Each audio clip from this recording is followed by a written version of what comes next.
Greetings, stowaways. This episode comes with a content warning for long-term manipulation. Thank you, and enjoy the show. Greetings and salutations, and welcome to Flintlocks and Fireballs, where a handful of mad actors will attempt to survive the treacherous caverns of Dungeons and Dragons. I am your host and Dungeon Master Jason Phelps, and I am joined, as ever, by Robbie, Wombles of Wimbledon, Bellekom, Sam, Wombats of Wembley, Burns, and Ellie, Wilburs of Warburtittle, Sparrow. Heck yeah. You win again. I do. I always win. It's I just do a always slow win. reversal from the start of the podcast where I would just insult you every time. Yes. Eat one. What are wombats doing in Wembley? They're very lost. They've turned up for... They've either turned up for a game or a concert. I always wondered why the Wombles were actually. in Wimbledon. Is it just because that sounds fun? I think it was the alliteration, Common, yeah. Isn't it? It was just like a big open space for them. Oh, yeah. They're not just like... Yeah, it's where they find all the stuff they Random make Wimbledon. things from. Yeah. This... Making good use of the things that they find. Indeed, the things the everyday folk leave behind. This may have, for those of you who didn't grow up in Britain, this may make no sense. So many of our whatsoever. listeners are American. I'm sorry. Future us, can you shed any light from the present as to what the Wimbledon, what the Wombles of Wimbledon Common are?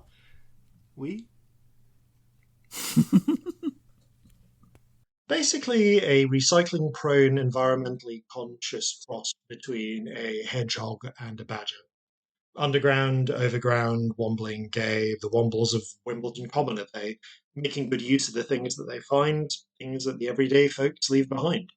It's Future Jason, and no messages from the future this time. It's already a long enough episode. Back to you, Bastos. Probably not, because I suspect I will have stitched in the same messages from the future that I do most weeks. Yes. Ha. Boo. Unless it's a very special occasion. Yes. But unless it was a very special Womble message. Special. I would like to hear a special Womble message. That would make me very, very happy. Special Womble message. Special Womble message. Right. Make a note, Jason. Let's see if Special Jason Womble can be bothered. Message. If Yes. he can't, that's Let's valid. see if you remember what that means later Yep, on. let's see if I remember what that means, a month from now, when I'm stitching the last bits of this together.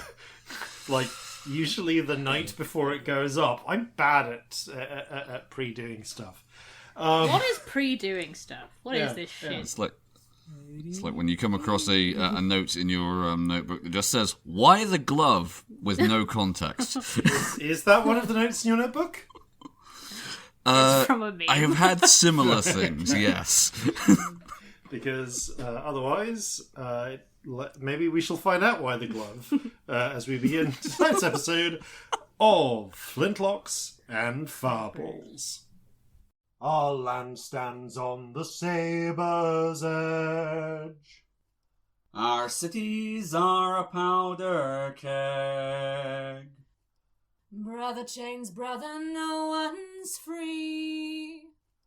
A life on land is short, you'll see.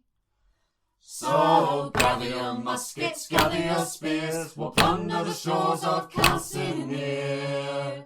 No kraken, storm or spell we fear, so come and sail with us, my dear. Previously, on Flintlocks and Fireballs, the glove.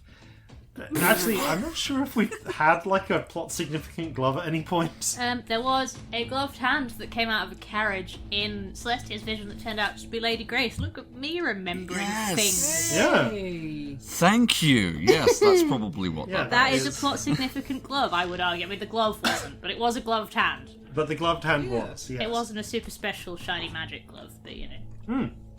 I should look back at Oh, that I don't vision know. at some point and find out how many of those things have happened yet. I have no idea what episode that was in to help you out. Yeah. No, I do. It was near, but not in, Chocolate and Charades. Look at me. Okay. Yeah. I don't know why I remember this today. My memory's bizarre. Sometimes I can't remember. High 90s, I think. Like a single. Sometimes I can't remember where I've just put something, and yet I can remember that. What the fuck is being neurospicy? I remember next to nothing. no, I could probably name the entire first Pokedex and types. So, you know. I feel you. brains. Butterfree thanks you for your sacrifice. But I think that I mean I know roughly when it happened. It's while you were while somebody else was playing Celestia. When we got all swapped-ed. Yeah. Yeah. Chocolate and Charades is the bit where we had the fight and then she wakes up. So it must be a little bit before that. Yeah. But I can't remember how long before. Nice. Well, we shall find out. Over 100 episodes previously at this point. Oh, wow, yeah. Ages Long, ago. long ago. All right. Well, in that case, previously, however, and more immediately on... Now for something actually relevant.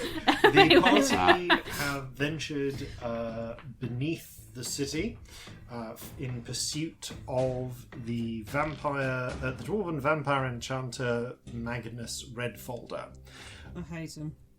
who having been reduced to an animalistic state by Celestia, has apparently devolved into some manner of quest for retribution. A quest that apparently involved the disappearance of an entire underground fight club, and took the party below the city through a series of Quaker tunnels left by Quakers, the underground burrowing beasts, who, as far as I know, don't have a thriving porridge industry. And in the process, as well as having a fight with some surprisingly conversationally mundane newly born vampires. You made vampires boring. You're a monster. They were shockingly lame. It was a masterpiece. They were rubbish. You're a genius. You're the worst. I love you. Some people will just be banal with immortality. Yeah. Some people will just fucking continue as they are, won't they? You also found Magnus's secret enchanter lair, hidden within one of the walls of the caverns, before making and I believe found and then destroyed, as far as I'm aware, the only known blueprint Yeah. that Magnus had made of the spirit trap. And presumably the original went down with, the archives. One fucking hopes.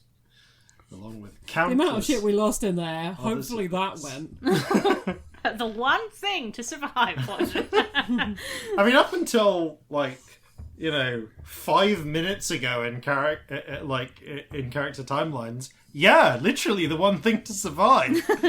Because they had a copy. This is true. So what we've learned is back your shit up. Yeah. Make copies. Don't do a Library of Alexandria and try to achieve try to get extra prestige and exclusivity by burning down other libraries. All that happens is you burn down of yourself eventually, and then you're fucked. Or invading armies burn you down. Either way, it's only a matter of time. Someone Libraries will are burn you flat down portraits. eventually, and then you're fucked. Yeah. Then everything's fucked, so don't be an arsehole. Boo. Speaking of everything being fucked, you Oh, proceed down the down deeper and deeper. So, having left the cave system, sorry, not the cave system, having left the what's the term I'm looking for? The secret lab. You continue making your way down through the cavern through the tunnels, and they start to stop going deeper but begin leveling out. On top of that, they're also now... you notice that the tunnels here begin splitting and crisscrossing a bit more, but you do still find traces of blood scuffles leading you onwards. And then the first sign you have of your destination is the faintest glimmer of light up ahead.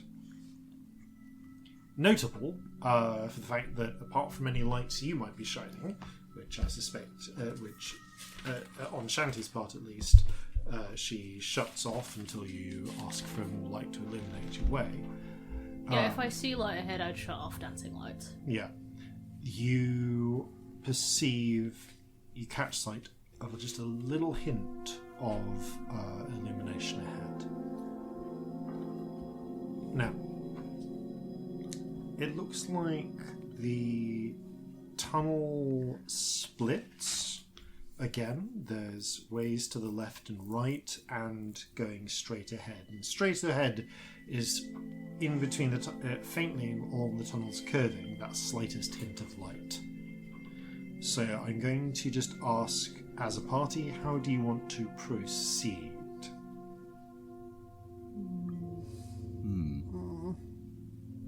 We have a little listen. Sure. Yeah. Non-visual perception checks, please. Oh, it's a natural 20. Hey. 21. And Scamp dice as well. Oh, also 21. Okay, everyone. Apparently The we're all natural quite on 20 edge. is the lowest. I'm feeling Yeah. quite heightened. Yeah. You are indeed all on edge and quite heightened as a result.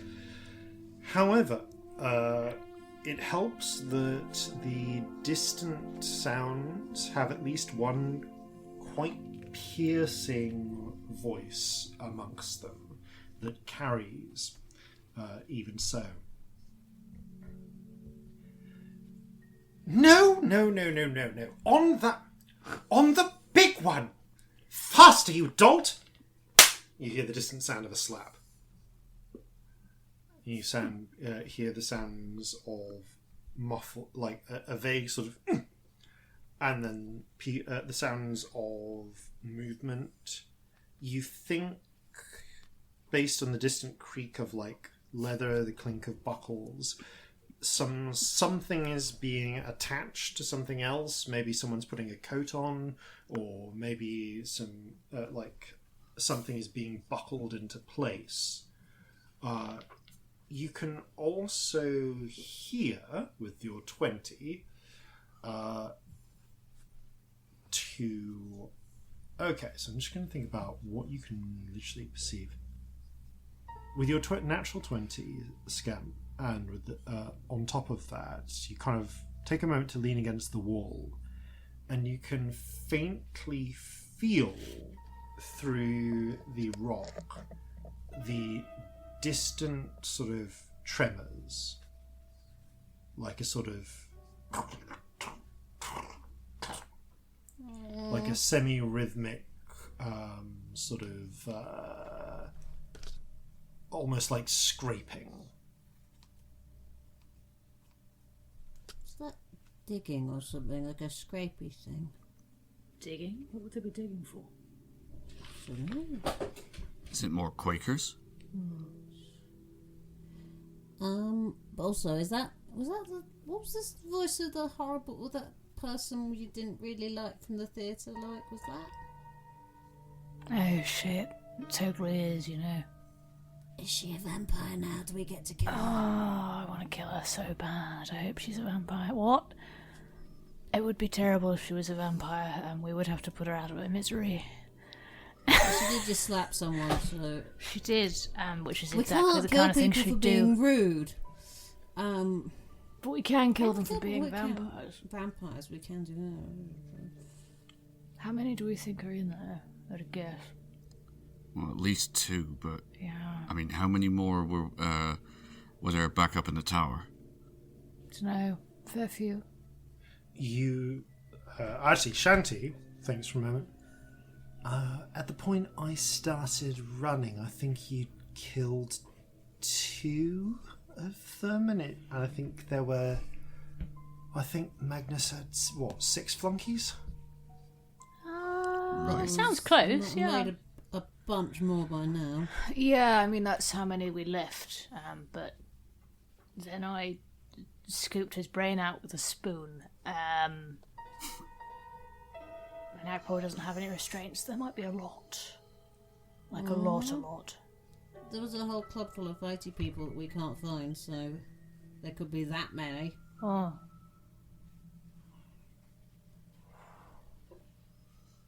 Alright. I mean, Hooray! we should probably go and have a look, really, shouldn't we? Yes. Probably should, but we should do so very quietly, and... there's no other way of getting close, is there? Right, let's just do that. Yeah. I'd listen to thoughts, but I'm a bit worried about spells if we've got a fight coming up. I will say that there is the path ahead, which has the light, and you can hear the sound coming from. There are also passages leading left and right. Do you think we could maybe go around then? You could, if you wanted to take some time to investigate them, you could try and find out. Yeah, it might be worth a try, mightn't it? Yeah. I mean, hell, what's the worst that happens? They see us, And because We can eventually preserve the they'll- element of anyway. surprise, so much the better. Yeah. Try and creep round a bit. Alright. Okay. I'm going to say there's 2 different actions going on here with 2 different checks. Mm-hmm. Everyone who wants to get closer in one way or another is going to need to roll a stealth check. Well, Anyone who wants to scout out the side passages is going to need to roll a survival check. I don't think we want to separate, do we? I don't think so, no.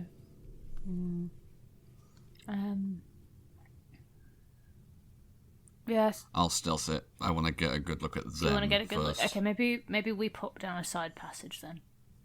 Yeah. Okay.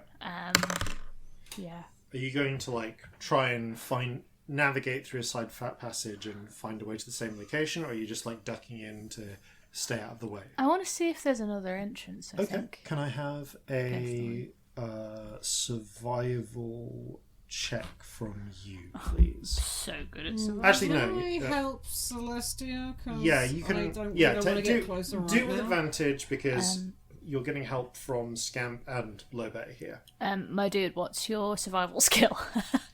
0. Oh, mine's better. Cool. +2. I just thought I'd ask. Ah, nat No, 20. but 20 on the better. stealth. Oh, there we go. Oh, a nat That's 20 fine. and a dirty 20. Amazing. Excellent. All right, so let's see. Tell me if I need to be in map here. drawing mode at any point, by the way. So you're about to need to be, but the map is going to be quite simple. Oh, I'm still happy to do it, though. Gets it in my brain. All right, so 20s in stealth, 20 on stealth, and the 20 on survival. Can I ask for stealth checks from Celestia and Scamp as well, separately? Sure. Question. Yes. Am I at disadvantage because it's not visual? You're not really at disadvantage at this point. I didn't think so. No. 21. It is a 22. Okay. So, I'm going to cover what Corzin sees first. You will then see the same things when a few minutes later, and give you some more information too. Corzin. Yep. The very first thing you see as you creep forwards into more of the faint light is that almost sort of shoved to the sides of this particular tunnel that you're approaching are a pair of bodies. Okay.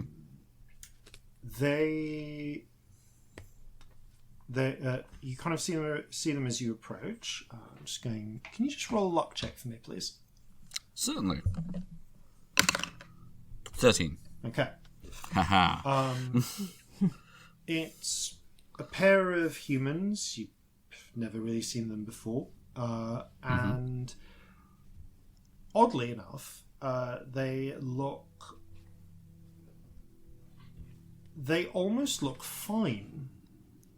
They look like they could be asleep, were it not for the fact that their skin is particularly pale and they're not breathing in any way. Exsanguinated. They don't. What does that mean? Drained of blood. Yeah. Oh, cool. They don't even look like they're especially drained of blood, these ones. They just look a bit pale, like someone who's anemic. Okay. Interesting. And they are... their eyes are closed. They look almost restful, like they could be restfully asleep, apart from the fact that they are, shoved into the sides of the corridor like a pair of corpses, and they are not breathing. Their chest don't go. Yeah, no, but I mean that could just mean they're resting if they're vampires. Yeah. You certainly, you can't hear them breathing. Like there's no visual signs of life. As you creep a little closer, though, you're able to get a glance at the cavern, for want of a better word, the dome ahead. You find an, frankly, astonishingly expansive chamber up ahead, roughly circular. In a sort of dome-like, with a dome-like shape. You can see the ceiling.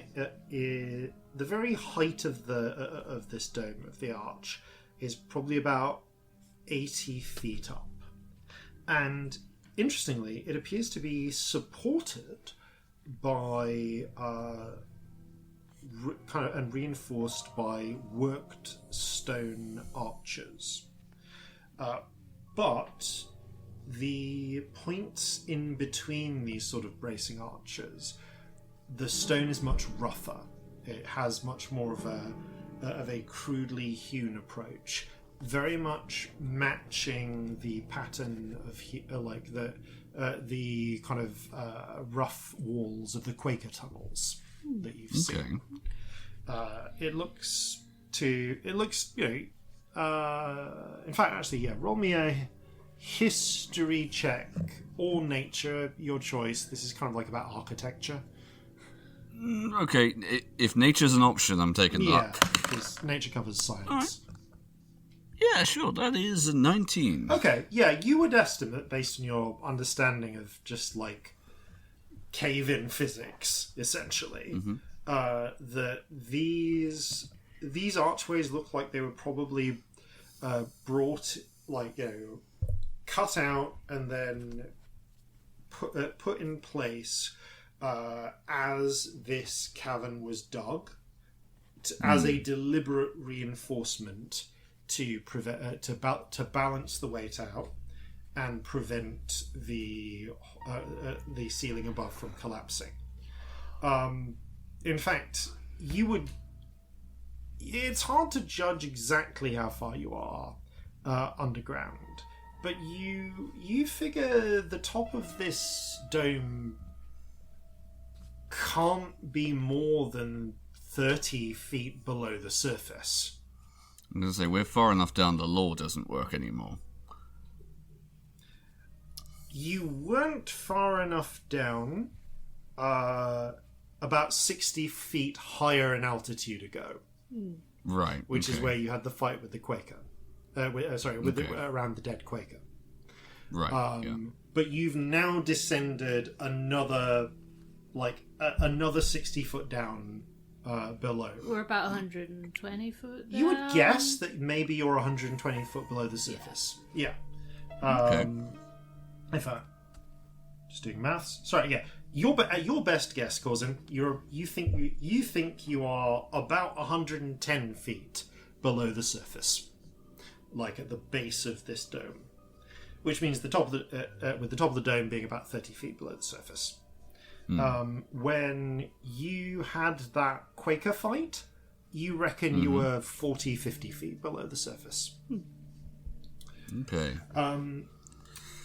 About 20 fathoms otherwise. Yeah. It's honestly a fairly impressive distance below as mining goes. Yeah. But these tunnels were, you would guess, dug out under the supervision of a dwarf with several centuries to burn.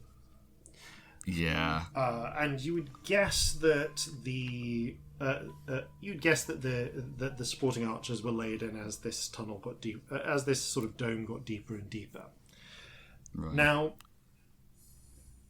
you can also tell that in case there was any doubt that Quakers were involved with the construction, you would guess this is the case and that it was built in layers based on the sheer number of Quaker tunnel entrances.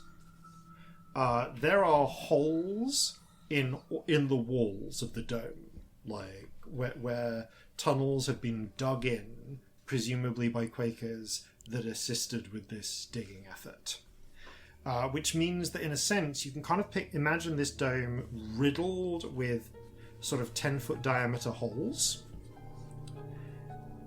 and all of them are stuffed with bodies. Okay. That's concerning. Most of the bodies, you would say on average, probably more than half of the bodies, if maybe as much as 3/4, look like the pair of humans near where you are currently hiding and peering out from. They look immaculate, like a little pale, oddly perfect skin, and like they could be sleeping. The others look practically desiccated. They look like they've been not only drained of blood, but straight up drained of all fluids. They look like bodies left out in the desert and turned into sort of and partially mummified. In places they have a greyish appearance. In places they almost seem to be. It's like bits of skin or bits of the flesh that are even almost turning to dust. Oh, they're kind of mummified, Yeah. right? Okay, I'm going to take an action and cast Protection from Good and Evil on myself. Okay. Does that have a verbal component? It does. I assume I can whisper, though. Yes, you will. You are currently hidden. I will require a sleight of hand check, though. Okay. Basically, just to make sure that no one with particularly keen hearing picks up your whispering and preparation. Fair. Come on. Okay, that is an 11. As far as you know, this is you pull this off. Now, at the base of this dome is where you can see the, in addition to further bodies piled against the walls, you count dozens, scores of these, by the way. More than 100, maybe a bit less than 200. Just to give you an idea of the numbers we're talking about here. I am sensing there is going to be an awful lot of beheadings in my future. And, yeah. In fact, actually, roll a luck check again, please. Okay. 3. Okay. Nothing happens yet. But Oh, great! actually, no, 3 is low enough. I will say you observe 2 things happen. Okay. The first is that and only you or Celestia would be able to see this, and I'll say that Celestia, as you and Scamp make your way around with the others, you find that the tunnel that you went, like going to the left, connects up with other tunnels leading around the outside of this dome. So you find a hole leading in about 20 feet above the surface, or like above, not above the surface, above the ground level. That gives you the same view from a different angle, and you can see how Slightly from above. yeah, you can see how you could come into this room having spotted this from any angle if you found the tunnels that connected to it. You see more bodies piled up around the entrance to this tunnel, Yay. as if they just kind of shoved them anywhere they could. And you actually see this happen as well. I'm really sorry, but like, who do you mean when you're saying you? 'Cause you're Celestia. Okay, Sorry. cool. Celestia, you and Corzin, because you're the only ones who can, both see one of these like desiccated bodies, and I'm going to say, Celestia, it's the desiccated body next to you. Yay! A wisp of you see a wisp of spirit emerge from a familiar-looking object in the center of the room. A little pylon built of gold and silver and mage metals. One Can of we those. feel it from this distance? Not from this distance. Okay, You cool. can't. So it's a weaker one. Yeah. Because we could feel Magnus's like. Yeah. From quite It far doesn't away, couldn't we? seem like it's you don't feel the like disruption, and you see the wisp sort of a wisp of shadowy spirit flicker out of it and sail up towards the one of the dusty desiccated bodies next to you, Celestia, and as it settles into it, the dust puffs out and then begins to seemingly fills in around the body, forming a facsimile of flesh, making it look and like just almost as if it's like crafting an image of the person in health as they were when alive and healthy, if pale. How quick does this happen? I'm going to say that this starts happening. It probably it's not happening super quickly. You see this process begin, and it moves quickly enough, but you figure it's probably going to take at least like 5-10 minutes for this thing for this thing to become fully like fleshy and puffed out. I have a dagger. First thing I'm going to do though is tap my message stone that I'm assuming we all still have. You do. Yep. Spirit I pillar. don't have mine, I don't think. Why? Because You lent it Lobey's got mine. to Lobey. Okay. Lobey hearing you I've got Tell say, you what, I message will counter. whisper into Scamp's ear Yeah. whilst tapping my message stone because me and Yes. Scamp are together. yeah, Does that work? Yeah. this is a good point. And Yeah. For that matter, Lobey is will say, "Oh, Dyson, do you want this back?" I mean, right now you can use it more importantly. Okay. Lobey I've got holds a on to it. spell. Carry. There's a spirit pillar in the middle of the room. Black spirit thing looks a bit like our undead. Just came out of it and went into this body in front of me, and now it's filling him with flesh. So if no one stops me, I think I'm just going to get my dagger out and maybe slice its head off. Do we have a stick of wood? I mean, Cut its head off if you can, but if it's vampiring, that might be quicker. There is more description still Finish the coming description. in, Okay. Cool.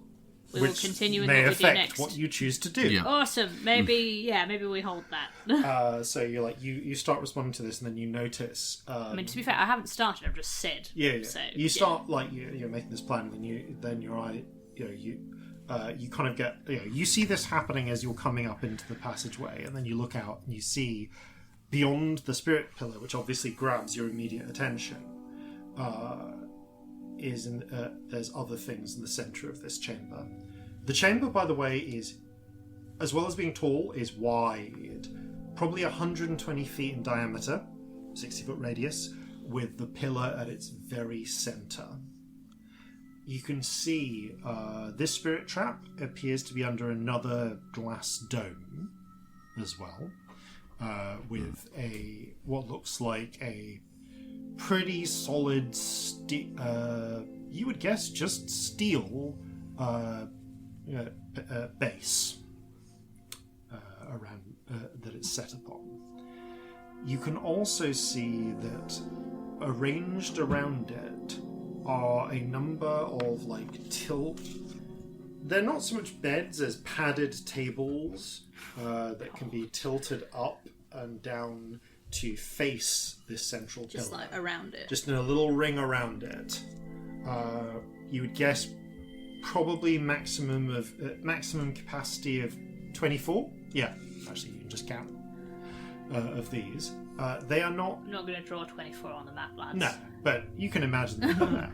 Yeah, we will fondly imagine. And they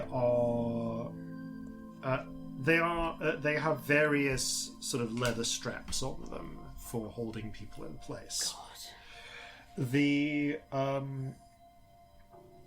currently, no one is strapped into them, but you do see a handful of living, or at least moving, figures around near the center of the room. Several. The one that you immediately recognize. So there are a few that you immediately recognize. First of all, you can see Magnus, who is essentially stood on one of these tables that's been moved down into like a horizontal position, softly growling and like looking side to side with slightly darting eyes. Around him are 6 other figures, mimicking his body language and movement. 4 of which you recognize. The half-elf servant from before. She's still in her white servant's uniform, but it is like scuffed to shit and covered in dirt and dust. As well as the halfling, hobgoblin, and goblin vampires that were similarly attired. Though in each case, they have now been equipped with... they've now had armour strapped to them. Good. It looks to be basically kind of just like hard, some sort of slightly exotic leather, but you do see a series of you do see rune markings and the glints of mage metals on them that suggest a degree of enchantment. As before, they have ready or brandished the baton, the enchanted batons that they did, and you can also see Magnus similarly has had some armor strapped to him, and you also see 2 new additions to the roster, similarly bestial in apparent nature. They both appear to be orcs. One of them is wearing a bright red and white chicken outfit. With a chicken-style mask, including a red wattle and crest. No. Bright white and red wings made of with chicken feathers. It looks like some chicken feathers have been replaced. They're missing a few endpoints that are coming off the arms. You can also see that, and on top of that, you see held in Chicken Pete's grip Oh, no. Are the pair of exotic enchanted weapons that you saw schematics of earlier, the ones that look like you grip them and there's just like 3 blades that come out like cat claws? God. Oh, dude. Yep. The other one is a hench as fuck orc dressed in a scullery maid's outfit with a full face mask shaped like a doily, wielding a pair. You can see one roller from a mangle, and the other one is is another of these enchanted batons. So yes, Chicken Pete and the Mighty Mangler have been added to the roster. You get a message or a whisper in your ear if you scam. I'm not getting fucking murdered by that. That's ridiculous. That's a terrible way to go. Yeah. We need to not break the pillar. But you can also see... Like, immediately, anyway. I'm gonna wait. Yeah. Jason is not finished. Yeah. You'll follow that thought up when you... I have thoughts. The Just give it a sec. last 2 handful of figures that you see are a handful of hollow-eyed looking humans and halflings who seem to be in the process of strapping the last bits of armor to the mighty mangler. In this case, the rest of them are armored up to greater or lesser degrees. Though in this case, you can see the armor poking out from under Chicken Pete's outfit that they apparently couldn't get it off him. And you see floating slightly above, like about 5 feet above the ground, gently hovering in place, is Fulviola Crest. She too is garbed in armor, but she's managed to. But unlike the feral-looking vampires, her eyes are clear and bright. She's worked the armor into her outfit, and frankly, it would appear with her resurrection, has also raided the theatre's costume department, because she now has a flowing sort of dress with built-in diaphanous cloak. The cloak that just wafts slightly as she floats in place.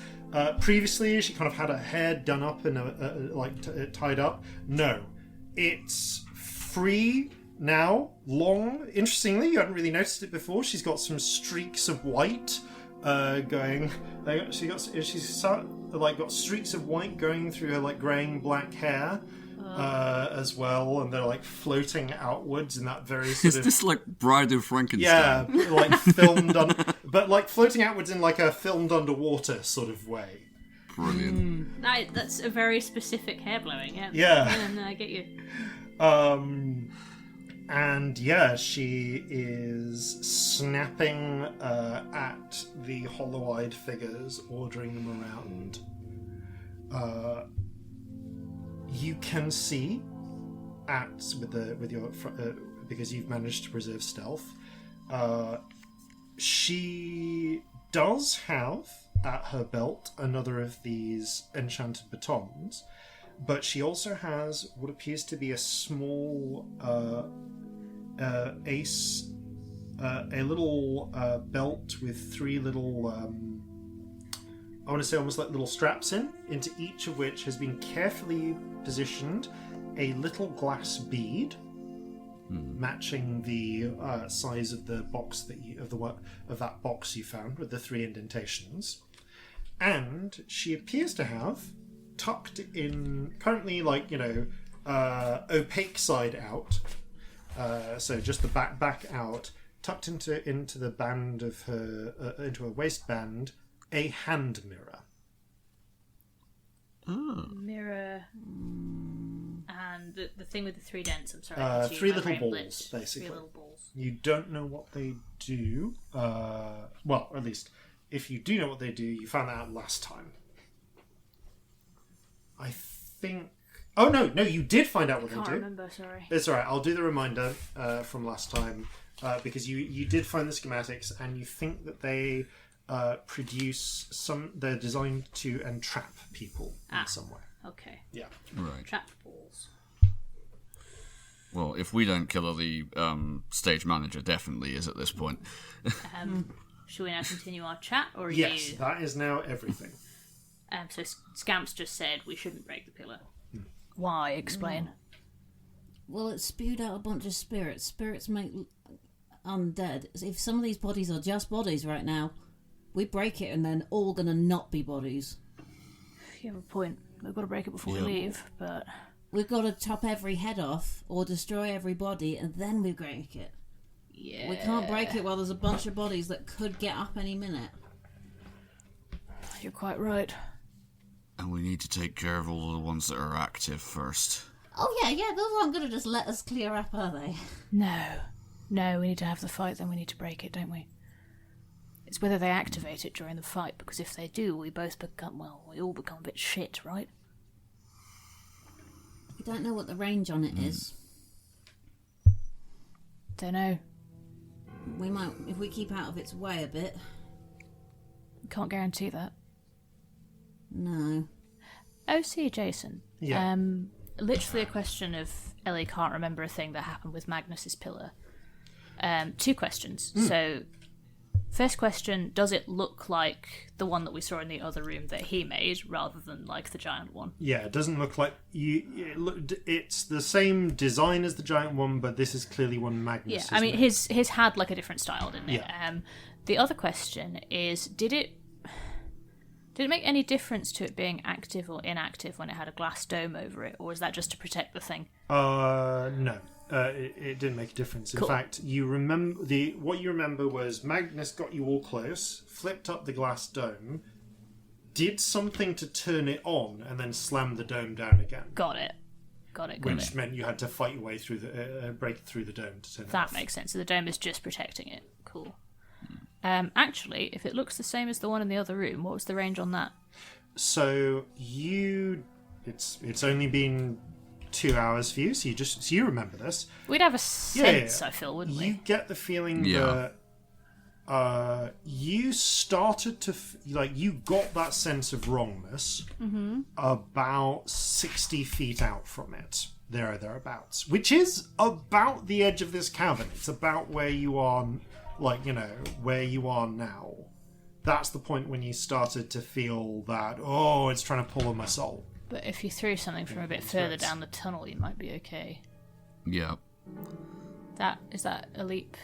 Not necessarily.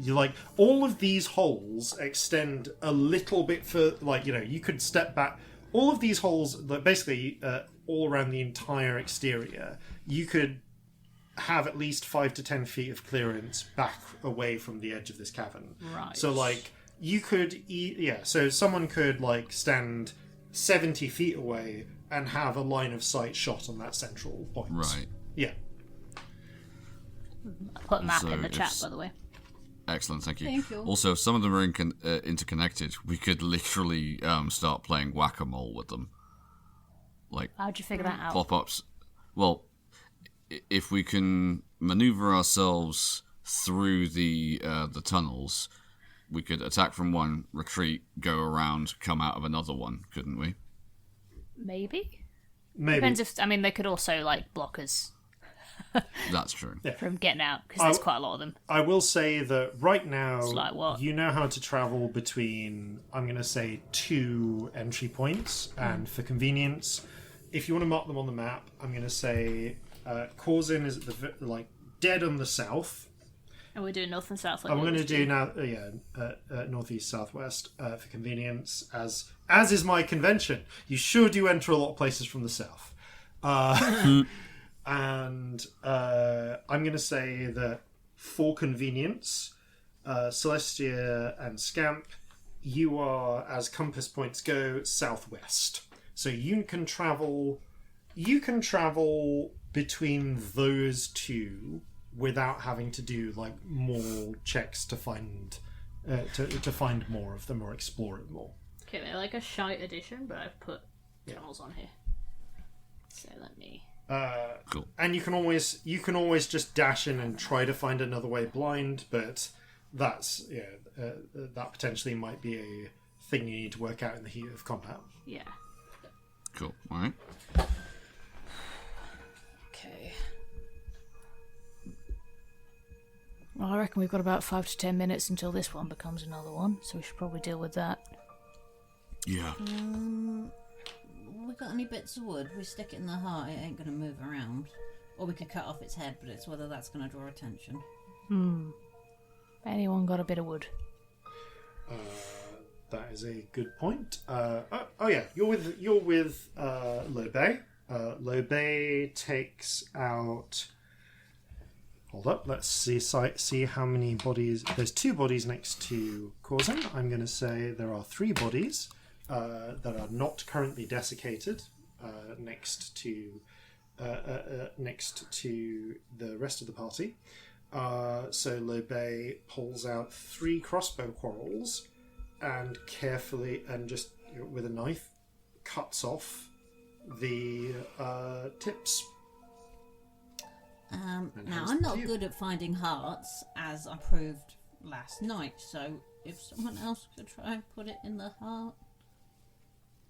I can. I've Are got you combat finding training. hearts? You got combat training. I'm better than Scamp, Yeah. I think. Yeah. But just roll a Shove it in. medicine. Roll a medicine check. Oh no, really? God. What's my medicine? 19, fuckers. Yeah. So the 3 That bodies dice is here going to let me down in are- combat, I can feel it. Yeah. The 3 bodies here are a human, an orc, and a halfling, and you know enough to know about the relative, and you definitely know enough to know about the relative position of the heart for all 3 of those, all 3 of those subspecies. So, Especially when you can nice and slowly find it. yeah, you just sort of take a Yeah. moment carefully. Like they're all just none of them are wearing armor, like with protective plating or anything. And I will make a note that right now, unless that armor is damaged, all the vampires in the middle of the room have prominently a little metal plate around the center of their chest. Because, like, why wouldn't they? Yeah. Yeah. Makes perfect sense. He's Why don't literally more had, like, vampires in India centuries do that? to engineer this. Yep. You spend a couple of hours getting down here. They had time to get armor on, basically. Yeah, and they would already have special heart armor. Like, of course they would. Yeah. But these guys are Fine, just I'll just wearing. send my animated objects down their throats. We'll get to the heart from the inside. Excellent. Ooh. Yeah. That totally wouldn't work. That was It's grim. really grim as a thought. Oh, Yeah. Well done. But yeah, these guys, however, they're just wearing the clothes. They are wearing like remarkably ordinary clothes, like just like in various styles for the city. But like they are wearing the clothes they wore when they went to Fight Club. So yeah, sharpened edge. You just get by the. You kind of go to the orc. Grab your hand, sort of ready the stake, and shove it straight through the chest. Okay, the orc's eyes flip open, their mouth opens, and they just freeze completely solid. I flipped the bit at them. They respond in no way. They're completely paralyzed. Excellent. How Nicely many more done. bits of wood do we have? Probably none, but worth asking. Let me just roll. That was in character, by the way. Yeah, no. In fact, sorry. Scamp, roll me a d4, please. Why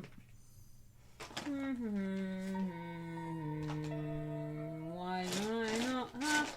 There's one. 4.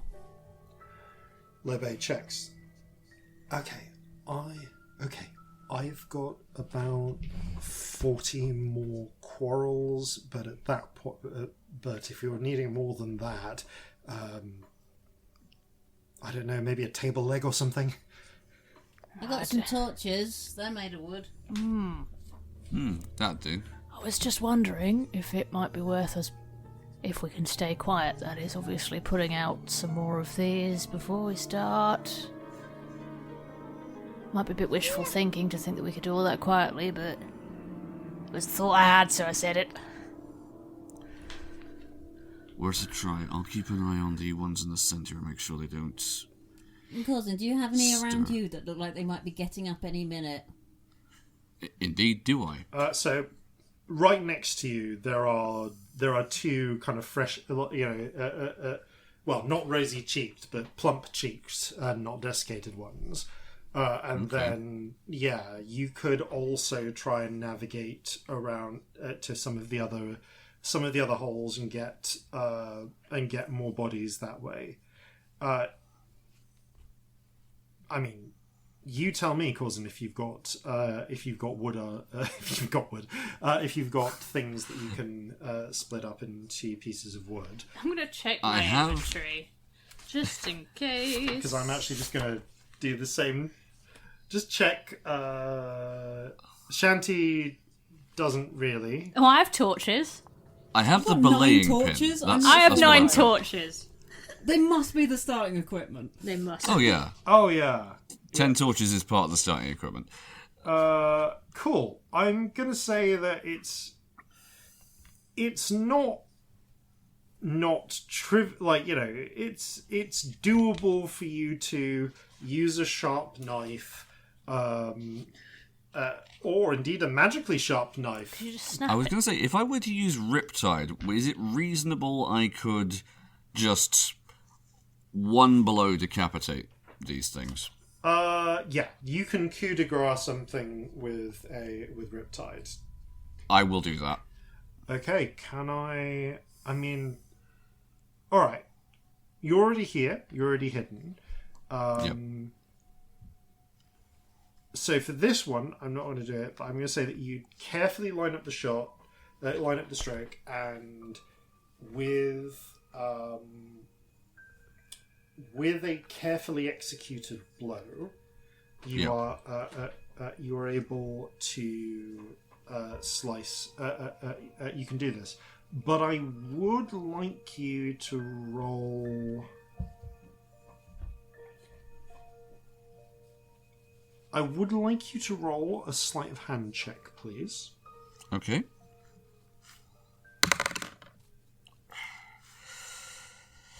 That is a 7. Okay.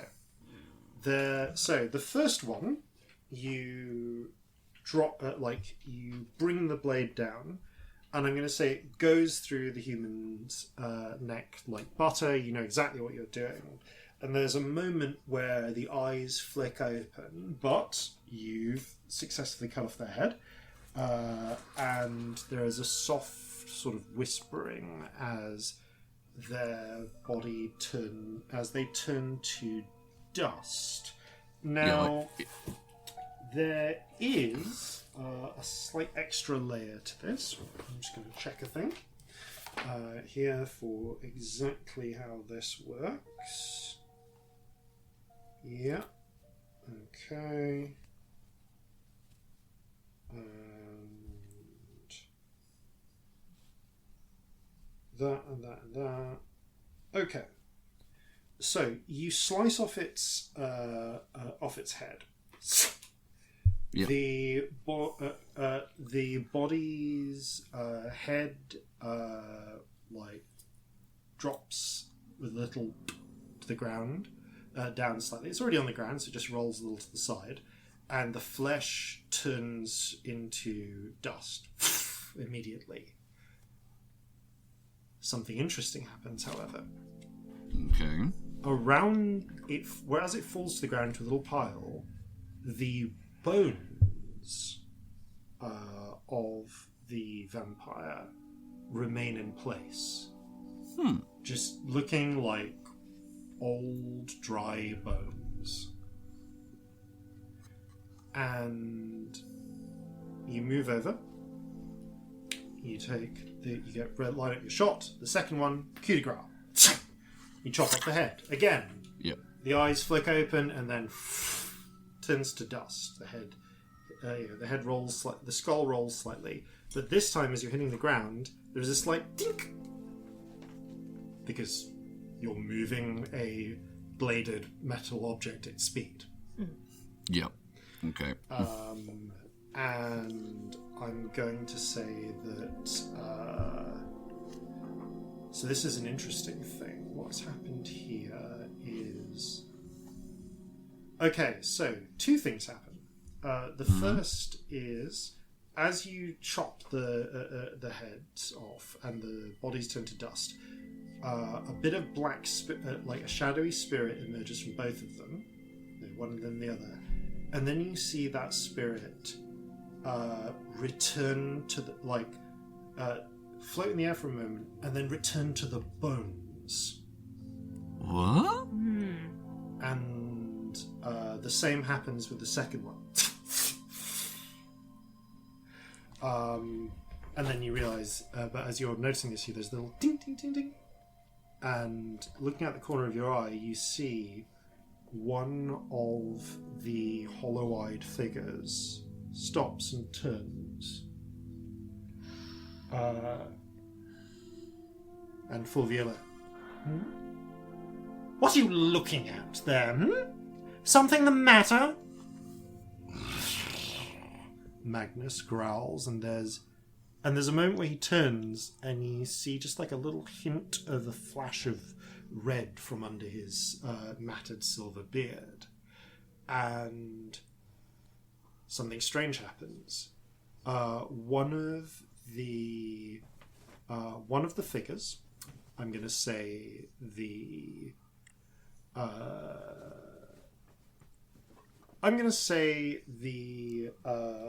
human vampire of his merry band blinks for a moment and looks confused and slightly disoriented, and the hollow-eyed figure suddenly snarls, tilts its head sideways, and looks down and looks kind of in your broad direction, before a moment later shuddering and pulling itself back upright. The kind of confused human vampire again snaps into that bestial look. A moment later, the halfling vampire snaps out of it, and there's a moment where Fulviola is going, "What? My dearest Magnus, what a..." She too has the bestial appearance for a handful, for a second or two before she snaps out of it. The halfling becomes feral again, and she kind of takes a moment, rubs the bridge of her eyes. Of course, Magnus, I understand. Maybe something down that way. She begins floating closer, peering in your general direction, Corzin. Can I hide myself in the recess where these bodies were? Yes. Roll a stealth check, please. I'm going to use vanish. Yep. Okay. Bye. Yep. Natural 1, but lucky. Okay. Okay, that is an 18. Okay, you try and get into the recess as Fulviola is floating closer. You slip, you hit the ground, and a bit of dust puffs up. And as you roll under a tight crevice, the dust covers you. Okay, Fulviola is going to float closer here. Now, I've got to do it. Fulviola is not necessarily astonishing at perception, but I think she's going to notice the pair of skeletons. Okay. Fair. The bodies are obvious enough that you notice them on first seeing them. Fair. Yeah. And she's gone in this direction. So I think... I see the logic. That's fair. Yeah, she's gone and she's actively looking. And she's actively She's just looking. wandering, yeah. So as she kind of floats closer and looks over, you see almost like a reddish glow to her eyes.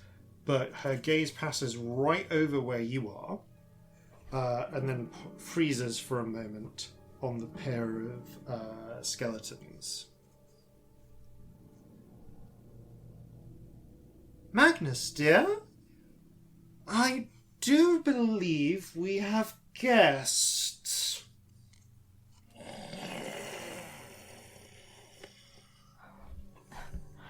Message. Time to fight? I think so. Alright, Pick your target and go. I'm gonna Yeah, I think throw a destructive wave into the middle of the room. Okay, Yes. so Not into the middle, slightly away from the middle, but yeah. so at this Not like point, onto the spirit trap. I'm going to say we are into just combat. So Fulviola was able to call out a warning, so they are alert for threats. Fair. You, however, are all presently hidden. So you do have. So I'll say that whatever your first attacks or so on are will get advantage, but you do all have to roll into initiative normally. You don't get a Cool. surprise round. Cool. 9. Oh, 8. 21. Okay. Ooh, Someone's on it. Yeah. natural 1. Okay. Oh boy. Oh, I heard 21. Damn. 21. Oh, I got 21. Okay, that's Yeah, much not better. natural. Oh, Yeah. right. I'm really glad that one of us might be first. Yeah. Okay then. Looking at the rest of it, and how the others rolled, Shanti is a non-combatant and will stay back unless there's something she can do. Valid. Right, so Scamp, you, Celestia, and Lobe are all kind of tucked into, arriving from the southwest. And I will From just... Devon. Sorry. Yes. And I'm going to say that that Magnus and the Vampire Squad are in the dead center of the room, and Fulviola is like Very 10 foot from Corzin, right at the south end. Okay. So Scamp. I'm not going to do precise Pythagoras because it's a pain, but I'm going to say that for convenience, Fulviola is 30 feet from you. Magnus and the crew are in the center of the room, 60 feet away.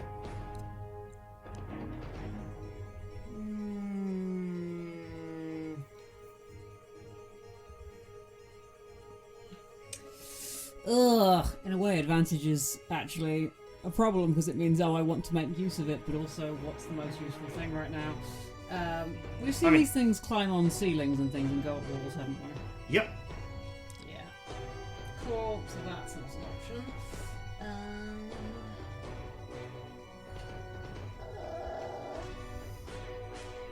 It still gives them 80 feet falling damage. Well, yeah, but I'm not. That's if I let go of it immediately. Also, if I reverse gravity, I'm going to damage the pillory thing, which may be a bad idea right now. True. Might be further away from us though. Anyway, no, with too much.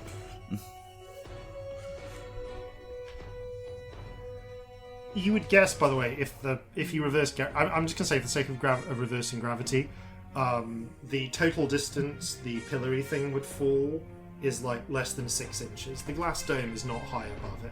Oh yeah, it's in the glass. In the glass dome. That's true. I was just trying to work out if it was worth putting them in a place where the law applies. That's the point. But they will just crawl along the wall. because- Also, then it'll be hard for us to hit them, won't it? Yeah, Does but it work also like them that? hitting us would do down. Well, the law wouldn't apply to us because Oh, we're out of true. its range. Mm. But Very they'd just good crawl. They'd just walk up the wall. True. Yeah, gravity would just be reversed, so which makes no difference to them when they can climb on walls. Interesting thought, though. Yeah. Good train of thought. The temptation just to do loads of damage to Magnus is very strong, or to try to. Oh, there's so many of them. Lots. Yeah, Plenty lots. plenty lots.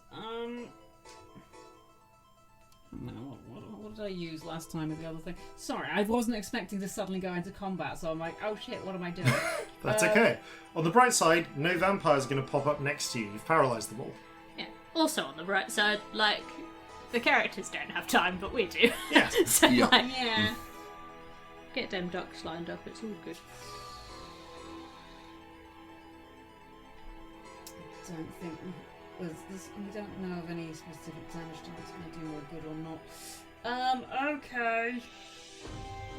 I'm going to cast. While I've got advantage, because I never do this, because I don't usually get advantage unless I'm wasting a thing. I'm going to do a. How high do I go? 5th or 6th? I only get 1/6. Let's do 5th then. I will do a 5th level chromatic orb at Magnus, because fuck it. Yeah, do it. Okay, 5th level. Well, I've got advantage, you know. I might. Yeah, directly at Magnus. Okay, so can I ask what damage type, please? That's what I was trying to figure out.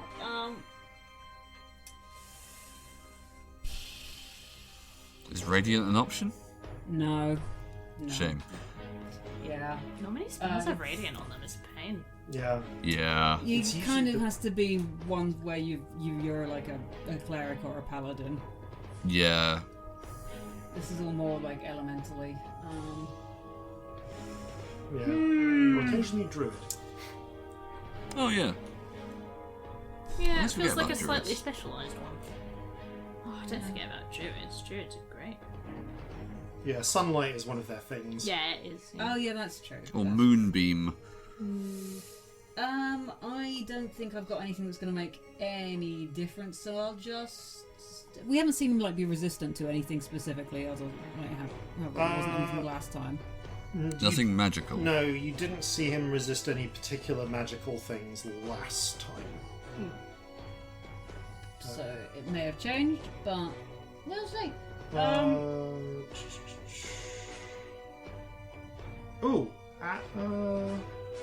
No, I can't remember whether you saw that or not. So I'm going to say that I don't think you did. Cool. Then I will do. Okay, let's do acid. Okay. This is assuming it hits. I haven't rolled the hit yet. This all might be completely Yeah, roll to hit. irrelevant. It's a good thing I've got advantage. That is 23 to hit. That does hit. Now, goody. first of all, roll damage. What kind of damage did you do? Acid. Acid. That's a How many of these fuckers do I need? I need 7.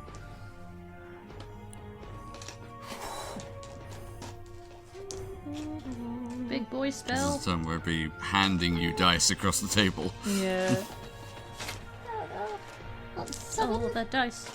Oh, that dice.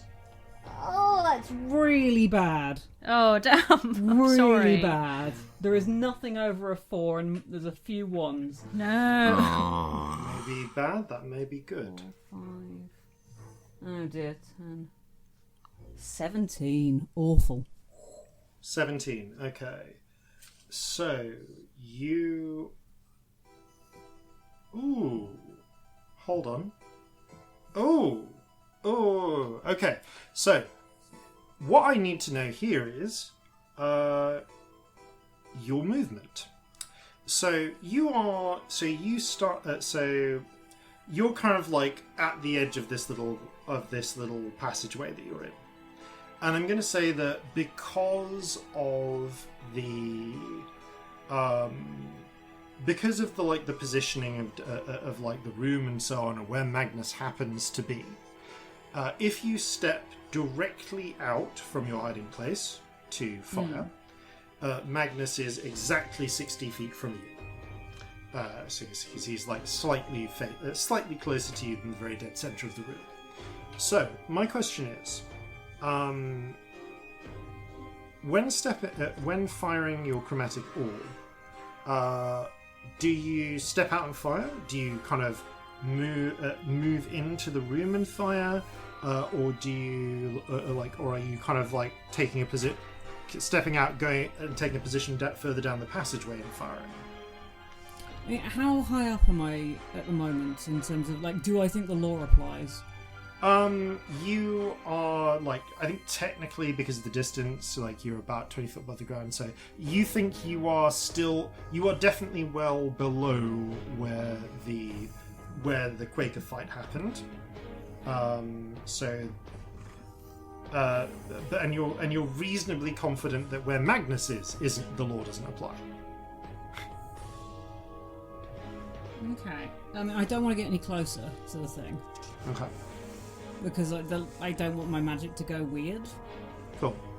I guess my question is, are you firing from further than 60 feet away from him? Yeah, my range is 180. Okay, so yeah, like do you stay where you are, or do you step further back?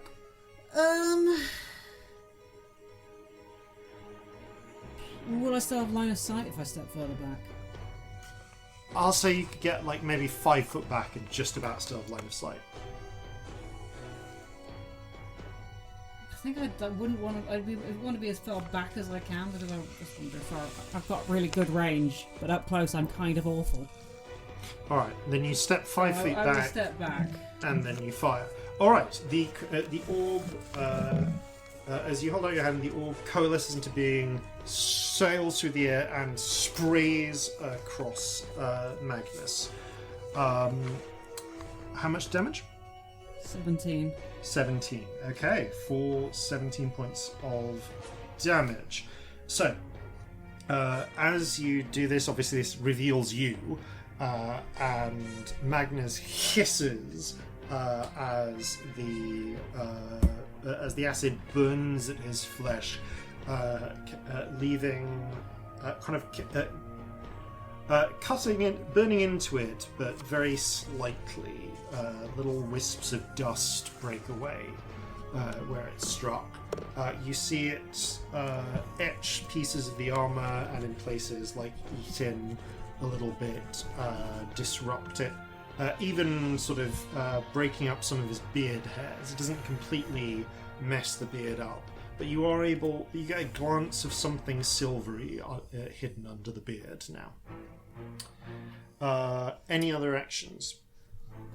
Quick, weird question that may or may not know an answer to. I'm pretty certain that necrotic ain't going to do anything to him.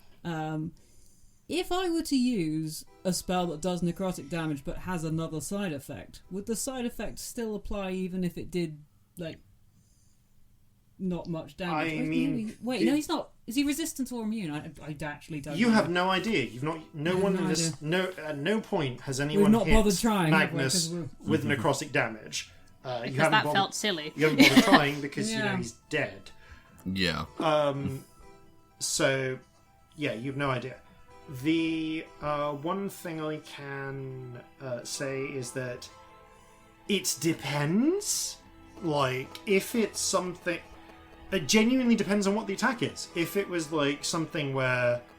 Like, let's say if you were stabbing someone with a poisoned blade, and you need to be able to pierce their skin for the poison to take effect.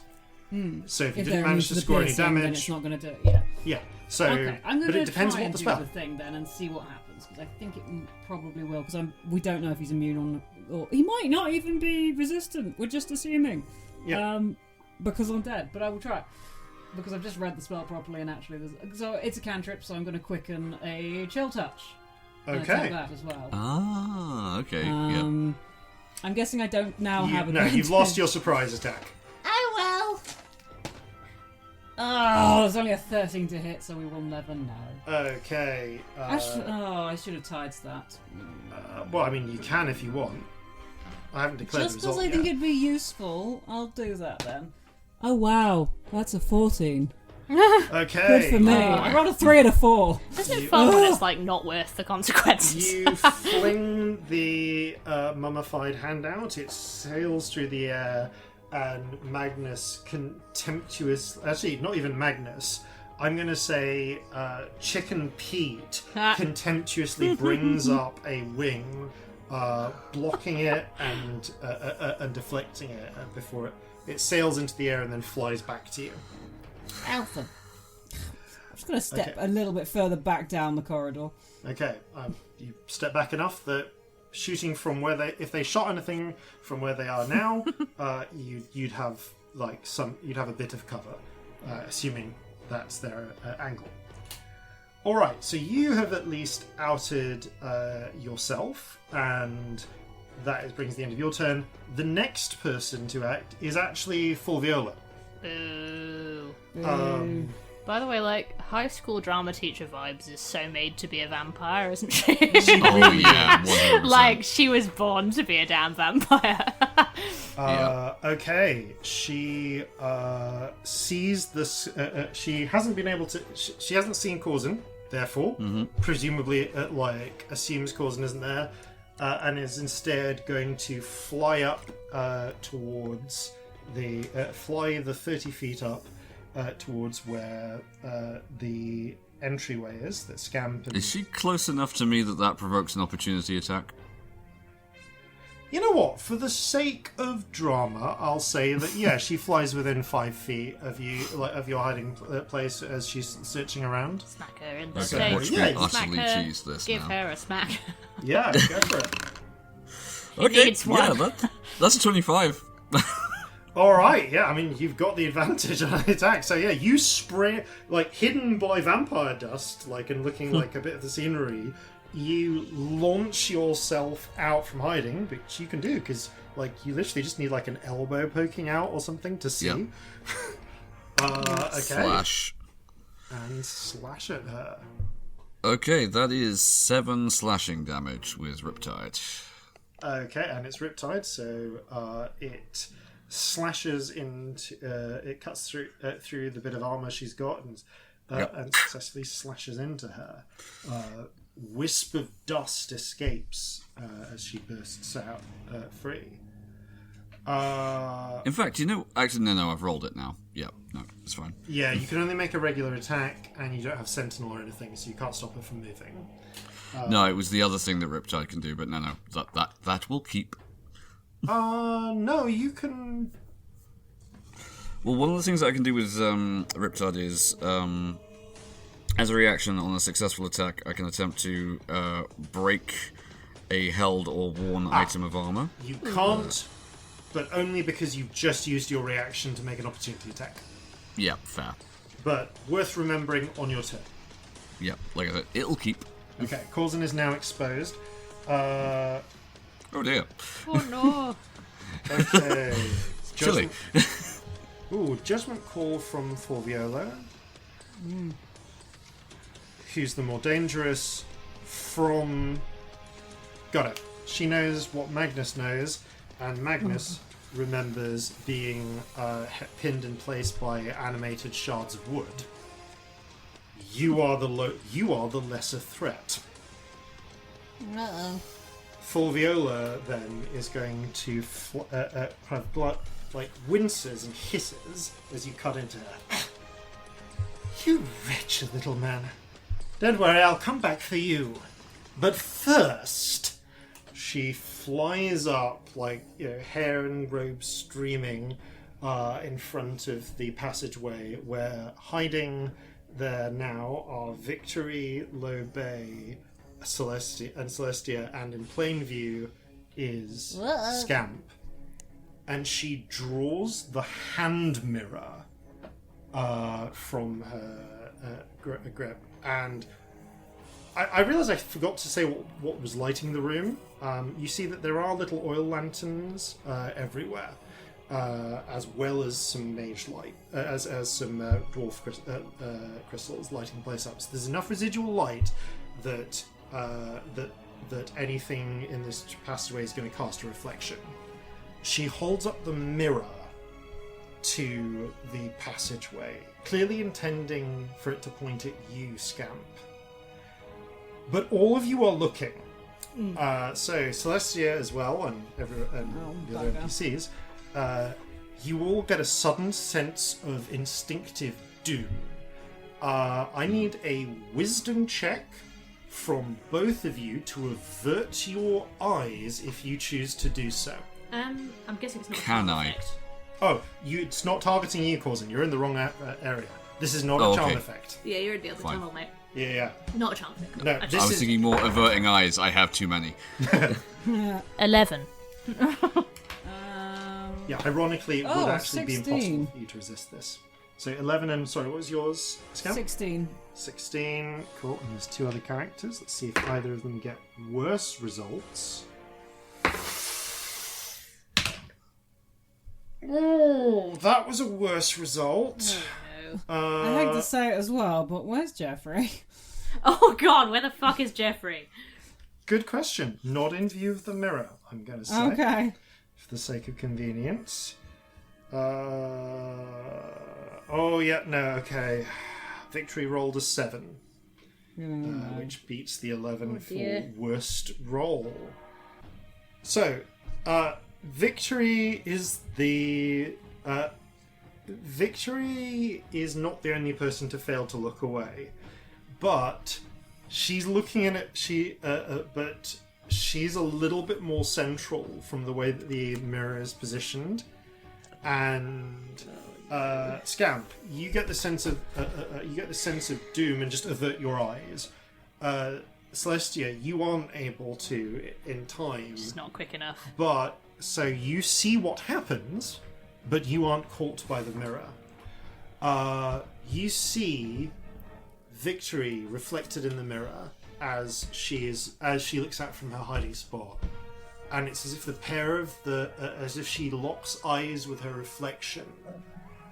And wisps of shadow seem to come out of the edges of the mirror and then project outwards like strange dark light.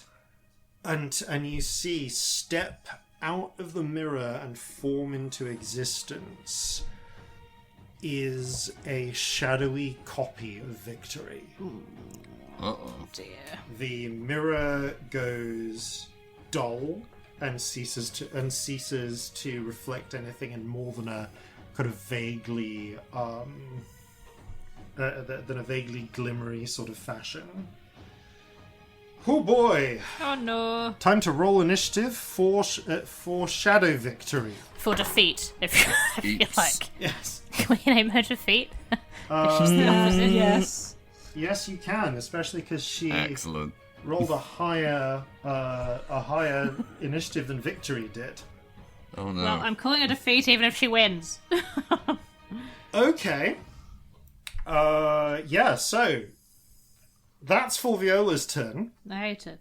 I hate it so much. Just in case people weren't sure. Okay. Well, Magnus and the crew would go next, except I think that I'm just going to shift these around for convenience. Yeah, it's Shadow Victory next. Oh no. Oh no. Yeah. Okay, so this is not a scenario that I really anticipated. I'm just going to You check. put the mirror in.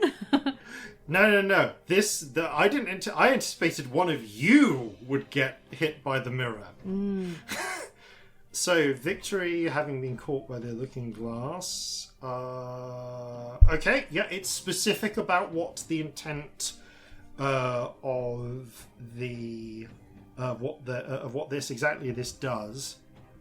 Points at herself, effectively unhiding her, and screams, "Imposter!"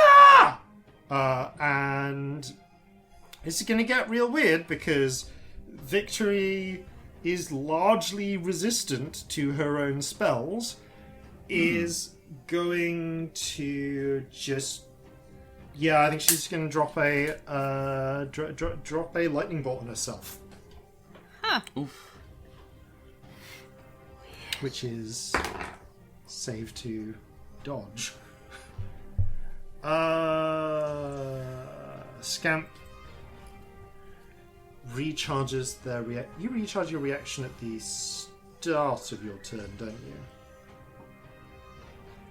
Yeah. Tides of Chaos doesn't use up your reaction, though, does it? No, I don't think Cool. so. I'm literally just checking. Can you make a difference? You feel the sense that you have a very slim chance of bending fate in such a way that Victory might not get struck dead on by this lightning bolt. But up to you whether you want to use it. I'm worried about using up things. Okay. Yep, fair. Okay, fair. Victory. And also she's resistant. Yeah. So Yeah. Victory is going to get lightning bolted by herself. So that is plus. It's plus D8 for every one of these. I've got excitingly few hit points to be in this fight with, if I'm honest. Oh boy. Ooh, okay. Victory takes 49 halved to 25 points of lightning damage from being lightning bolted in the chest by herself.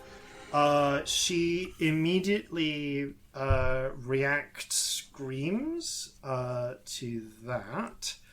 Although, actually, does it need to be no, it needs to be a melee attack.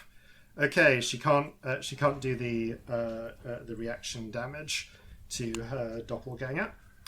That's but she definitely still screams as she is struck in the chest by lightning. Interestingly, the way that her resistance works is a lot of the lightning just seems to like glide over and around her, splashing out in smaller lightning bolts that ground themselves in the rock all around her. But you can still see burn marks where the lightning has travelled over and around her body. Fucking up her clothes as well. Oh no. Yeah, this always happens off camera, but I it's imagine that Scamp spends a lot of time doing the mending on the party's clothes. Yeah. Oh, they don't come out of this shit unscathed, No. do they? Let's be real. Actually, so can Shanty. Okay, that is not Victory's go. Now it's Magnus and the crew. Okay, Magnus and the crew are going to split forces. Let's see, who can move quickly? Alright, most of them are actually going to take their action to just dash various amounts. They can't get... so I will say that Magnus is going to go based on rage and support. So he and we're going to say of our classic 5 of our classic vampires, a classic 4, Magnus plus half elf, human, and halfling and orc are going to head. Sorry, Magnus, half elf, halfling, and human are going to head towards now seen as being Victory and Scamp. So they'll head that way, and I actually would guess the original orc vampire plus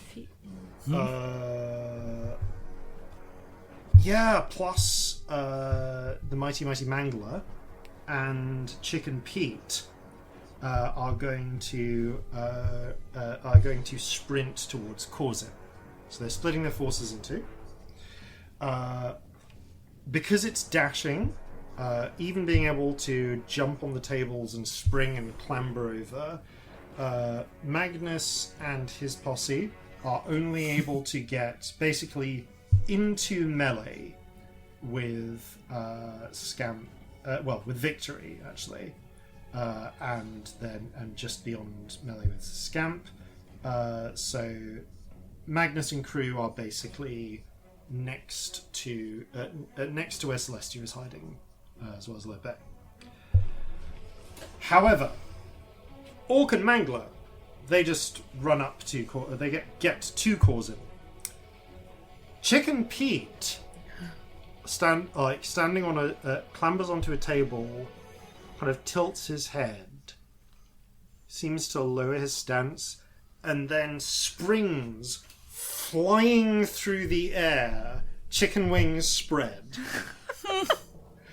and lands as close he can, clearly aiming to land straight on Corzin, and slashes at you with the, well, it would be tiger claws, but I guess in this case, chicken claws. Chicken talons? Yeah, chicken talons. It would be. I don't know if they really have clawed things in their wings exactly, but no. Yeah, this is. I mean, they've got not, like spurs almost. Yeah, it's basically he's got like a spur. Yeah, I'm going to call them spurs, but they're not on his feet. He's just holding them in his hands. Right. Either way, it's time to try and fuck up Corzin with Chicken Pete. Not Chicken Pete's best rolls though. Does a 16 hit your armor class? It does not. Okay, Chicken Pete slashes twice at you, and you manage to dodge one blow, deflect the other. That is Magnus and the crew's go. Okay, because you taught her this was a thing, then Lobe does have now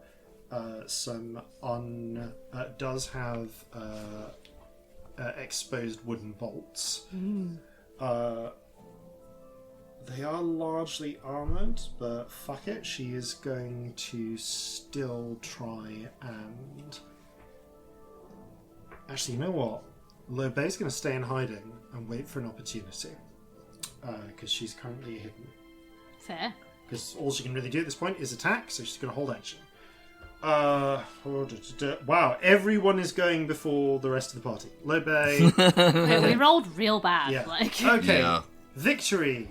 Got a whole bunch of vampires close up to her now. And also someone trying to kill her. She is not dead next to all of her companions, so. All right, she's going to turn towards the.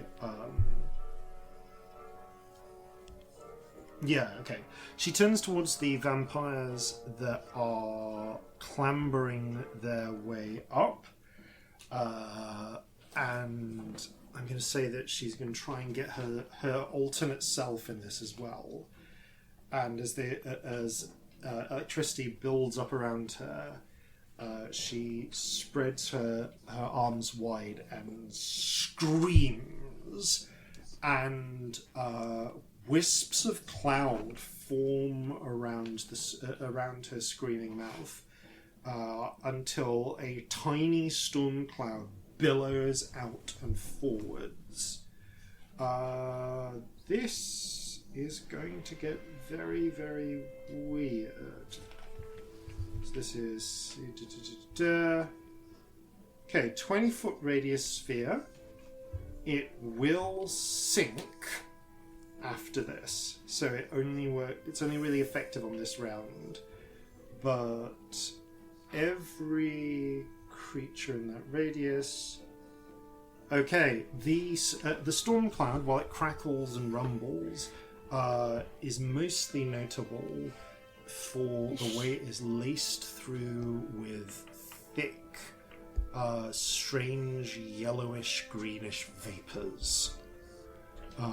And you see the You see alternate victory. Is she call lightninging? She's not call lightning. Okay, She's doing a slightly flavoured version of cloud kill. Ooh. Oh. No, because I just worked out that I can't call lightning. That's all. Carry on. Yeah, you have no access to the sky here. It's not even. It's not tall enough.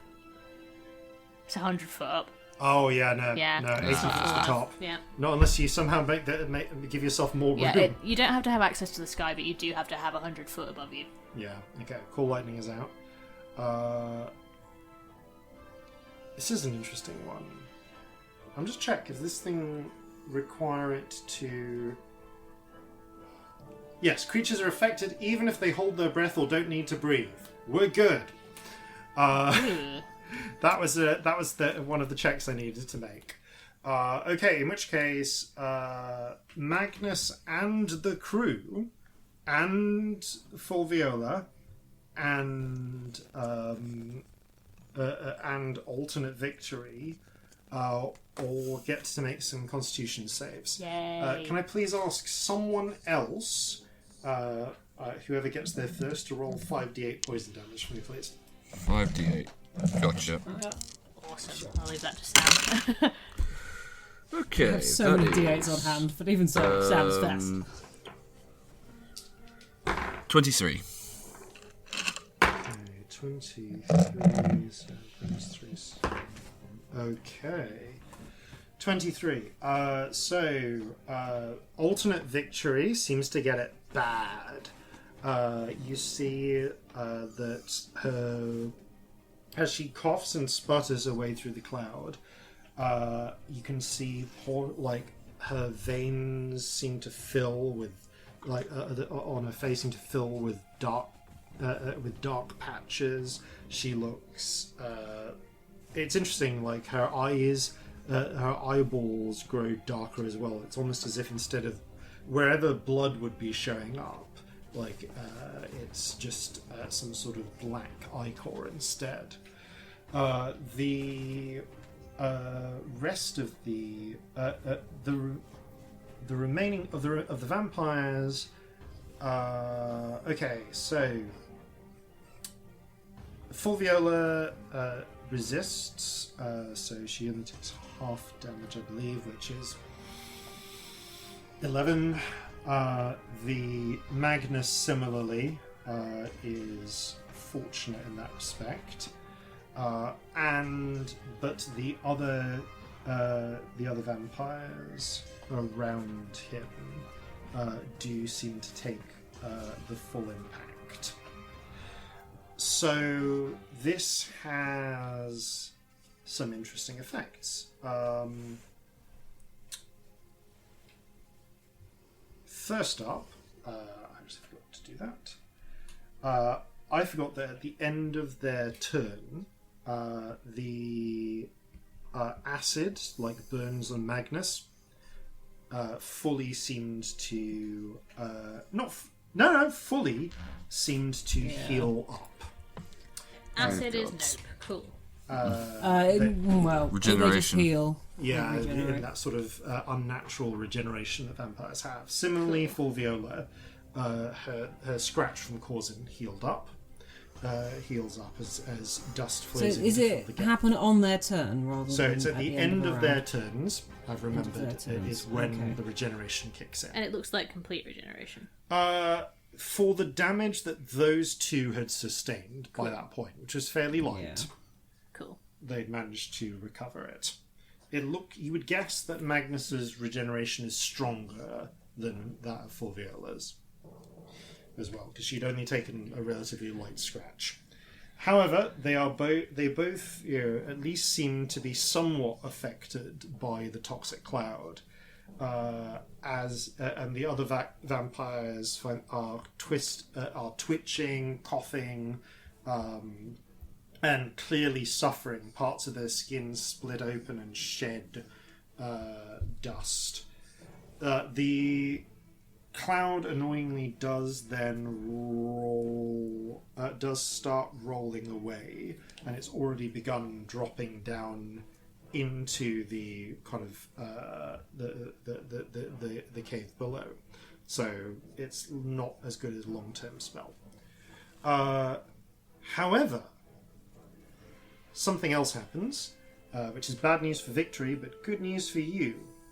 As the cloud strikes Magnus, you see Victory suddenly, real Victory, reaches to her throat and coughs out what seems to cough up some blood, and you see now a gleam of red light from under Magnus's matted beard. It looks like there's some sort of silvery object under there which glowed momentarily with red light as the noxious cloud is choking him. Okay, that is we're going to come back to those guys. Corzin, we've now hit the point where we are back to the party. Yay! Okay. Right. So I've got the Chicken Pete bearing down Chicken on me. Pete is bearing down on you, and He's squawking mad. he's squawking mad. Thanks again to I don't know if I mentioned it previously, but I should put it in messages if I didn't. Thank you again to the Discord server for coming up with the wrestler names. Yeah. Excellent.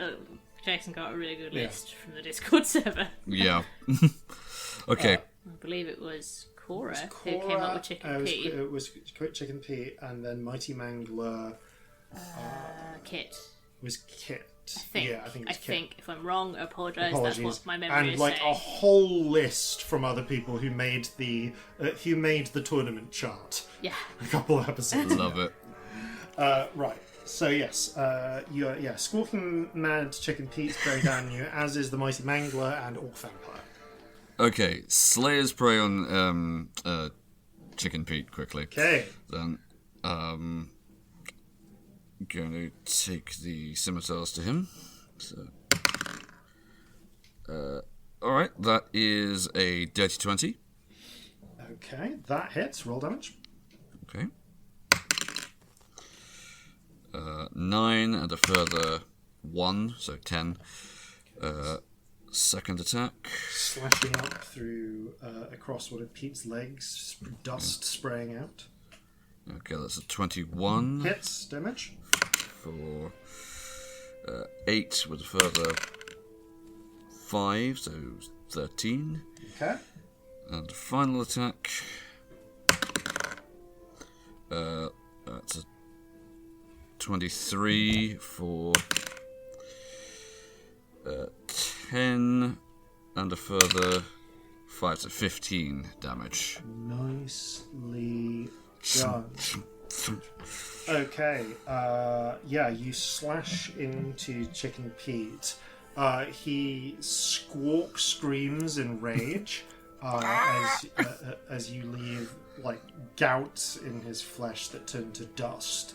But he's still kind of berserking at you. Yeah. Anything else you can do? I think you're pretty much there unless you want to try and move. I think that's it. No, I'll provoke an attack of opportunity from him if I move. Right. So no, I'm going to stay with it. In fact, actually, can I like staying in base-to-base contact with him? Can I like angle around so that it's difficult for anyone else to come in? I'll say that you can angle into a position where it's a little harder, but there's 3 on you. There's not really a position where you can't face all 3. Actually, no. I'll say you could get into a corner. So only 2 of them could strike you at once. Okay. Yeah, and you can do that. I will bear in mind that you essentially have cover from the others. Okay, good to know. So Celestia. Yeah, so you've been like lurking in your hiding place, just like at the side of this corridor, not yet seen by anyone. Mm-hmm. I was about to change them. Yeah, the vampires are all currently in the midst of a noxious poison cloud, along with fake Victory, while real Victory, Scamp, and Lobay are on the other side of this sort of nightmare cloud.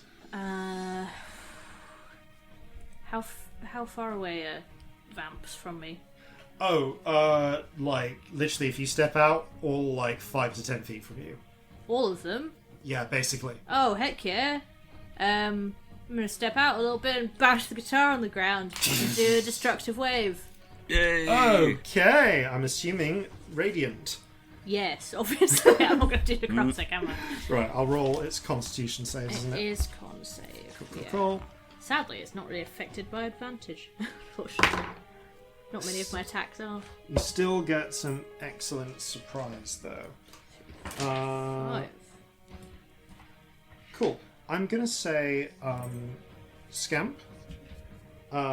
You get the feeling that that you see that Magnus is about to dodge out of the way of a direct hit from one of these. You feel like you have a very good chance of swaying him into its path if you bend fate.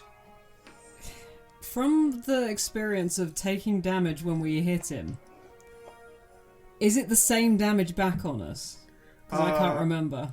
From the experience, it felt like it was a pain in your brain, so psychic. But was it like the same level of damage? Was it in relation It to felt how like much we about did to him? about halved. How badly hurt Celestia? Pretty bad. So if I make him fail his save, are you likely to go down? Would you like to know how many hit points I have? Would that help your brain? Like just in a vague ballpark of like. I've got 27. I can't do maths. I can't figure out Celestia how much my looks total that pretty is. like not on death's door, but is still pretty beaten up from the previous. I just don't encounter. buy that I'm not going to hit him. Yeah. Because we have to at some point. Oh yeah, Yeah. no, but I'm thinking if we can get rid of the item that's doing this. I'd Oh yeah, rather totally. Not drop you specifically right I'm now. getting the feeling, for the sake of speed, then that you are. Yeah, I'm erring gonna leave against it. But, bending fate. like, yeah? I've seen this thing and I'm like, let's not knock Celestia out. That is fair. So 1, 2, 3. Okay. Annoyingly, with one exception, most of them just all rolled Pretty well. above 18. Well, some of this will be radiant at least, so that Yeah. helps a little bit. So I'm going to do Thunder first. I'm And healing. so 12, 17, 19, so 20 Thunder. Okay. And 12, 13, 15, 18 radiant. Okay, so for most of them, I'm just going to note here this will be 13. Rainbow cracks spread out everywhere. The veins are glowy with anger. Ah! Excellent. I don't know why I have to say it like that, but apparently it's one of those days. I'm going to say then so this is Fulviola, Magnus, the half elf, and the halfling, vampires wise. Although the half elf, as re-established before, is not a vampire. Duck to the sides enough whilst coughing and spluttering that they only get glancing blows from this. However, the human vampire gets it straight through the chest, and with a screech, you see as they are almost lit up from within by multicolored rainbow light, and they explode into a cloud of dust with a kind of like rainbowish tint to it. Yay! Nice. Rainbow dust. Rainbow dust. So the others, if you're doing cool, just make a note of where they are. Similarly, there. Now, Magnus is a little more interesting here. So Magnus takes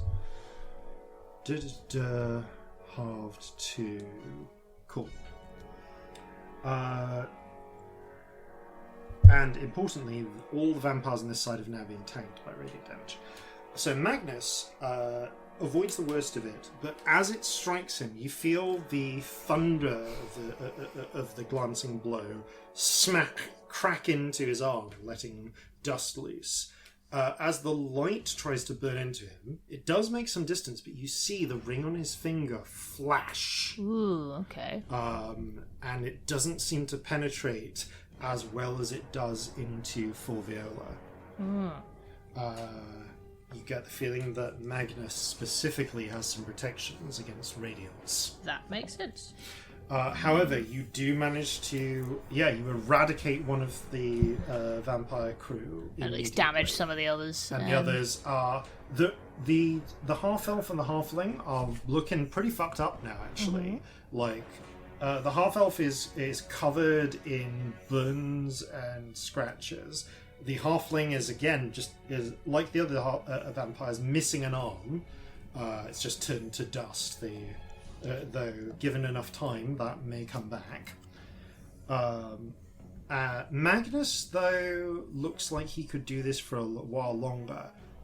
What does happen, however, though, is the burning of the lightning burns away just enough of his beard that you can now clearly see around his neck, above a little plate on his chest guarding his heart, is a small silvery plaque within red writing on it, "You shall not harm Magnus Redfolder." Oh, he's got the missing thing. It's the thing. And also, you feel a splitting pain as you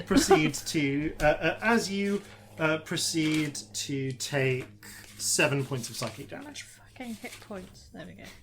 Oh, is that 7? Metal, Yeah. was it? It seems to be made of some sort of silvery metal. Yeah. I have another thing I want to do, please. Yes. I want to. So you see that Celestia's, as like in this like whole situation, very agitated, very mad. Do sort of, I don't know, like the princesses do in the shows. Yeah. One of those, and all the veins glow up, like She-Ra style. And I'm gonna invoke. Oh my god, what is it called? I think it's Unbreakable Majesty. It's the one where it's a charisma check to hit me. Okay. Yeah, Unbreakable Majesty, I think. Yeah, so it's a DC 18 charisma check to try and attack me. If they fail, they move target or waste their attack. Sorry, lads, but I don't have many hit points. Yep. Okay, so the... I always feel mean doing that, because it's like, attack one of my friends instead. does the job. Alright, so, Celestia, you flare with majestic light, lighting up and illuminated. She-Ra music plays. Indeed it does. So this is going to be a little interesting. She-Ra based music on canonically plays according to the DM. Okay, so at the end of the round, because we've got to have some lair action type things in here. Oh boy. Full viola. Oh, is there any cover? Probably not, but... There's enough like rocks and so on you can step in and get half cover. We'll do that, please. Yes. So you're not hidden, but you've got consider your armor class 2. I'm not trying to hide, I'm just No, trying to like got a get bit some of cover. protection. Yeah. Which may come in use. Does Unbreakable Majesty prevent someone targeting you with a spell that isn't just an attack? Don't know, let me check. It says attack, so Okay. I guess not. This doesn't. Then this is not affected. Okay, so the at the height as you cast this, the whole place begins to rumble with just from the shocks of the impact.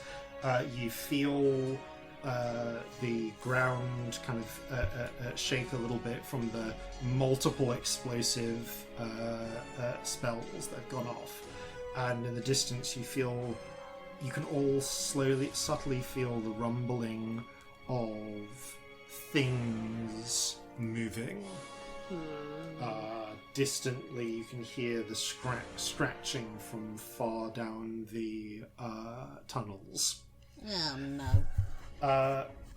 You also see Fulviola look to the hollow-eyed figures in the center of the room and one of them is going, and she calls out, "Well, don't just stand there. This is the wretch that cursed our dear master." I'm fucked. Okay, so one of... What did she target me with, though? I missed that. she hasn't targeted you yet. She Oh, okay. points at you, Cool. and you see the hollow-eyed figures in the middle of the room stop and stop and link hands around the pillar. I'm really sorry, I've lost track of something here. So this is right in the center. So, we have vampire cronies. We have vampire cronies. Who are the hollow-eyed figures? I've just really, So they were lost these. them in my So yeah, brain. these guys got lost a bit, but these were the guys who were like armoring up the vampires. They were the like the kind of Like the ones that were getting slaps off. the ones that were getting slapped. They look, they have. I'm going to call these What an guys identifier. for convenience. I'm going to call these guys thralls. Like they're basically. That helps. They look like they're Hollow-eyed figures wasn't. Yeah, specific they're enough, hollow-eyed clearly. figures. They look like they're like shuffling around in a zombie-like state. They look like they look might... like boring kind of undead, basically. No, more like people who are literally enthralled by hypnosis or Like mind controlled. of some sort. Yeah, Oh they no, are like. so they're not even dead in their innocence that we can't just kill? Well, That depends on your perspective. yeah. The so dear. the handful of thralls link arms and link hands around the spirit pillar, and the spirit pillar flashes, and a handful of strands of spirit stuff are pulled out of it and into them. They turn as one and follow, and all point in the direction that Fulviola points. And you see something spirit-like emerge from them, shooting, like Celestia and Corzin are the only ones who see this, as it's almost like a strange, twisted amalgamation of spirit emerges, like colors and flashes twisting together into like a half-formed, monstrous creature. Oh my god. It's You know like- that monster in Stranger Things that's made of people? Yeah, it's pretty like Is it like that, but spirits? kind of like that. It's got elements of like almost spider web covered in thorns, but moving like a squid, and there's teeth on it as well. Oh, I hate it. And it reaches out, and you see the rainbow spirit kind of almost reaching to try and defend you, as it tries to wrap around and ensnare you. You need to succeed on a charisma saving throw, please. Okay. What dice do I not hate? That is charisma save. It's not amazing. That's a 19. It's enough. Yay! As you kind of flinch, but the rainbow spirit flashes into being, and portions of it become almost blade-like and slice through the sort of web net spirit, preventing it from ensnaring you. As you feel, and you can actually feel that sense of it dragging you into something or through something. That in a way not dissimilar to the way that you've seen Corzin banish things in the past. But you resist. Oh no! You resist the spell as the rainbow spirit protects you. The fragments of spirit just seem to fizzle and fade back into flickers of light that are dragged back into the central pillar. Always piss off people who have better resources than you. That's the moral here. Yeah. I think this is definitely what we should be doing. I think that's the lesson here. Yeah. I Cool. can't imagine what the lesson otherwise would be. Yeah. Scamp, top of the round. Over to you. So this thing that Magnus has got in his chest, Yeah. is it like flat to his armor? So yeah, he's so you can see that he's got built into the armor. There is like a steel chest plate, but he's literally wearing on a chain. This on a this chain. edict. Yeah, So it's like hanging rather than. it's hanging around his neck, basically. Yeah.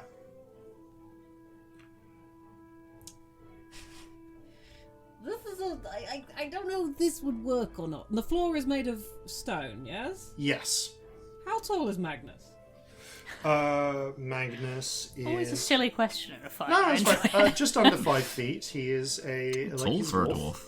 You know, If like I was to try and use let's say stone for- shape to create like just a little pillar that totally engulfed the thing around his neck.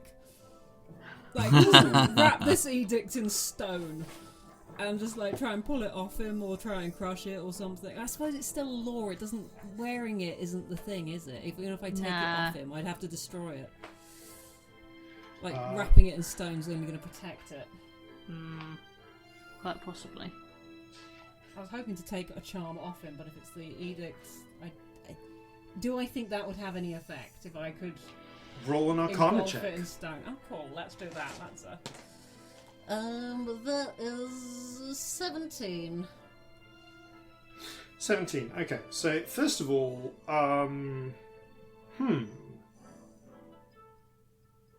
I'm looking at the spell. First of all, I'm listening at the spell and trying to decide how much control you have. Like, whether you have the fine control to, like, snare, like, a small object like this. You actually probably have better chances. I'll first of all say that you have better chances of snaring Magnus than you do. So trying to snap it over the thing would be trying to snap it around Magnus would be a slightly tricky but doable Arcana check. Like you could try and open a pit below him or something. Trying to essentially mold like a vice onto an object like this. Oh, I just want to wrap it. It would just be wrapping it in stone, not like anything else. Just like totally engulfing it. I don't want it wouldn't be a fancy thing, but I don't think that's actually going to stop the magical effect, is it? I mean, I mean, you need to get stone to it if you were trying to wrap it like that. If you like got a rock and pushed it against it and then wrapped it in stone, that would be a lot easier than like trying to get the ground to come up and do it. But secondly, yes, you figure your instinct is correct here. With a 17, the law goes through stone. So Yeah, we do physically know that. yes, Don't we? so that is not going to stop it. With a 17, your instinct is that the only way to prevent it from acting is to either destroy it or change the law. Do we know how you change it? You have no idea. No one's ever told you. Right. I have a vague feeling that we'd got told, but maybe I'm just wishful thinking. We didn't, as far as I can remember, I mean- ever have a conversation with anyone about like how a law is changed if what it did- is to be changed. What does it look like? Does it look like he's just written it on there?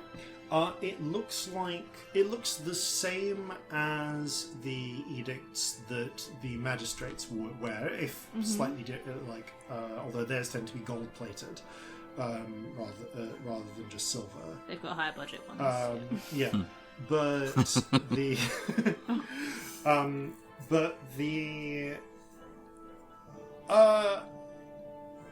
if it is just written on there, he has like amazing penmanship.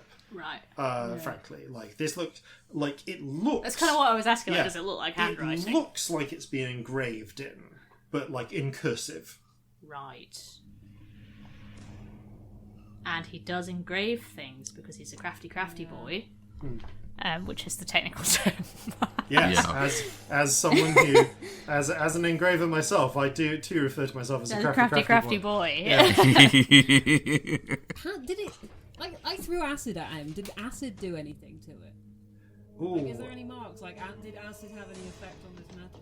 Interesting. I am going to say you can see that there are some places that are a little bit shinier. Most of the acid got his beard, which sort of almost formed a sort of protective layer in the way.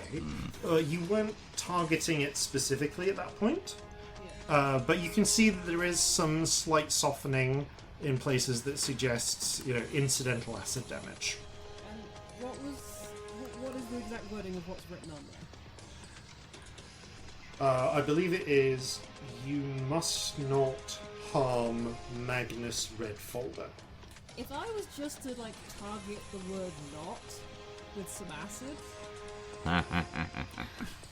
I'm obsessed with you. This is fucking chaos. It's gonna yes. require a finesse check, but I'm real interested. Yeah. I just want to know what happens. I mean, otherwise, never have I. if there's anything I can do to make this more likely to happen. This is. I'm excited by this approach. How do you want to try and do this? I mean, all I've got is a chromatic orb as a spell. That's the only acid I have. Okay. I'm gonna say this is an Arcana check to get it that tight and small. In which case, you just have to hit Magnus's normal AC, or it's a very high AC, and or it's a very high AC because you're going for a very specific target. And you know what? Just because this is wild enough, roll 2d100 if you're committing to this course of action, because you can have your tides back. I just want to know what happens real bad. Yeah. It's just funny if everyone has to hurt him. It's really funny. That is 42 and 58. Okay. Cool. So you see two futures. One is rolling 58. you do keep rolling 58. I do. And I keep forgetting to bring it into existence. So can you roll again, please? Okay. I'm going to replace the 58 because we had that recently. 93. Valid. Okay, things are going to get. Oh dear. You're either gonna get very small or you can get very large. This is such a weird moment for that. I can't do the small. I can't. It's just bad. Yep. Yeah, I've got shit to do, so. I guess large. Okay, as you realize what you're seeing, you prepare to cast, and you feel that surge of magic flowing into you, swelling within you. Literally swelling within you. Scamp. Oh no. Scamp gets bigger and bigger. I'm gonna DM Fiat this one. Scamp, you become huge. Oh, wow. You are How now. big is huge? I forget. It's a step above large. So Scamp has yeah, gone. but I don't know what that means. How Yeah. big is it? Scamp is now large enough that they are plugging the passageway. Well, And Yeah. they're plugging the passage. Yeah. Are they? Yeah. Okay. Scamp is basically not only 10 taller than 10 feet. You find yourself sinking onto your hands and knees. You are wide enough to be filling this passageway, Scamp. Which Not actually the worst moment for that. The other option was so much worse. yeah. So We're in the same passage, right? oh yeah, And I've basically just tried to find some cover. Is Scamp in the way of... what's Scamp attacking is me? explicitly stepped back. So Okay. actually Scamp is like the backstop to this whole corner of the fight. Cool. So I'm gonna say, yeah, for we'll rule on the fly anything that needs ruling. I'm gonna say that any increase in hit points is that you might get is counteracted by making it easier for you to hit because you're huge, larger, so most of your stats don't change. But I will give you advantage on strength check, anything strength related. Ooh. Disadvantage on anything dex related because you are Winnie the Pooh. Like you're 8 or maybe 16 times your size right now. Depending on how you want to count it, but you are also Winnie the Poohing. Yeah. Hey, but at least I'm not a pot plant. Yes. Oh god. So Scamp suddenly swells inside, blocking off the passageway. Okay, and now you have tides back. Okay, so remind me of my options of how so your to options do this, are because either... this might now be different. You can either do it as if you're targeting a very small target, so high AC, or you can try and do an Arcana check to make the spell pinpoint, in which case you only need to hit Magnus's AC.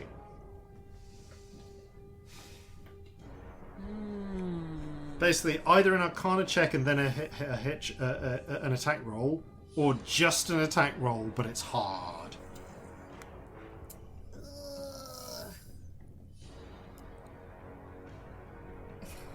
And he's armoured now, so he's harder to hit. Yep.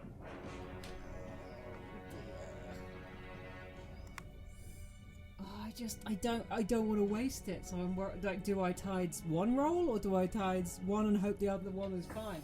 I don't know, man.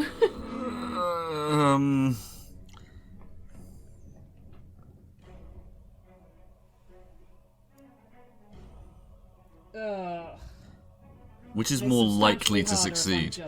Yeah, that's the thing, because I don't know what the DCs are. I have no idea.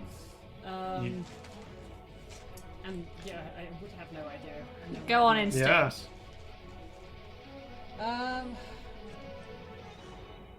If I fail the Arcana check, though, do I still have a chance to hit if I just precise it, or is it just done if I fail the Arcana check?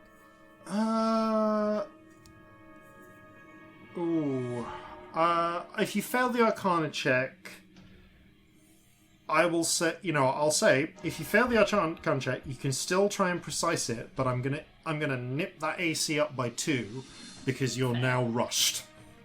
Yeah. Oh, that seems reasonable. Okay, let's. Oh fuck it, let's do it that way then, because I Okay. just not a clue. Roll Arcana.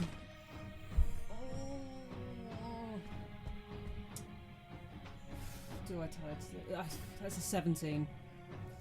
Okay, you think you focus the spell, like as you hold out your huge meaty hands, and the orb of acid forms in place.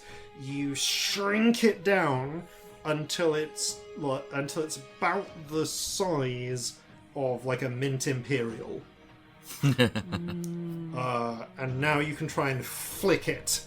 At Now your I target. will use tides because I want this to hit. Okay, roll your attack. It's a dirty 20. That's enough. Roll damage, I'm please. gonna do this. Oh, I forgot to say, but I'm doing it at third because I don't want to. Cool. I want to do some damage, but I also don't want to waste high level spells at this point. It's going to be such a mess when this works, and I'm so excited. Oh, it's a 10 and I don't want it. That's an 8. There we go. Still not brilliant. 19. Okay, so I'm going to make a note of this. I'm tracking the Edict's hit points now. I just want to hit the word not. Okay, so I now need you to roll a luck check because you did a lot of damage and acid does splash a bit. That's true. Splishy splashy. Never more have I more wished that I had heat metal as a spell. I know, right? I was thinking that. That was only a 7. Okay, so you must not harm Magnus Red Folder. So that's a 7. So it's not Okay, that's a bit of unpredictability, but not a huge amount. So let's go. So 1, 2, 3, 4. Can you roll a d6 for me, please? 1.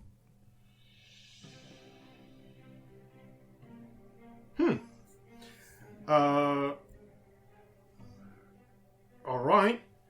So this is going to get a little weird. Really? Yeah. Go And on. Can you roll another d6 for me, please? Yeah, that's a 6. All or nothing.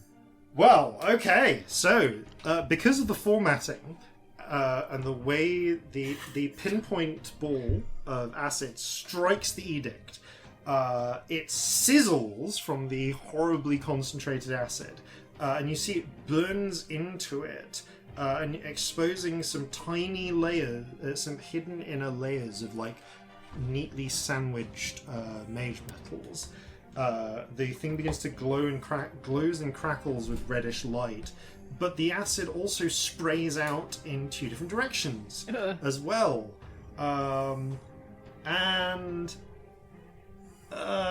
Okay. One more d6 and then a d8, please. Bloody hell. Hell have you done? Okay. 4 on the d6, and a 4 on the d8. Okay. So, we're going to find out what happens when laws stop making sense. So, you successfully you successfully destroy the word not. You also destroy. You must ham, Magnus Redfolder. You say ham. You also destroy the Y and the U on you.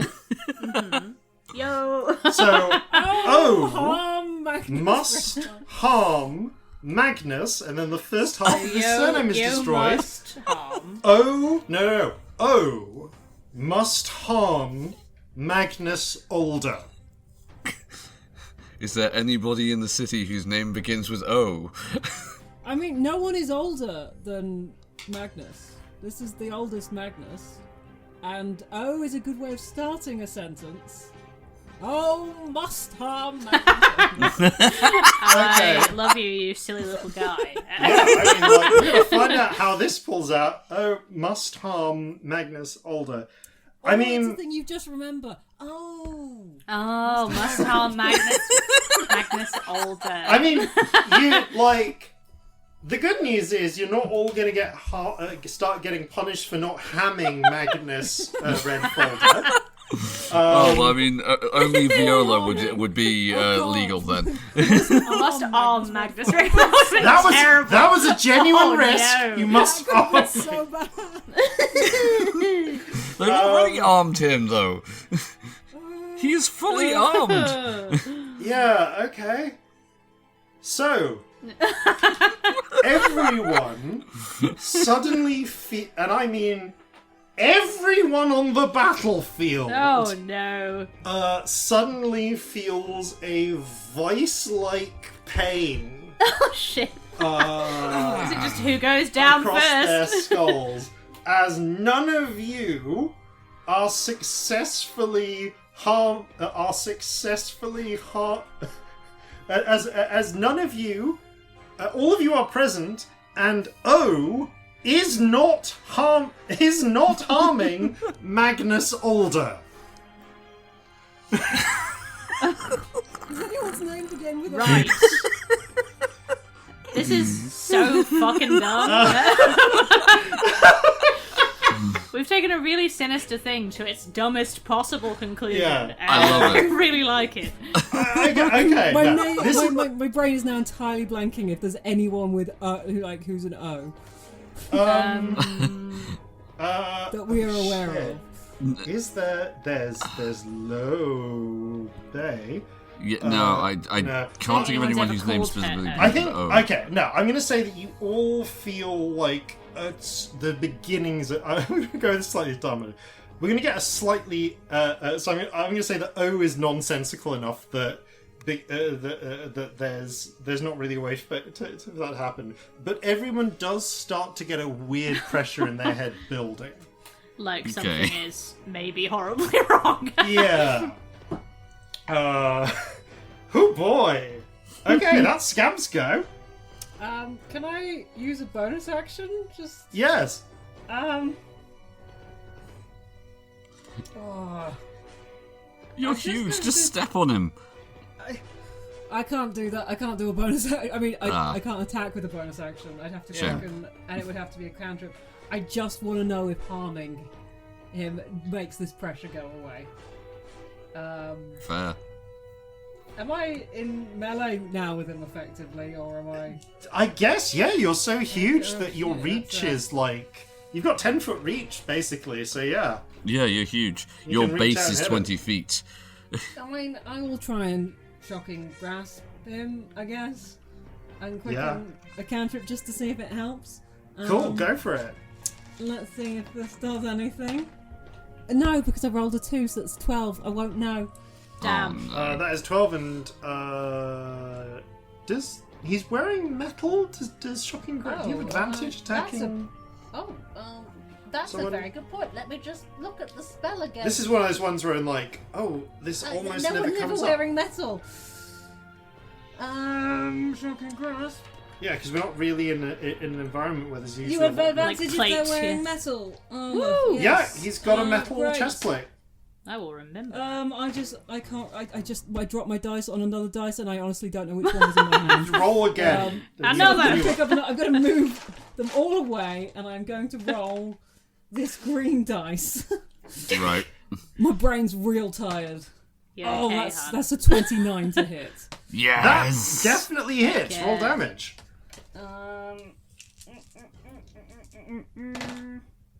That's 8 lightning damage. Okay. Yeah, you... And you can't take reactions. And you can't take reactions. Can't take reactions. Which is potentially really helpful. Okay. That spell's great. You reach out and and like you don't quite manage to reach him, but the I'm just gonna lightning pat him on the head. like Right. arcs from your hand to his chest plate, and you smell kind of burnt flesh and dust as the lightning crackles around it, burning the flesh. And the headache clears up for you. I'm going to say it loudly. If you hurt him, it stops the headache. Oh, good to know. Good to know! That's gonna get interesting. Right, that's going to pose a very interesting challenge for. I want to say it loud enough that the vampires can hear it. Yeah, the vampires can hear it. Gotta but bite we're that also- more. But we're also in a weird place right now. Yeah. So weird. Everything's a mess. For everyone else. Okay, there is one vampire who is not bestial.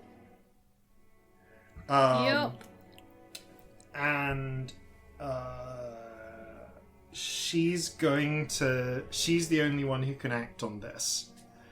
So she is going to do, and she must work in her master's best interests. Therefore, okay, Fulviola goes, Magnus, dear, I'm afraid I really need you to let me get rid of this. Magnus snarls, but narrows his eyes, and as they clamber out of the swiftly disappearing cloud of noxious smoke, allows her to grab hold of the edict, pull it off his neck, and Fulviola, I guess anyone in this chamber can now take an attack of opportunity against Fulviola. Yes, please. Oh, hello, yes. So Yeah. Scamp Scamp, if you still got a reaction, you can, and so can Celestia. There are restrictions on what attacks of opportunity can be, aren't there? You're not a warcaster, so it can't be a cantrip. It's basically just a melee attack. A melee one. Oh, it can only be a melee. Okay. Shooter. I suppose you can just shoot it. You're just doing it like from melee range. So it's normally with disadvantage. Unless Yeah, I it's don't think my dagger's very good. So 19, Heather? Yeah, I'm gonna do that. I'm gonna try and shoot her. Go for it. A flintlock is Dex plus proficiency, right? Yep. Yes. Cracking. D10. So that's I can't do maths. I've forgotten how to do maths. 8. Rubbish. That's not hitting. No, it's not. no, That's it's more than not. 8. That's 13. I'm tired. Still not hitting. Oh, it's still not gonna hit. Yeah, you fire the shot and it goes wide. Victory. I stumble as I fire it. It just like hits the ceiling. Victory launches a little jolt of lightning as a cantrip. Actually, is that her? She's got a little melee cantrip, hasn't she? Yeah. So sorry. She She got reaches shocking out. grasp. She's got Thunderburst, which is sort of the thunder-themed shocking grasp, actually. But not affected by wearing metal. Yeah, so she smacks at she kind of reaches out and smacks for the other as she goes, dealing. Why do I not have my d8s out? That would have been convenient, wouldn't it? There you go. Dealing 12 points of thunder damage.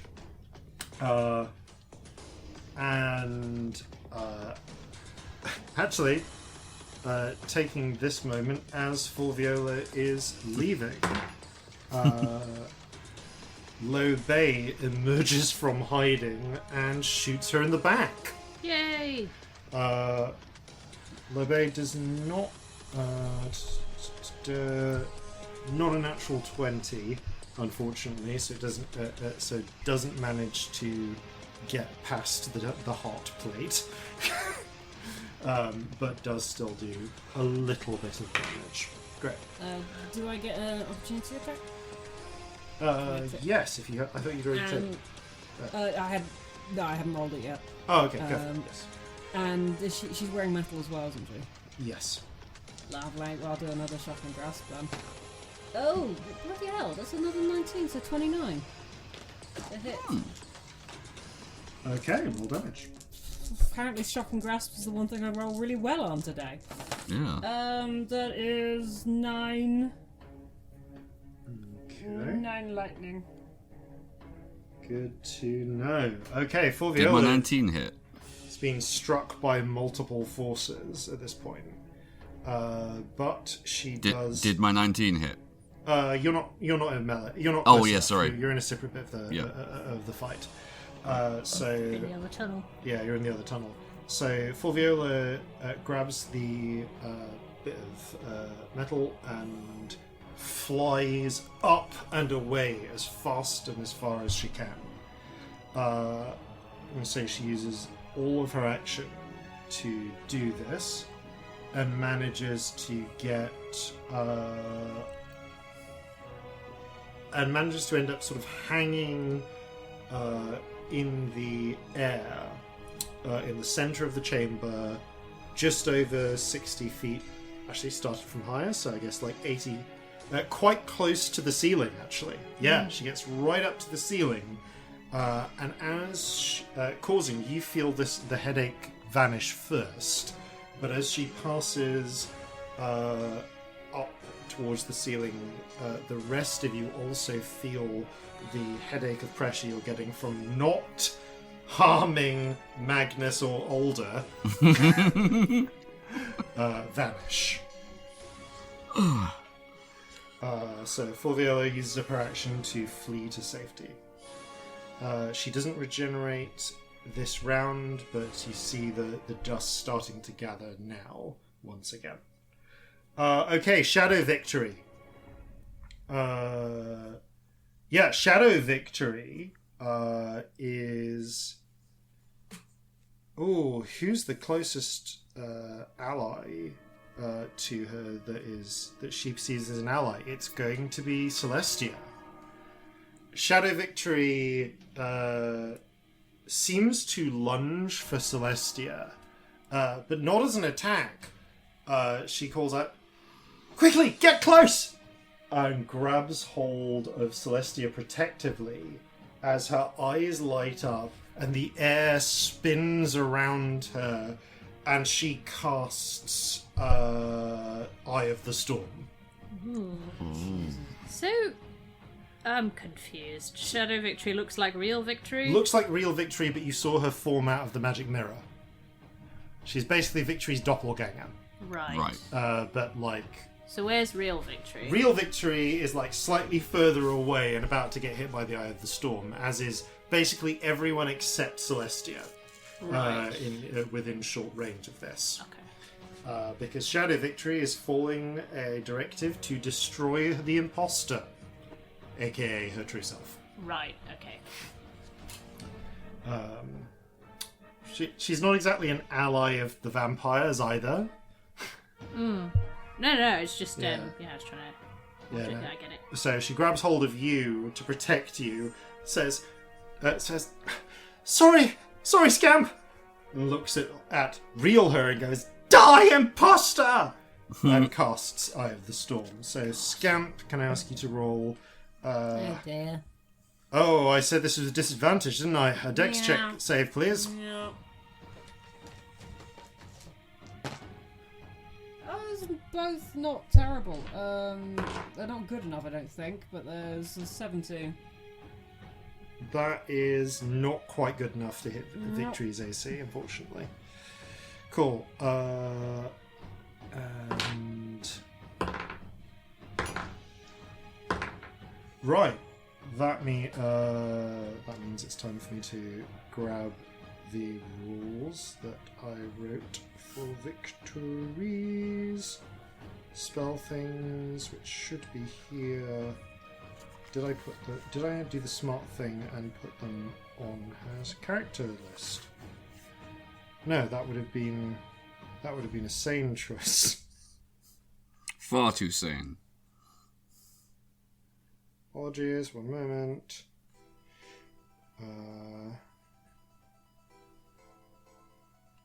Gosh darn it, I thought I had like a little note section for magic items specifically, and I don't seem to have it. Never mind. I will grab this out of my notes. Can I ask someone to please roll me 8d6? 8d6, gotcha. Cool. I'm in trouble. Okay, that is...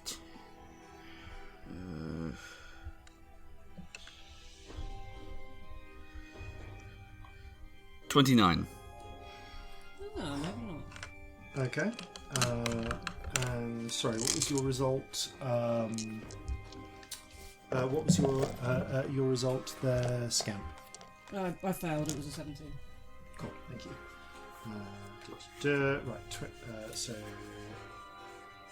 sorry, I blanked there. Something about something. Was it 28 that you rolled? The damage. 29. 29, thank you. Okay, Scamp, you take 29 points of lightning damage. As unfortunately does Low Bay.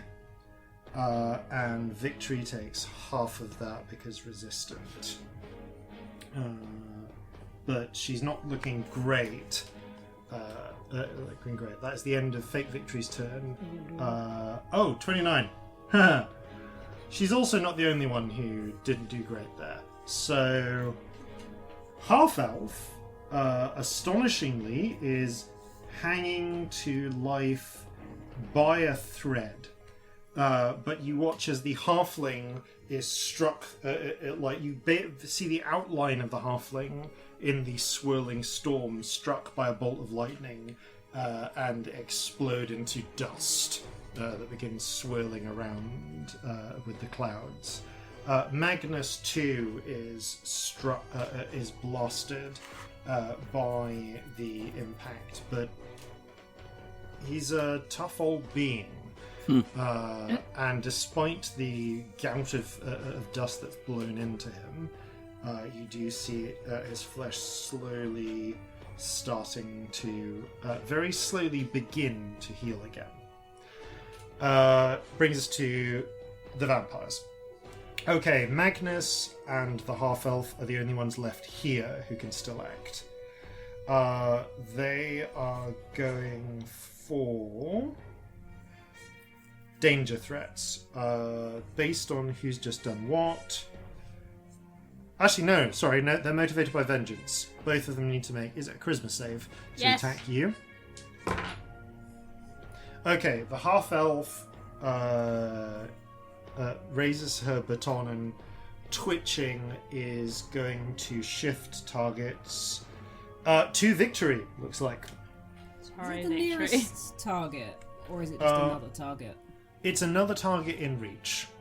Yeah, Okay. it doesn't say, it just says Okay. either move target or waste their attack. Yeah. Okay, so it's not going to automatically go to the person next to you, which is fake Victory. No. Shame. So That's a shame, because they're not No. smart. They don't know. she just needs to pay. She can still tell Yeah. in an animalistic sense, friend from foe. I mean, fake Victory's not a friend, it just did 29 points of damage to her. This is true, and she ain't exactly But happy about she does that. know, she knows the difference. It's, But, yes, it's yeah. happening. Yeah. Okay. She smashes into normal Victory, dealing with a flaming baton, striking her. Victory is looking pretty rough. After which the vampire is going to descend, kind of out of sight, into the mist, into the swirling storm, and presumably scramble out of it along the walls. Magnus, however, can take a few hits and is going for Celestia. Valid. Yes. He does manage to do that. I brought this on myself. Okay. The storm. No, he's close enough. The storm does probably. Right, he's going to attack Celestia first then. Okay, so I think that is a dirty 20 to hit Well, that definitely Celestia. hits me. Yep. So that. Okay. Bye. So he. Oh no. Not necessarily. He grabs hold of you. Oh no, it's actually even higher. Grabs hold of you, but doesn't. But instead, he just locks his hand around your throat, grappling you. Ooh, ouch. He then attacks again. Okay, yeah, that. Does he need to roll another charisma save? He does. Is it for every attack or is it once? I will check. Because that is specific. Because I assumed it was once and then may attack you, not for every attack. DC charisma save to try and attack me. I will check, or you can rule it. Yeah. DM wise. I'm gonna up to rule you. that he's like. I wouldn't make you roll a save for every single attack. I Okay. would ask you to save for can you attack this creature, and then you can do your attacks this turn if you have multi-attack. So I'm gonna rule he can attack again. Oh yeah, for the first time as well. It says in the more detailed wording. Yeah. All right. Awesome. Okay, so the good news, bad news. The good news is the fake Victory's storm is imposing a disadvantage Hooray. on everyone's attacks because of the obscured sort of vision. Which means that while he definitely still hits you with 25, it wasn't the natural 20. Yay. So, first of all, you take... That dice doesn't have numbers on it. 8 points. None at all. That is a silly dice. I don't know how it's ended up in my die pack. You take 8 points of piercing damage. And on top of that, you take an additional 12 necrotic damage. Oh, that's perfectly my hit points. God damn it. Okay, so this does 2 things. First of all, he sinks into you, and you feel as he bites into your throat, your consciousness dwindles. You feel your lifeblood and your life flowing out and into him. Dang. Healing him as his flesh regenerates from the impact as it drains you. Your maximum hit points, for now at least, are reduced by 12 as well. Okay. So note that your until further notice, your maximum hit points have gone I've down got by so 12. many. And you are... Always make con your jump stat, lads. That's the Yeah, and at this moment, Celestia, you are... I am Corzin is the... I think all the Corzin way can't see any of this. unconscious. There's just a storm going on. But Scamp, you see Magnus reach out, grab Celestia by the throat, sink his fangs into her, and Celestia slumps. And we're going to continue with the next round after these, no doubt important, messages. Hey boss, there's a law flagging up as having been broken. Apparently it's beneath the city. I didn't know that was possible. Possibly might be something? I don't know. I mean, I know it's going to be an awful lot of paperwork ultimately, but can you imagine how embarrassing it'll be for us if it gets out into the open that all the people have to do in order to break the law is dig far enough? Alright, it's just that the enforcers were a little bit confused. What do you mean it doesn't take into account elevation? And welcome back. So, just worth doing a little situational recap. We're actually halfway through the vampire's turns. I've got about the ones going after Corzin. So, right now, the current situation.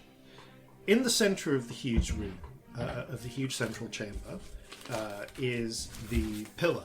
Is the little spirit pillar sitting comfortably under its glass dome, unassailed. A ring of hollow-eyed thralls who seem to be able to draw upon its magic are gathered around it and casting spells, but only when directed to. The floating about 80 feet above them in the air is Fulviola Crest, clutching onto the damaged edict that demands, "Oh, must harm Magnus Older."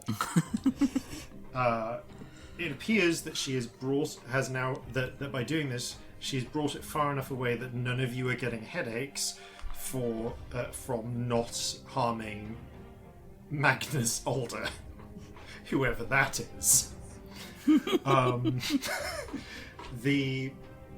At the same time, there are 2 other little fights taking place. Corzin is backed into a corner by the 2 luchador vampires and the orc vampire, while everyone else is clustered up in a tight passageway, currently blocked at one end by Scamp, and at the other end by a swirling Eye of the Storm nightmare cloud conjured by Fake Victory, which is currently encircling actual victory in the process, amongst many others. Big Scamp is at the back. Yeah, Big Scamp is at the back of of this corridor, while in I'm the middle everywhere. Of it, I'm so big. yeah, while in the middle of it, Fake Victory is now stood next to Magnus and Celestia. Magnus has grabbed hold of Celestia, sunk his teeth into her neck, and has drained her to unconsciousness, and shows every sign of that he will continue to try and finish her off.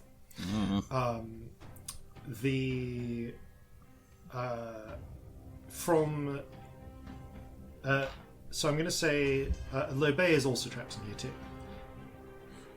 So Scamp, you're the only one who's really seen what's gone on here.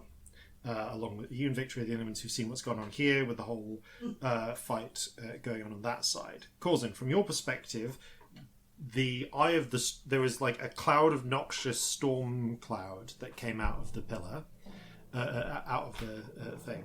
Then you got a headache, and saw Fulviola flying out, clutching what, with your fantastic vision, you recognise as being an edict, but like with weird red light coming out of it and looking damaged and flying up. The headache passed away, and then you saw a different thundercloud coming out of that hole where everyone else is. Big spirit monster? Big spirit monster. Where's that? So, just to recap that. So Sorry, if you had other things to talk about No. first, That that's is okay. the last thing to recap. So when the Circle of Thralls cast that spell, they created the big spirit monster. It launched at Celestia. The rainbow spirit tore it to shreds, and it dissolved Oh, it dissolved completely. and flowed back into the spirit trap.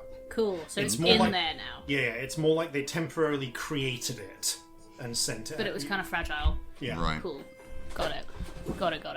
So,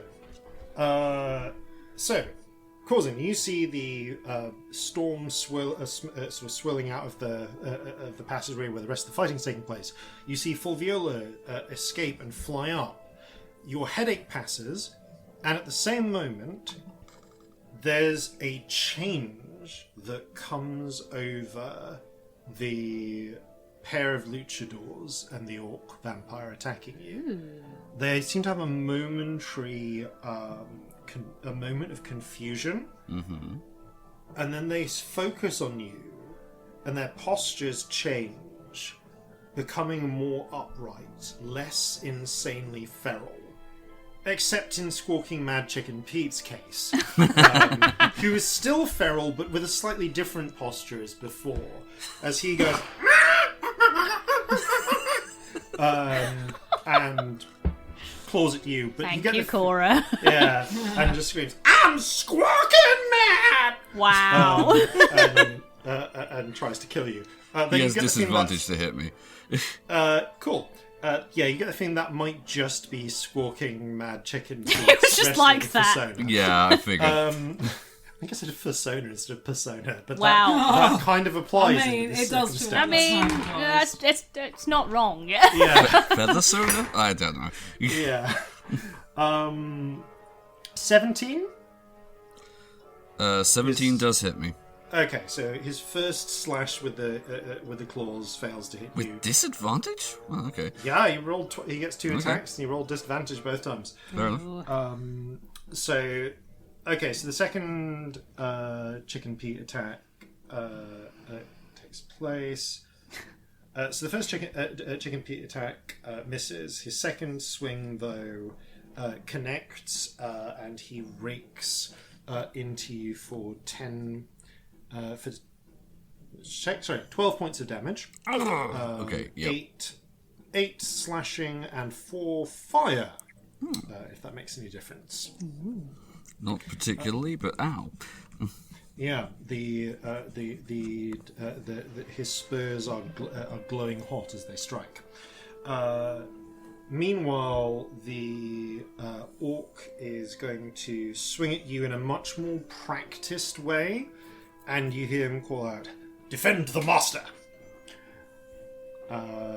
So he's going to make 2 attacks against you. 19 hits, but 9 does not. Yep. Okay, you take this. Are you resistant to lightning damage? Yes. Okay, then you only take 8 total damage this time. Okay. And Mighty Mangler is going to strike at you with their mangles. One of which hits, and you take.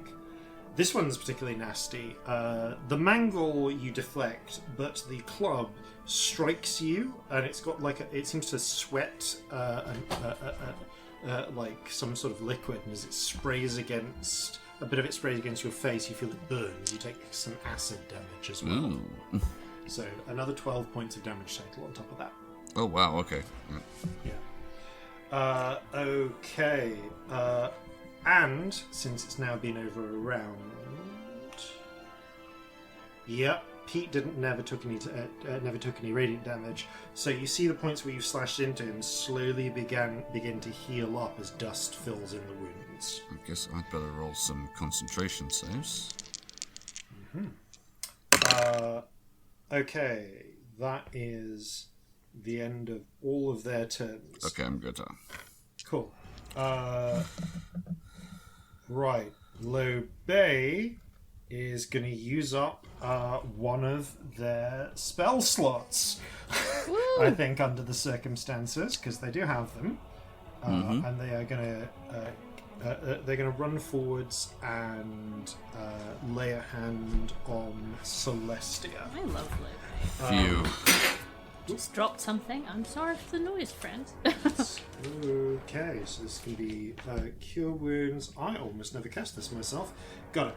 So, D8 plus your spellcasting modifier. thank you. Right, you get 14 hit points back. That'll fucking do. As Lebay reaches out to you, and you become conscious of the Bloodhound spirit, like licking your, sort of licking at your, at the side of your face, lolling in Magnus's grip. And you kind of pull away from his jaws, but he's still got a grip on you. You are grappled. Cool. Okay, that is Lobay's go. Victory is actually says, "I am done with this." Yeah, no, it's a legendary creature. So even though there's only ever been one, she'd know it to go. He's like, "Okay, I am done with this doppelganger shit." And she balls a fist, steps forward, and punches at herself. Annoyingly. And that is real victory. With disadvantage, but it's high enough to hit. Okay. As she connects, her fist sort of impacts and echoes, ricochets with thunder. And also denies her alternate self reaction, so she can't do automatic damage reaction. Yes. And that is okay. Yep. And I'm going to say then that is not quite enough. The impact seems to blast a portion of Fake Victory's cheek away, and cracks splinter down her body like cracks in a mirror, with sort of shadowy stuff escaping from where the injuries are. But Fake Victory is still just about standing. And needs to roll concentration.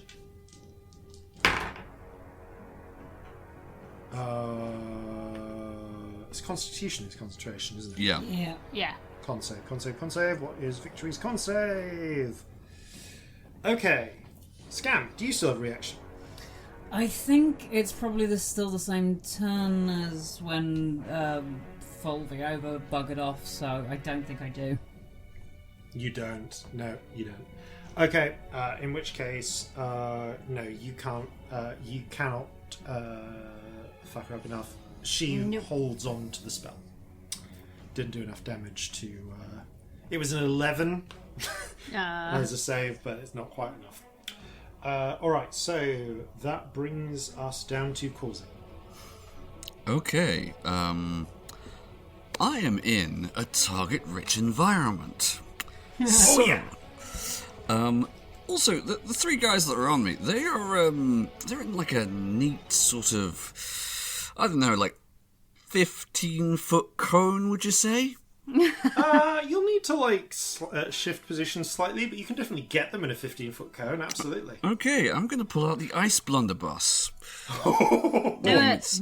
Debut here. Heck yeah. So yeah, they are all going to have to take a Dex save, DC 14. Or take...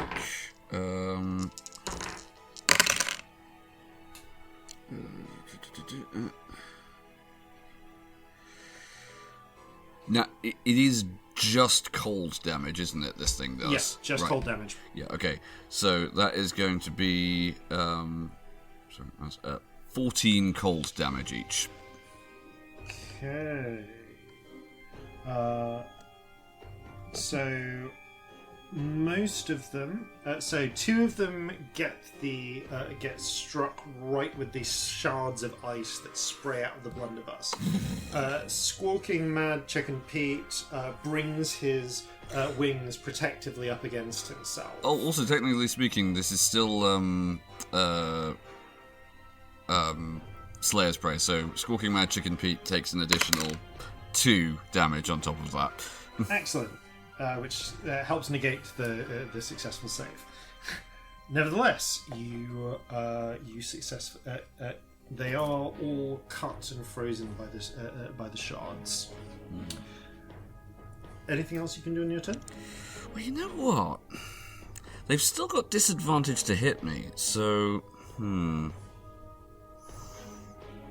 don't know that I could actually get a reasonable amount of distance away from them that they couldn't themselves cover the next round anyway. So I'm gonna stay where I am for now. Okay. Yeah. And you continue tying up this trio of vampires. Yeah. That brings us to Celestia. Celestia, you are in Magnus's grip. You've lost sight of the half-elf, gone wherever she is. And everything, and fake victory, cracked as she is still like conjuring this storm that's harming everyone except you and her. So fake victory's giving me a cuddle, Yeah, as is Magnus. yeah. You are currently Cuddle, right. in a very uncomfortable cuddle pile. And Bad sandwich. there are no allies in front of me, are there? Barring like Corzin on the other side, but Yeah, I mean, like, you can angle in such a way that real victory is not in front of you. Like, okay. yeah, if you can find a direction that will not hit your allies. It might be time for a really big thing, I think. To be honest. So Celestia wakes up with a man sucking her blood. Isn't very happy, as one would imagine. There's like, and you just, as she like clocks who it is, you just see her eyes like fucking flash, and the veins flash up, and just this like rage and lightning crackles start happening, like around her. Generally, you get a rage vibe in the air, and her and the Rainbow Spirit are extremely intertwined at this point, and beams of rainbow come out and split up into different coloured beams, and go for the enemies. It's a 60-foot cone, and it's prismatic spray. All right, now Need to do things. Some of these might be useless, but it is really high damage if they are helpful. So I'm going to basically give you a choice of angle here. So you can direct the ray up, in which case you'll also hit for Viola, or down, either in the direction of the vampires attacking Corzin, or the circle of thralls. I'm going to go, even though it's less people, I'm going to go up for full Viola, just because she feels a bit more important Yeah. than the Seems two reasonable. Yeah. weird wrestlers. That's all right. Yeah, you kind of like struggle forwards a little bit so that you get just within range. You also feel like a slight headache because you're not harming Magnus or Alder, which immediately clears in a moment as you cast this. Yeah. Because it just pulls you within 60 feet. Okay, and the Rainbow Spirit forms up, and just a ribbon of deadly colours sprays out. Yes. So you got 3 It targets. splits into 3. Yeah. So your 3 targets. Can I ask you to roll It's a D8 D8, yeah. 3 times, please? Should we decide which one each one is? I'm going to go Magnus fake victory, Full full viola. viola. Well, in order of distance, yeah. So Magnus gets fire damage. Okay. Yay! A red stream strikes Magnus and flares into fire. Victory, fake victory that is, gets lightning damage, which is kind of annoying. Hey ho. And full viola gets cold damage. Okay. To save you an insane amount of rolling, please roll 10d6 once, and we'll just apply you. Oh, that's. Or would you prefer to roll it 3 times? I was happy to roll 3 times. Then let's roll it 3 times. 4, 6, 8,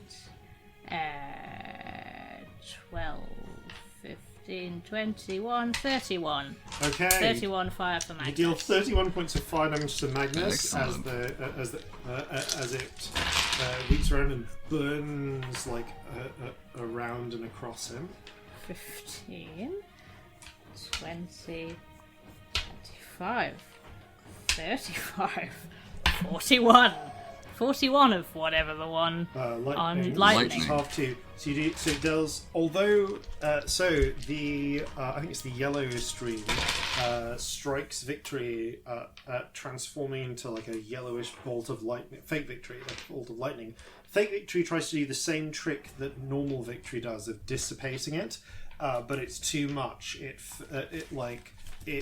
Her body cracks along the points where the lightning travels, and she splinters, it seems, into shards of glass that turn into wisps of smoke.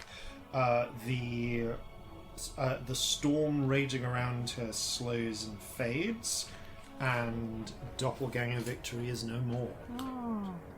Okay. Heck yeah. 28 cold on full viola. Okay. Oh, that is very close, but not quite enough to take her out entirely.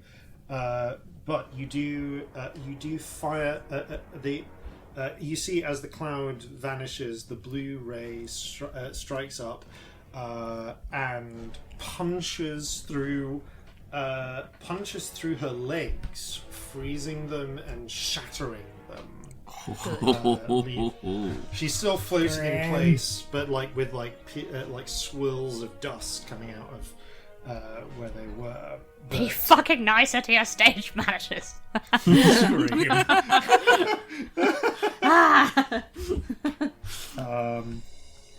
Wait, was that 29 or 39? 28 on full viola. Cool, that's fine. So not. Yeah, I was checking if that was. Yeah, she looks like she's shivering, frozen together, and barely holding herself together. But she is, through force of will alone, if nothing else, still holding herself together.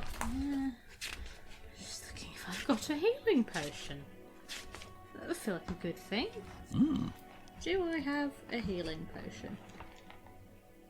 Oh, there's some really faded shit in my inventory. I can't. Do we have healing potions right now? Does it sound plausible for me to have 10 healing potions? Did that happen at some point? Did we? I'm not. Yeah, I don't know. I'm not really sure. So let's leave that. Is there anything else I want to do? Probably not. Yeah, I mean, roll a luck check if you want, and we'll see if you've got any of those left, because... It's Sure, reasonable you've got at let's least do that. one. Yeah. 10. I'm going to say you have one. Okay, and it's just a left. normal one. Yeah. So that you is have, what, 2d8? 2d4. 2d4. Sorry, I Plus forget. 2d4 plus 2. Okay, yeah, and Brilliant. you are now out of healing potions. I'm going to do that because I think that Yeah. will help. Yeah. Yeah. Mind you, how many hit points do I actually have right now? Yeah, no, that's it. That is enough to make a difference at this point. So that's absolutely rubbish. Cracking. Absolutely the worst thing I could have rolled. Never mind. I'm still alive for now. It's fine. Snake eyes? Yeah, literally snake eyes.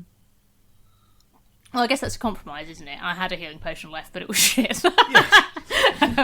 So yeah. that's 4 hit points. And I'm probably going to stay where I am because I'll get attacks of opportunity from anyone if I move anywhere. You also can't. You're literally held in place by Magnus. I am You literally are grappled, aren't I, as Yeah. well? Oh, well, we'll just kill him. That's fine.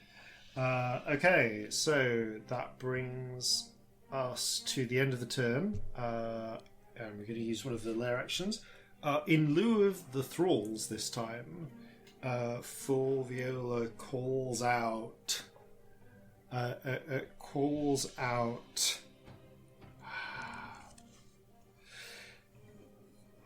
Children of the Master, awaken! Oh, Beasts of Earth, come to heed my call! And I'm going to say that at the end of this round, you start seeing like little flickerings at the edges as they're not waking up yet, but maybe this first stirrings of bodies beginning to rise from their slumber. Oh, put a sock in it! And, yep, and you also see coming out of the... but you also see emerging from... let's just roll for this. 5 different tunnels, including one right near the top. Some what appear to be Quakers. Coming into place, conjured by the vampire's call, because where are there wolves here, mate? Yeah, that's true. Yeah. Yeah, we're doing some Dracula. I can summon beasts of the wild shit. Cool. Fair. Yep. Oh, we're fucked though, then. Yeah, they can't do anything until Viola's turn, though. Okay, Scamp. If she gets one. Yeah, you are huge and are slightly stuck in this passageway, but because you're so huge, you do have like a view of the whole battlefield. Oh dear. So right in front of you is Magnus and Celestia, Victory, and Libé. You can just make out Corzin in his fight with the wrestlers, and then you can just see you just catch Full Viola up above, like, you know, doing the diaphanous dress thing and conjuring beasts of the earth. Being an asshole is what she's doing. How badly hurt is she? Well, both her legs are gone. It's pretty bad. And she's got like a trail of dust flowing around and under her. Okay. Oh, she's too far away for that. I'm gonna just try Eldritch Blasting her. Cool. A solid standby. Also, she might then drop the thing and we're gonna have to harm Magnus now. That's a whole problem for another time. Celestia's awake, that's the main thing. I'm gonna just throw some Eldritch Blasts at this. That's 18 to hit with the first one. Oh, I believe that just hits. Roll damage. 4 damage. Force damage, right? Yeah. Okay, finish it. Oh no! Really? Yeah. I would like to hit her in the vocal cords. Oh. Yes. As she calls out, she's calls out, "Heed me, beasts of the earth! You must." No. The blast of pink light smashes No, her thank you. through the throat, blasting out her neck in a spray of dust. As with a sort of her voice trails off into a scream. Her body, for the most part, crumbles into a cloud of dust. Several objects start dropping immediately. Her armor, her armor starts dropping. Her baton falls. The hand mirror,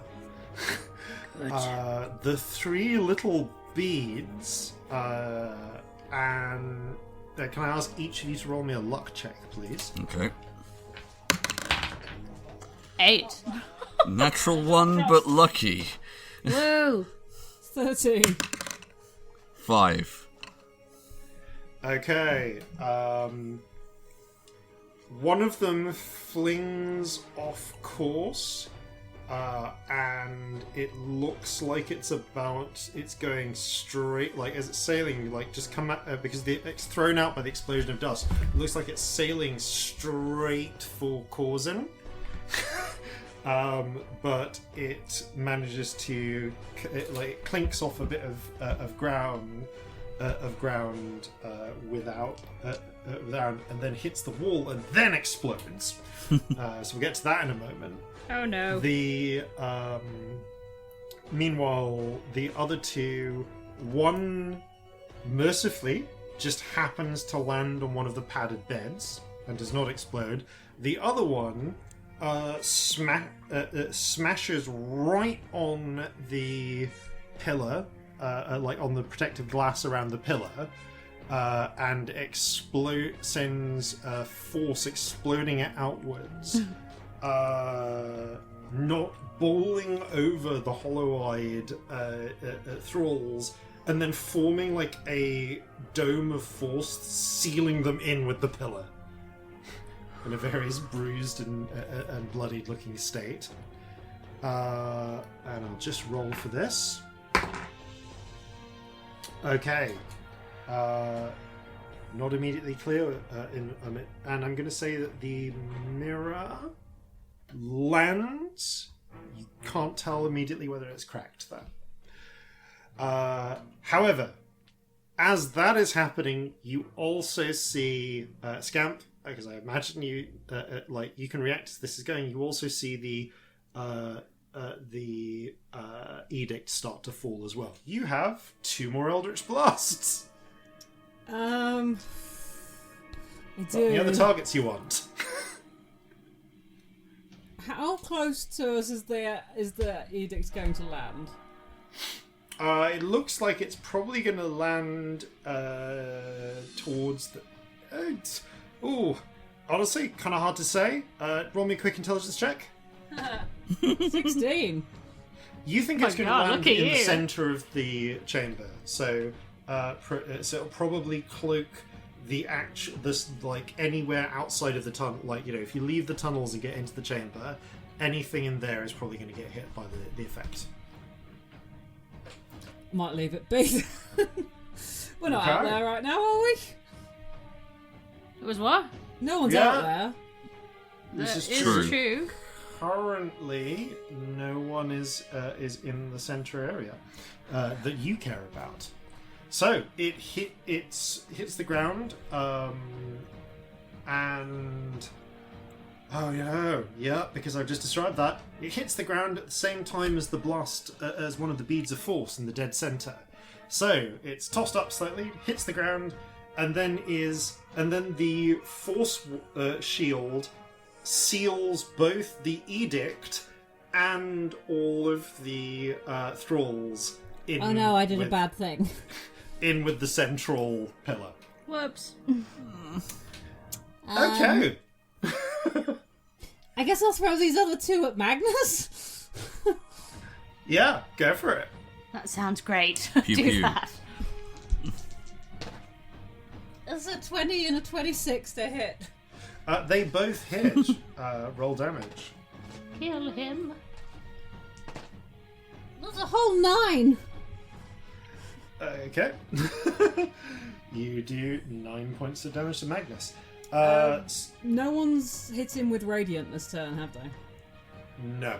Nah. Okay, then I will quicken a chill touch and try and hit him. Okay. This is going to be the one that misses, isn't You it? fling the thing at him. There's a 16. That with armor, unless you want to try and bend your own fate. I can't Okay, do it you on can't. myself, and I don't. Yeah, have it's like cards at the moment. inspiration. Get it. Yourself. That's fine. In which case, that is Balls! I just not want to enough stop him with healing. the armor. Ugh. Alas. Horhace, he, in his feral state, bats it out of the way. No can do. Alright. So that is... I've actually written over Magnus's thing like so many times. I just Hang on, lads. erase that. Yeah? What about... This is a reminder for us as players, because I've just remembered it and we've all forgotten it. Got that nice sextant thing, what does sunlight? Yeah, haven't we? I haven't forgotten that. Who's got it? Is it Corzin? It wouldn't be me because, like, if I do a daylight spell, I'm blind. Yeah, I think we believe it was discussed this. I'd explicit- give it to one Oh, of we you. did. Explicitly not cause it. Who Yeah. has it? then? I don't think I've got it. Cool, I've got it. Celestia has it. There we go. So, Celestia, you have the sextant. Did we figure out how to use it? Yes. Yeah. You basically thumb the runes in the right I'm gonna way. do that at Magnus. On Yes. your turn, yes. Yeah, cool. You said it. I'm sorry, you did the tone and I was confused. Cool. That's okay. Right, who's where? Oh yeah, sorry, it was Scamp's go. So Scamp, yeah, you shoot Magnus. A couple of pink blasts leave trails of dust from him. Speaking of trails of dust, Fulviola turns into a cloud of dust, and you see that cloud, rather than just settling harmlessly, begins to flow towards one of the holes in the walls. Oh, she's Oh shit. Fairly high up. fucking full-blooded vampire. Okay, so that is yeah. Well, fake victory is dead. Let's go vampires. All right. So fate. All right. So this is going to get a little bit weird. So it's the half elf's go, who is actually still alive. Just. Kind of impressive. Yeah, I think the still alive. Yeah, no, you, Corzin, you see as the smoke clears that she's like managed to drop, like scramble down to ground level. She looks, reaches up, grabs her head, and winces as the law comes back into effect. Looks around, and back up for a moment, and pegs it for one of the door, the escape tunnels. So yeah, she's just gonna try and flee. Fair She's enough. out of immediate sight. Yeah. She's not a vampire. Can't say I blame her, to be honest. Okay, that is her done. Let's do the wrestlers. Wrestlers are going to just try and fuck shit up with Corzin. Yep, all at disadvantage. Pete- Come on, let's have it. Remind me why they all have disadvantages? Because I have protection from evil and good on me, and that means You do? Good, specifically. thank you. Yeah. Okay, well that's Oh, right. Well, Squawking Mad Chicken Pete is so squawking mad that he ends up like shanking the orc. He's Oh, fucking God. mad. He's that squawking mad right now. He's like, Haven't we all been that squawking mad? and like slashes into like in his frenzied attack, slashes into the orc's back.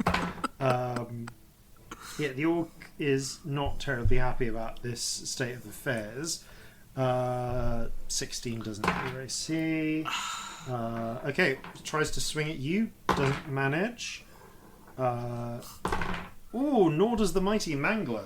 Those minuses really like those disadvantages really stack up. I think I've seen this edition of WrestleMania. Yeah. Okay. I would like to.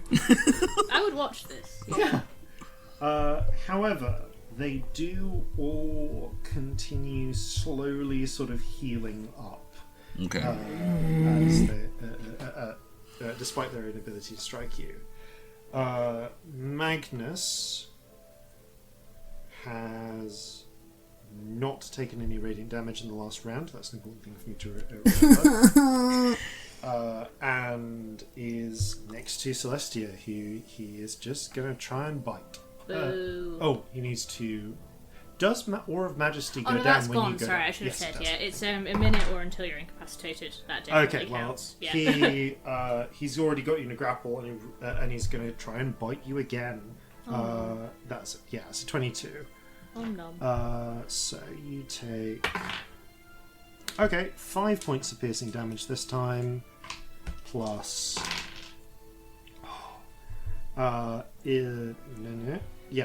11 points of necrotic, Still up, bitches. and again lower your maximum by 11 as he heals that damage.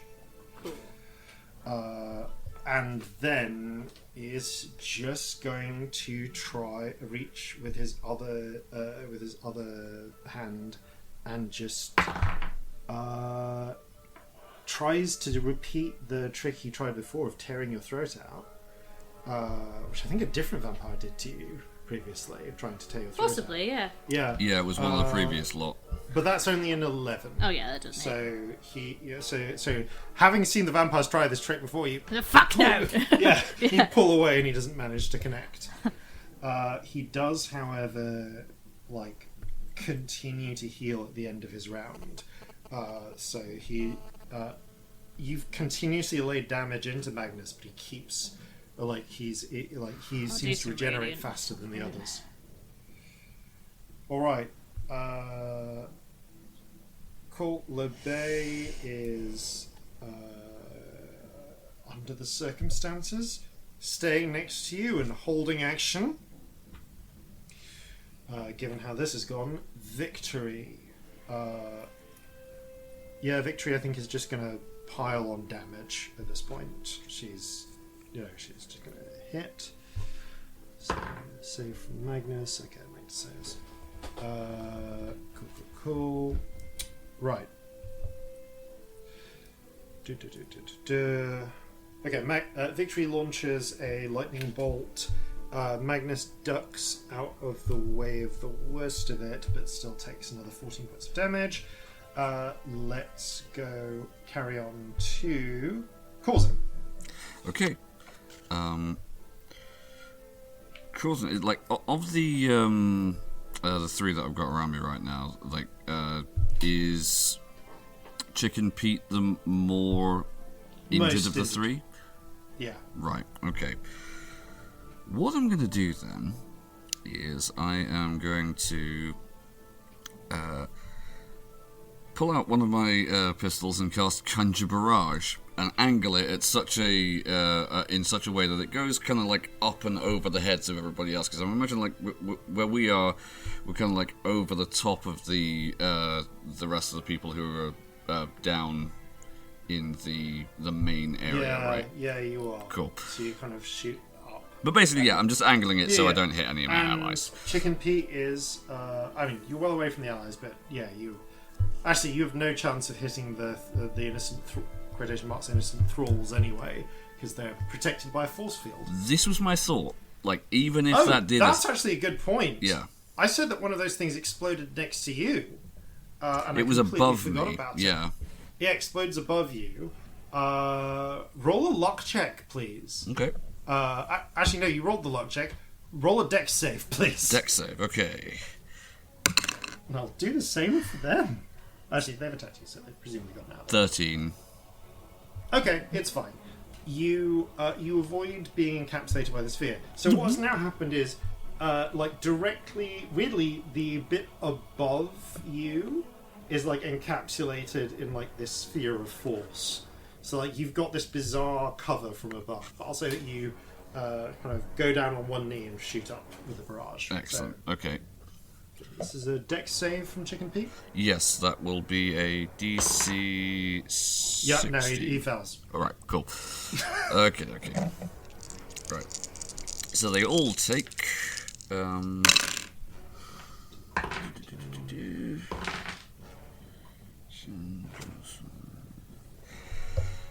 16 piercing damage.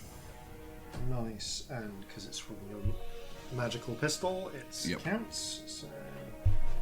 All right. So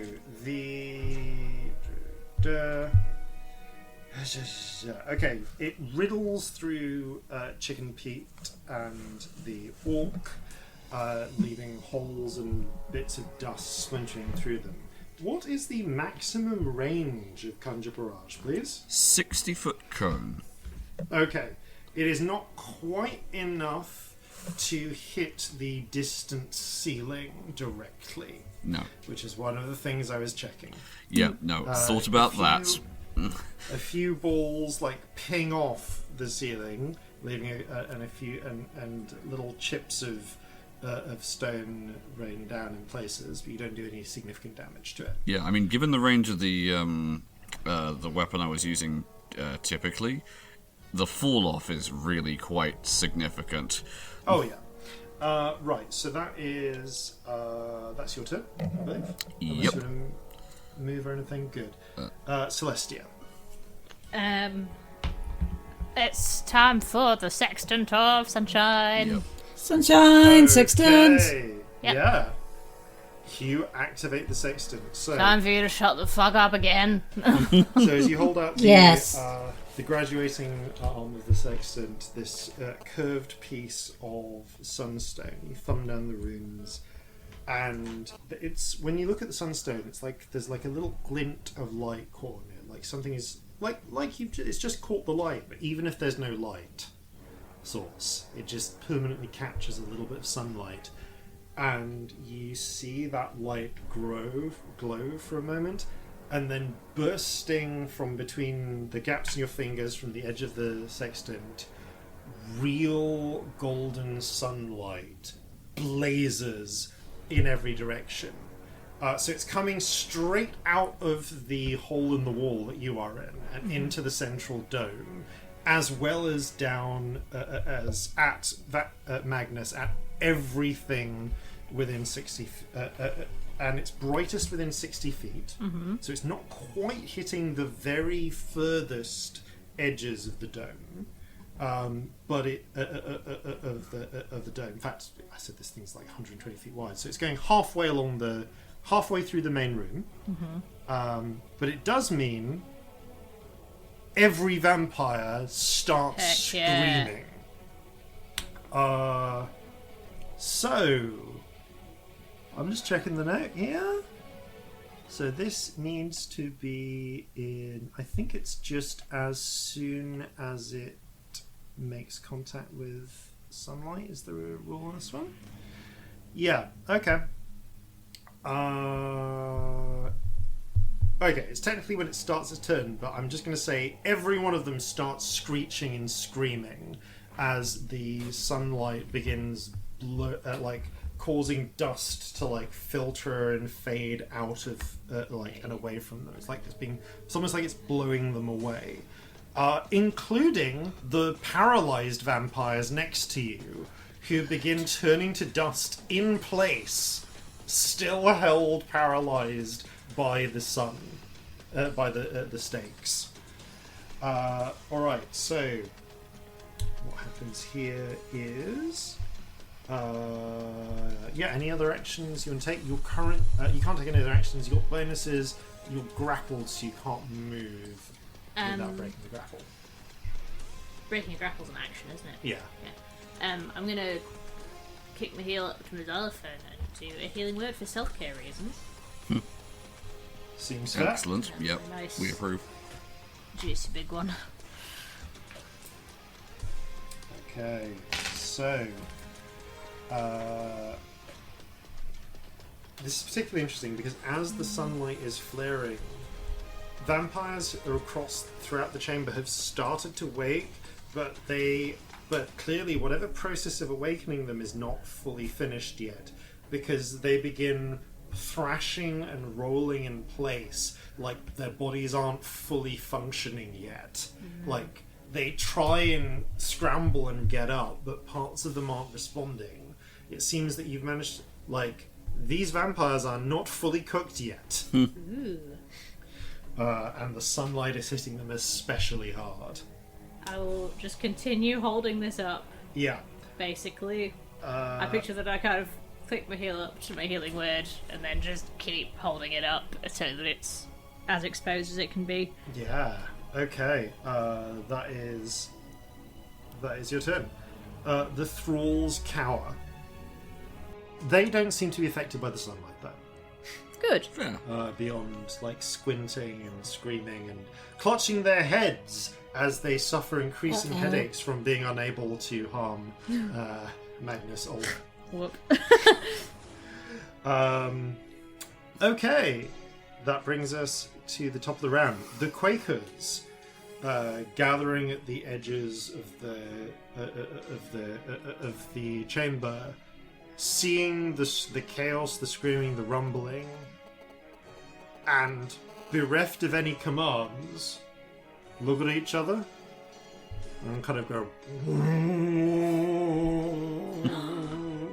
That's a good noise. And then begin. And then start shuffling back down the caves. Is it like in the Dark Crystal? Yeah, that's what I was putting my getting, head. yeah, that's That exactly sound. where my brain was going. Big dark crystal energy. Like they kind of just raise their heads and bay. Some of them begin shuffling away. They're without Fulviola to control them. They end doing shit. They're just big mole friends. Yeah. Yep. And Magnus doesn't have the intelligence to control them like this at this point. Okay, Scamp, top of the round. You are in a very, very bright chamber tunnel with everyone except Corzin. Okay.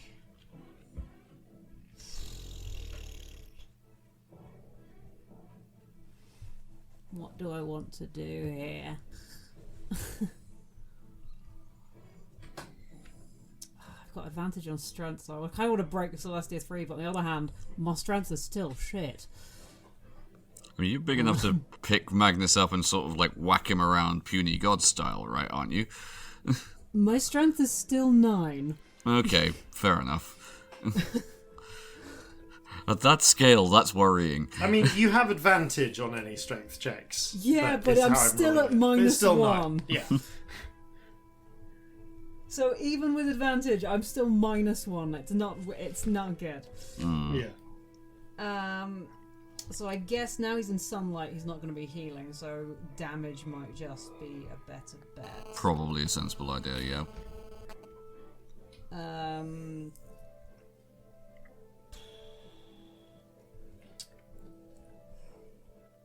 I'm going to shock and grasp him because I get advantage on that. Fair. Okay. Because of his metal stuff. And how often do we fight people in armor? That's true. 25 to hit. Hits, roll damage. And finally a decent damage roll on some d8s. 18 lightning. Okay. Yeah, you blast it. You blast scars across Magnus's armor and flesh, leaving dust in its wake. And how many sorcery points do I have left? Maths. I will quicken one more. Maybe this will hit this time. One more chill touch. Okay. Can you double up cantrips like that? I think if you quicken can. them. Yeah. I can Yeah, do, yeah, I could yeah. do a cantrip and a spell or 2 cantrips in a round if That's one of them fine. is a bonus action. Cool, go for it. So I will, use till. That is a 29 to hit for once. That hits. This is not roll- going to do as much damage, I assume, or possibly none because it will be necrotic. That is a whole 7. yeah, okay. But he will have disadvantage against me until the end of my next turn, and he cannot regain hit points until the start of my next turn. Excellent. Nice. Yeah, Magnus can, it grabs hold of Magnus and it's not... You see some of the dust, form and scatter, but it's not as effective as it would have been on a living person. However, it I does think still connect. that was worth a try. Yeah. The ring on Magnus's finger, by the way, is like glowing like a second like sun thing as it's But trying. the sun's still affecting. It's still affecting him. It's just like you get the sense that it's slowing the rate at which he's burning away. Thank you for the reminder that existed. It's been a while. Okay, so that is that's Scamp's turn, and at the end of your turn, 2d100s, please. Oh boy.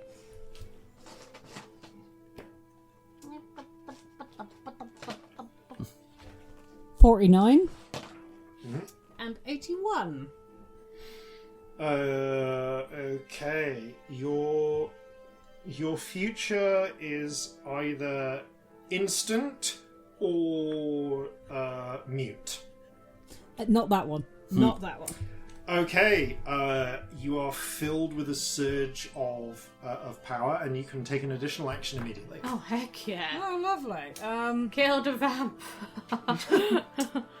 Or do I mean, actually, I was going to say, can I cast a spell? I can. Yeah. Because I only cast 2 cantrips, so even that's not even a question. I might use tides again. Cool. Do it. And I'm gonna get myself advantage on. Let me just check I've got this level. Where did I write that down? I do still have a 5th level. Okay. I'll do a Kill 5th him. level chromatic orb because fuck it. Let's see if I can All right. hit. Just knock my microphone over at the same time. That's fine. Yay! Oh, good. One of those was rubbish, but the other one was a 19. I've rolled a lot of 19s tonight, so that's a 29 to hit. Excellent. Rolls damage. So hits, roll damage. I'm not going to do acid this time because I was worried about hitting. I know mechanically it won't splash, but Celestia's right there, and Scamp's worried. Yeah. Fair. So I will do. Yeah, we'll do thunder damage. No, that makes things shake. I won't do that because I don't want a tunnel to fall on me. Smart. I'll do cold damage. Fuck it. Okay. An icy orb strikes him in the chest. And 5th, that is 7 of these. And freezes. Murder time. Time for murder. We all crave violence. Ooh, there's a few 8s in there at last. 16, 27, 33. 33. Nice. All right. Despite his preternatural healing up to this point, you get the Magnus is starting to actually show the injuries from this fight. The repeated acid burns, the parts of his skin freezing and splintering, and sections just blowing away. As dust filters off him in the sunlight, are all starting to take their toll. He's not out of this fight yet, but for the first time, you feel like you're actually managing to really seriously hurt him. The sunlight's still working, yeah? The sunlight's still working. Cracking. It's just going. It's just going to keep going for as long as it's able to make it go. Cracking. It's good. on now. That brings us to the end of Scamp's turn. The vampires. Squawking Mad Chicken Pete gives one last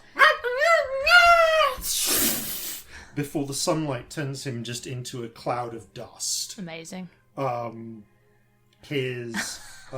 He collapses to the ground. The dust just spraying over you and everything around him. The tiger claw type weapons clinking to the ground around him as well. The other 2 vampires hiss from just the terrible burns that they are taking from sunlight, and are both going to try and flee into the relative darkness of the tunnel past you, Corzin. They have minds again, and self-preservation is a thing. Okay. You can take an attack of opportunity against either the Mighty Mangler, or Vampire Orc, at your discretion, if you wish. I'll go for the Mangler. Okay. Roll attack. Okay, that's gonna be a 27. And damage, please. That is 11 slashing damage. Okay, finish the Mighty Mangler. Okay. I imagine as he's like running past me, I just sort of reap the leg from under him, and as he's toppling forward, just slice down on the back of his neck, taking the head off. Okay, yep, you slice across the head, doily mask and all, flies into the air before crumbling to dust. As does the rest. His body manages a few more steps before crumbling to dust as well. The orc, meanwhile, takes the opportunity to just fucking peg it down the. Fair. Yeah, no, just running at this point, trying to get to safety. Feeling the squeeze. Yeah, I'm gonna say you can just faintly see him at the end of the corridor.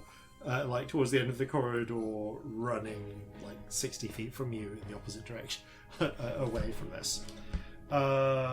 Right, Magnus is a bestial creature filled with rage. He has self-preservation, and he also wants you dead. So he's gonna do what he's been doing thus far, and try and sink his teeth into you. That one You I can't don't get think. hit points back though, can you? Scamp's thing. Scamp's thing prevents him from regenerating hit points. Not that he if knows drains your that, blood. but he can't get No, hit it's a points good back. thing. 15. 16. Okay. I've got my coat on, which I think I have. You do.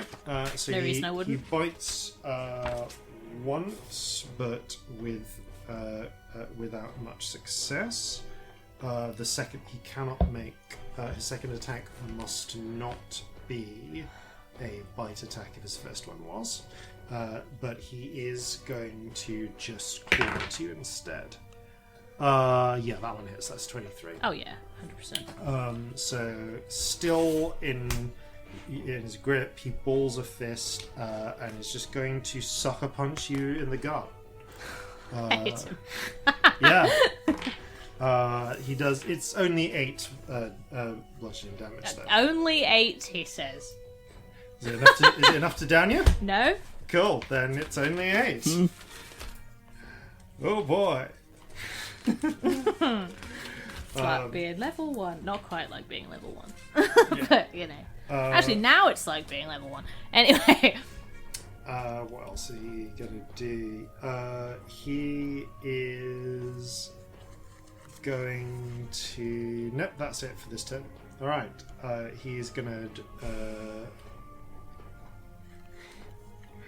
How insane is he feeling? Whittle? No, he thinks his best chance is just holding on to you, even though you've got the sun. So, that's the end of Magnus's turn. He does not regenerate any hit points because he's in fucking sunlight. Actual, proper, honest-to-goodness sunlight. Yep. Okay, Low Bay. Fun in the sun with Magnus Redfall. How fucked is Celestia looking right now? Oh, like real bad, like single figures bad. Low Bay seems to glance between crossbow and hand and grabs hold of you again. The bloodhound. She is my favourite. She grabs hold of you. The bloodhound kind of snuffles up against you, conveying as much magical healing as it can manage. That is an additional 7 hit points. That's actually quite a big difference. I just go, thank you. I can't do much more of this, she warns. Oh, really? Thank you. Hooray. Ow. Okay, Victory is just focused on, I think, just trying to end this as quickly as she can. So she's gonna just got limited single target spells, but she can manage it. She's going to point blank lightning bolt Magnus again. Hooray. And this time, as she does this, there is like her hair really like sparks up with lightning, and it feels. And although he actually tries to this time for his dodge, he drags you in the path of the lightning, forcing her to adjust at the last minute. So it doesn't strike as badly as it normally would. But she did that at 7th level. Because fuck it at this point. Okay, halves to 23 lightning damage. She does manage to blast out a little portion of his side, leaving it dusty and fragmented. How bad's he looking? Not as bad as Fulviola was looking shortly before she was turned to dust. Cool. But he is being worn down piece by piece. You feel if a couple more powerful spells might take him down. And also the ring's making a difference, right? The ring is slowing the rate at which the sunlight is destroying him. Okay, that brings us to Corzin. Okay. Corzin. Yes, sorry, go on. So available. Just a reminder in terms of available targets. There is the orc vampire that is in the process of running away. Yeah. Will get away from you next round. There is presumably, judging from where the sunlight is going, Magnus and Celestia and all of that happening as well. You will need, if you want to try and shoot at Magnus and so on, you are going to need to move into a position that will take you out of line of sight of the orc. Right, okay. And Chicken Pete is out of the picture. Gone. Right, yeah. As is Magdala. Yeah. No longer squawking mad. Yeah. Squawked his last squawk. Actually, I've got multiple attacks, so yeah, I'm gonna shoot off one attack against the retreating orc. So I'll do that. Okay, roll that attack. Yeah, he's like 60 feet from me. Yep. Right. Okay, I'll do this with the carbine then. Okay. All right, that is a 24 to hit. It hits. Carbine is non-magical, if I remember correctly. True. Yes, it is. Cool, that's fine. Roll damage.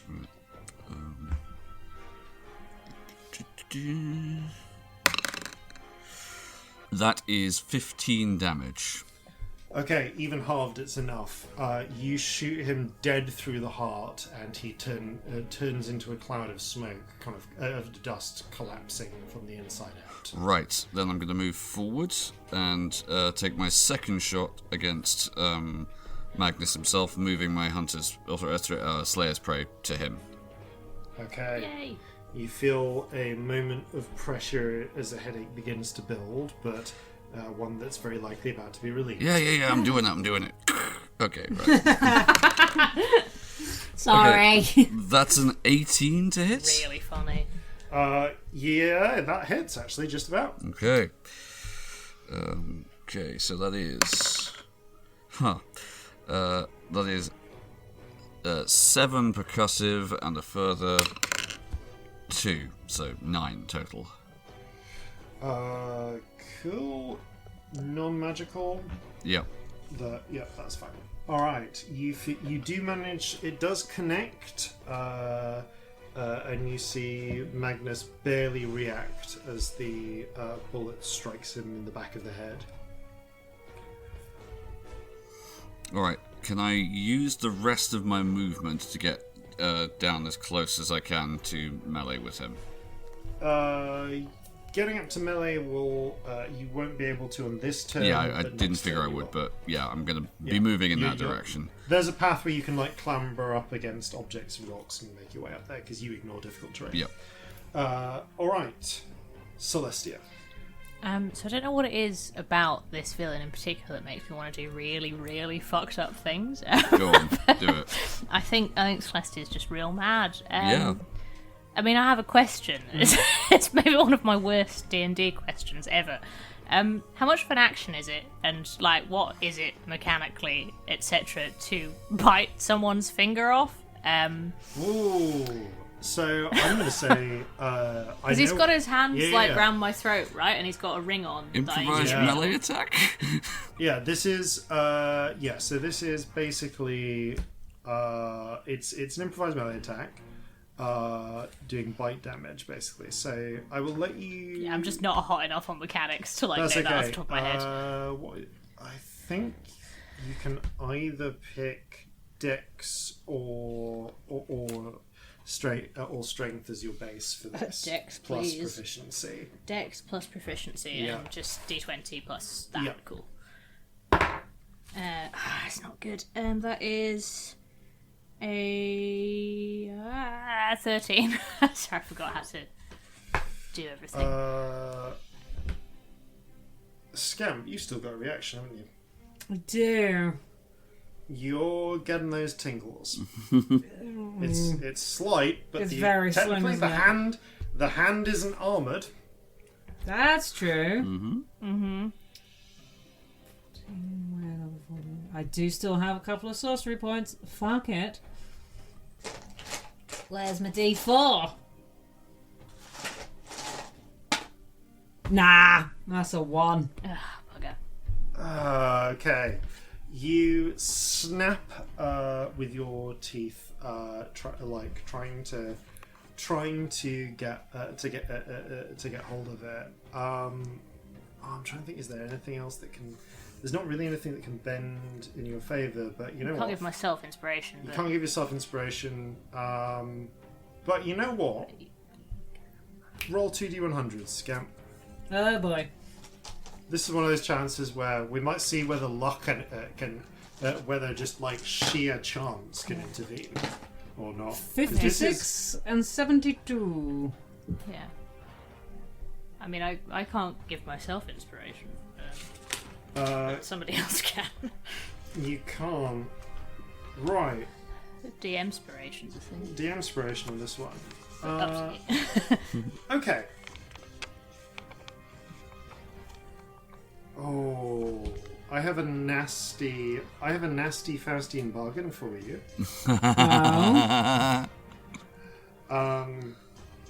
If you take 72 but invert the effect, I will let you roll Bend Fate again for free. Yeah, fuck it.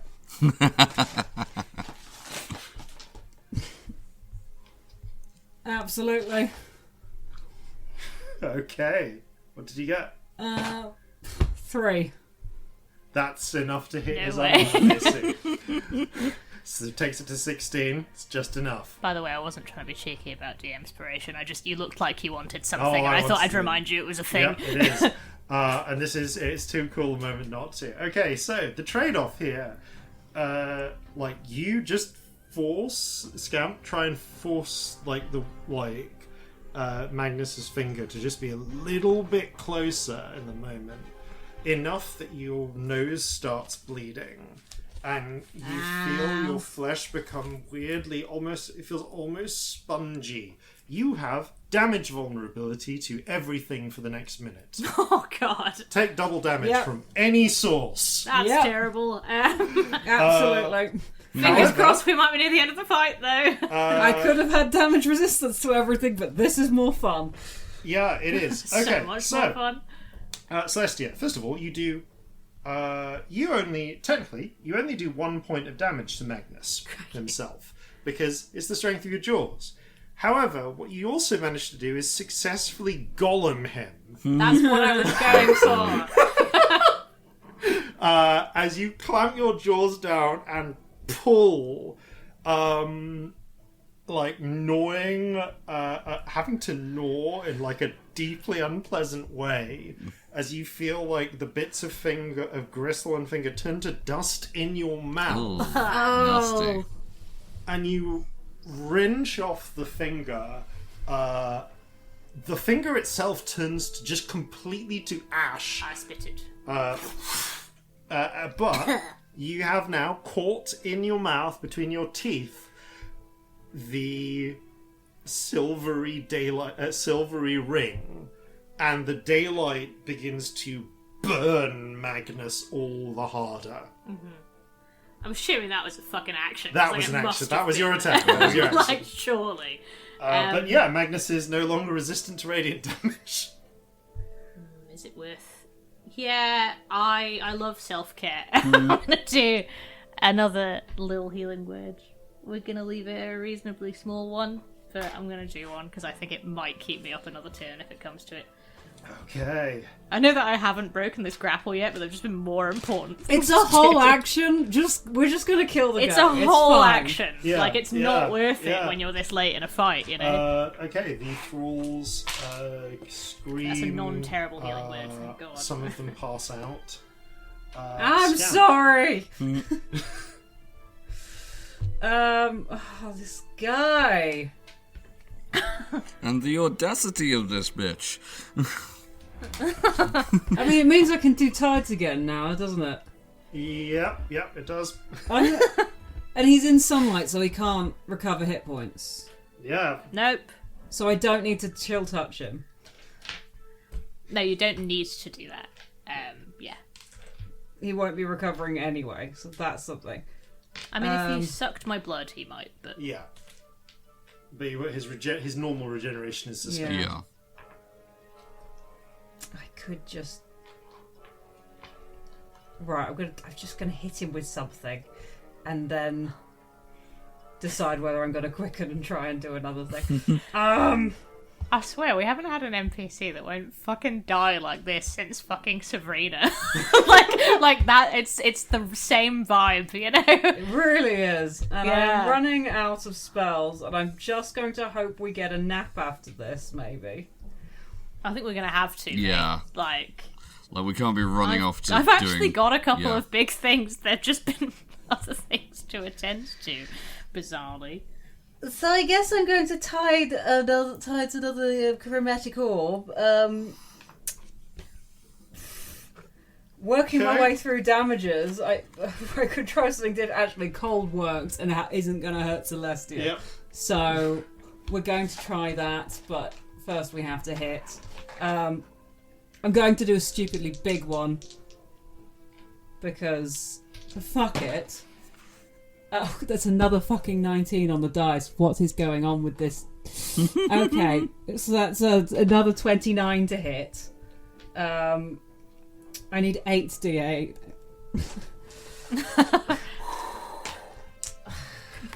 That's 4, 5, 6, 7, 8.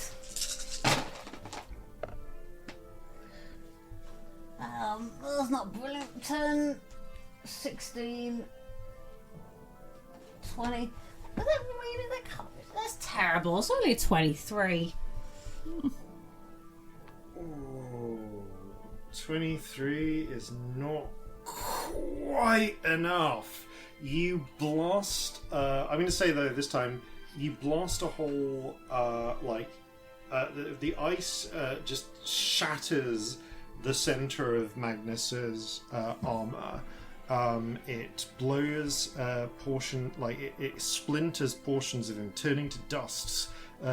Swirling away, his chest is blasted open. You can see amongst his ribs, like his withered, dry, beating heart exposed. And whether it's through, actually, wait, was that 23? Yeah. Cool. You know what? No, I just did the maths on this. His dry, withered, beating heart is exposed. And he turns and pulls Celestia close, going for one last bite. No. Yeah, if you've got like a bonus action, yeah, if you've got that bonus cantrip or anything. Yeah, I am going. I have. Do it. So 16. Good.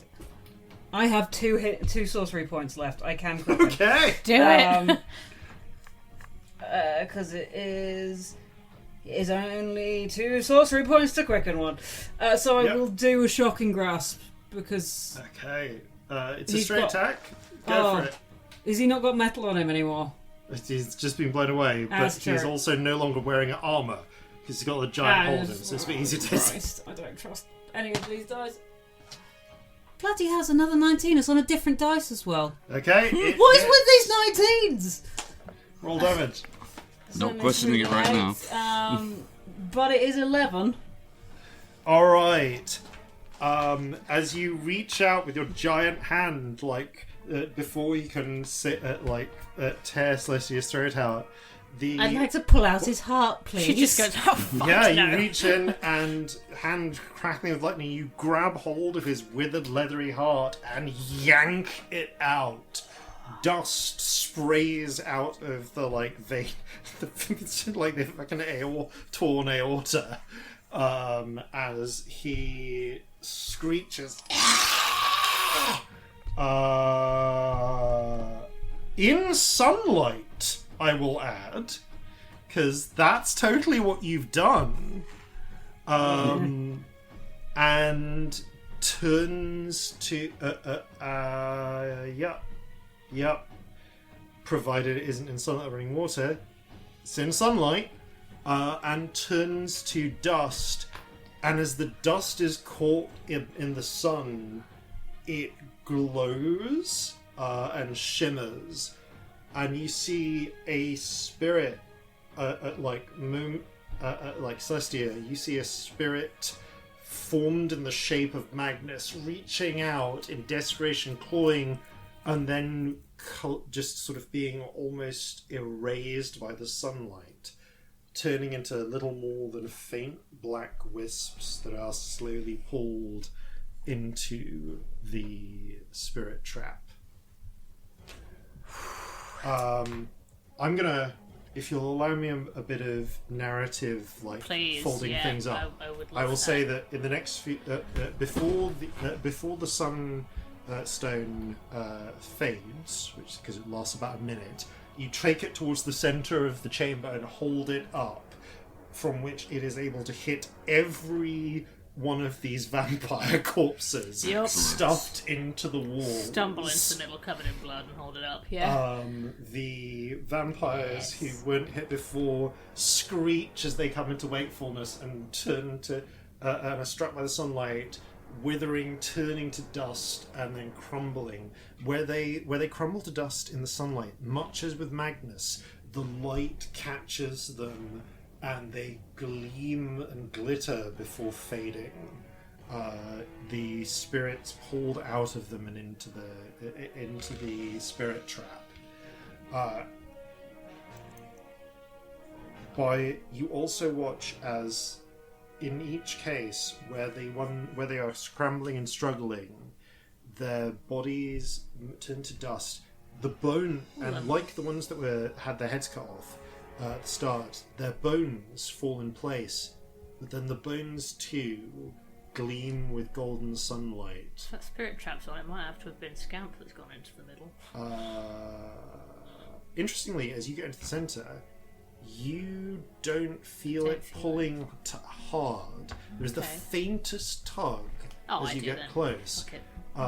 But you actually can't get right up next to it because there's the giant hamster wall of force blocking you with all of the now unconscious figures. Interestingly, your headache has cleared up because, well, Magnus is as harmed as he can possibly get. Yeah, what happens to the law when that person ceases to be? It seems that this is enough to deactivate it. But yeah, the as you hold the sunstone aloft, all of the bodies crumble and turn into dust, and the dust evaporates away. Into the trap or away? Just away. The dust. Spirits escape and are pulled into the trap, just almost like by, just as if it's the natural way they're flowing. but all of the dust seems to just vanish. It's as if it's being burned out of existence by the light of the sun. Okay.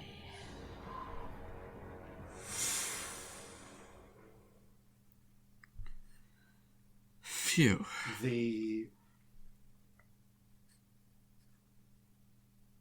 There is a moment where you are where you just experience the silence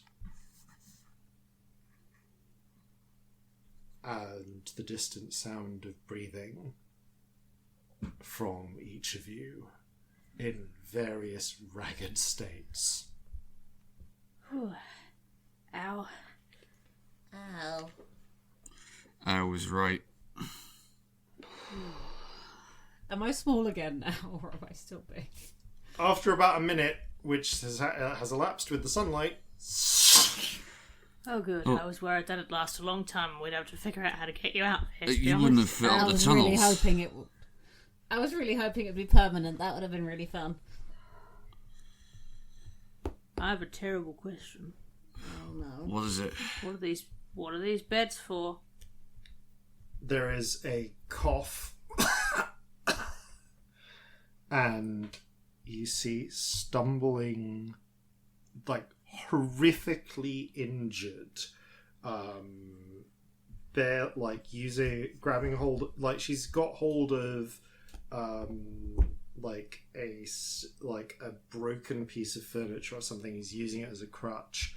The half elf, in the servant's outfit, stumbles back into the room from where she from the tunnel she'd hidden in. Hello. They were for converting people like us, she says, looking at you, Celestia, and Corzin, and Load Bay, and your spirits. Oh, that's fucked. He's gone. Tell me he's gone. He's gone. You're free now. Was he? I kind of tapped the side of my head. She nods, shuddering. I'm sorry. Come over here. Do you need healing? Yes. Come here. I'll help. She stumbles. I give her a for healing sec. word. Boop. It seems to ease some of her pains and aches a little. Thank you. She stumbles onto a bed. The balls of force also collapse at this point, and she looks at the fallen figures. So, if any of you are a medic,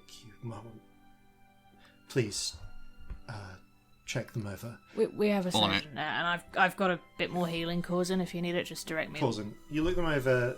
A cursory check informs you they are unconscious. Probably will be for a while, but they don't seem to be suffering very permanent damage of any kind. Okay, I put them into the More recovery like- position and Yeah. leave them be. Yeah, you help there. What's your name? Let's start there. Liava. Good to meet you. She nods. When you say converting, could you explain that? He found people like us who could see things and would bring us down here, lure us or kidnap us, and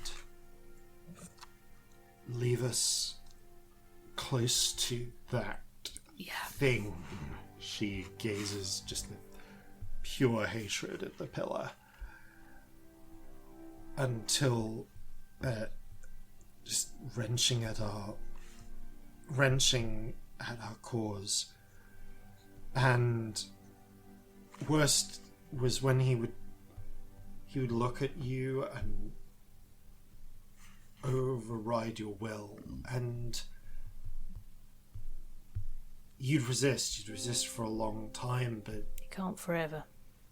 he just made you admire him, and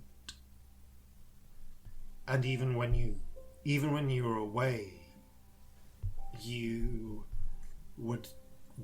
do what you thought he wanted you to do, because he rationalized it. He was protecting you. He was looking out for you. You made up all sorts of reasons, and worst was that. She spits at the partly broken edict on the ground. He could just reach in and merge your mind with his when you were there, and you'd submit. Of course you would. He was the master. Of course he was wiser. Of course you should just let him become just become an extension of him. He wanted our eyes, our sight. He couldn't see. He couldn't see them, but we could, and he could see through our eyes. Right. Are all these people? I point at the thralls. We all have this sight. Right. So you were sight for him. And he would send some of us up to the surface to look for others with spirits, look for people like us, and lure them down and trap them. And what would... Again, converting, what does that mean? Everything I've said, to make us willing to be his vessels, to accept him projecting his will through us, becoming puppets for him, and shaping spirit for him. The monster that came out of that. Yeah, how did that work? Are those spirits from you? They were from all around. From a lot of people. All around the city, I believe. I've been here the longest, but I was by no means the first. How long have you been here? I've been his for at least 80 years. Shit. Regent, damn it. Shit. And I know there were others before me. Countless others. Weaving spirit like that is draining, and it burns through us. What was he trying to do with it? He'd call it craft, the craft. There were ways he knew to shape spirit through creations of metal and artifice and magic and wizardry. But with us, we could shape spirit by will. We could do the kind of magic they did, but also we could bind them into objects, turn them into another source of materials for his craft. He would talk sometimes, but more I know this just from remembering his thoughts, how he thought, the way he thought. I'm not linked to him anymore. I don't have access to his memories, but I remember him remembering. I remember him thinking, and he thought it was how how the giants did it. They would take people with the sight and have them craft from spirit.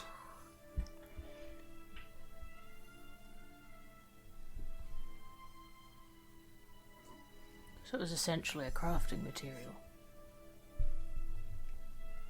Using people. Yeah, basically. We were his tools. How much of you is in that pillar, my darling? The spirit who journeyed with me when I was young is long, long gone. I'm sorry.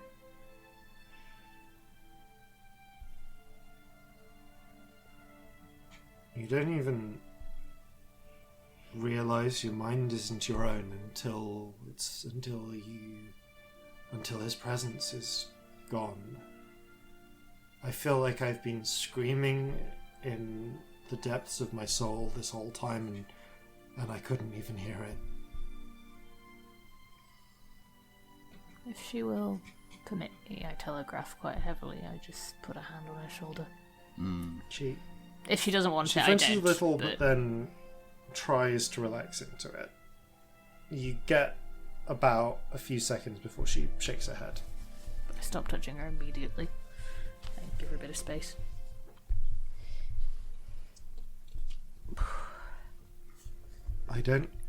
She looks at the edict. I don't know if he stole that or if he made it.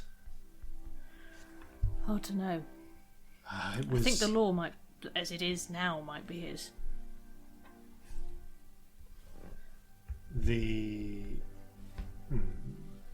By the way, this is a side thing. That's kicked in. So, she frowns and shrugs. I don't know. I wasn't always connected to him, but he charmed so many people. Just not as deeply as he did to us. But everyone who spent enough time with him, just all he needed was a look. And if he met eyes with you enough times over a long enough period, he'd make you admire him. And I think it worked on everyone. Everyone high in society, more or less. Magistrates even. They're potent, but they're in a way as vulnerable as anyone else. She's got enough time, anyone is. They wouldn't... You even got Jeffrey. Fucking did. Says Jeffrey, who kind of emerges from... interestingly, crawls out from a little stone grate hidden in the floor. Jeffrey, where have you been? He pulls at it a little bit, tries to lever it up with the with his stick. It's a bit difficult for him to move. Does anyone want to give him a hand? Yeah, Yeah, I will I'll go and help help Jeffrey. Okay, you pull outside the grate and you find a tiny little space, almost like a little crawl space underneath. And reaching in, you find a small wrapped bit of cloth, and inside it, there is just there is about half the broken, ancient, withered skull of a dwarf. Just faded from time. Huh. That's him, Who? Magnus. That's the real him. I'm sorry, what?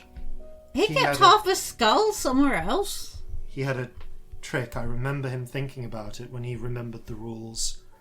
Always hide your truth, lest the sun unmake it. Or lest someone find it and unmake it. I think however you destroyed him, that light, I think that ended him for good, but anything else he would have come back to the skull. Back to his skull and returned. It's the last piece of him. Would you like to break it? We have some good splashy things. Seems fitting, and Would that help? hand them the belaying pin if they want it. I have a brick. Nothing more. She steps it, takes the skull and the belaying pin, and takes a moment to sift through some dust on the floor, takes a small key from amidst the remnants of Fulviola's armour, and unlocks the sky glass dome, places the skull on it, and with a scream smashes into the skull and the pillar repeatedly, again and again, until you see it. The skull splinters into smithereens. The pillar cracks, and a torrent of spirits bursts free from it. Many dark, but many more of different colours and feelings, surging up through the stone above.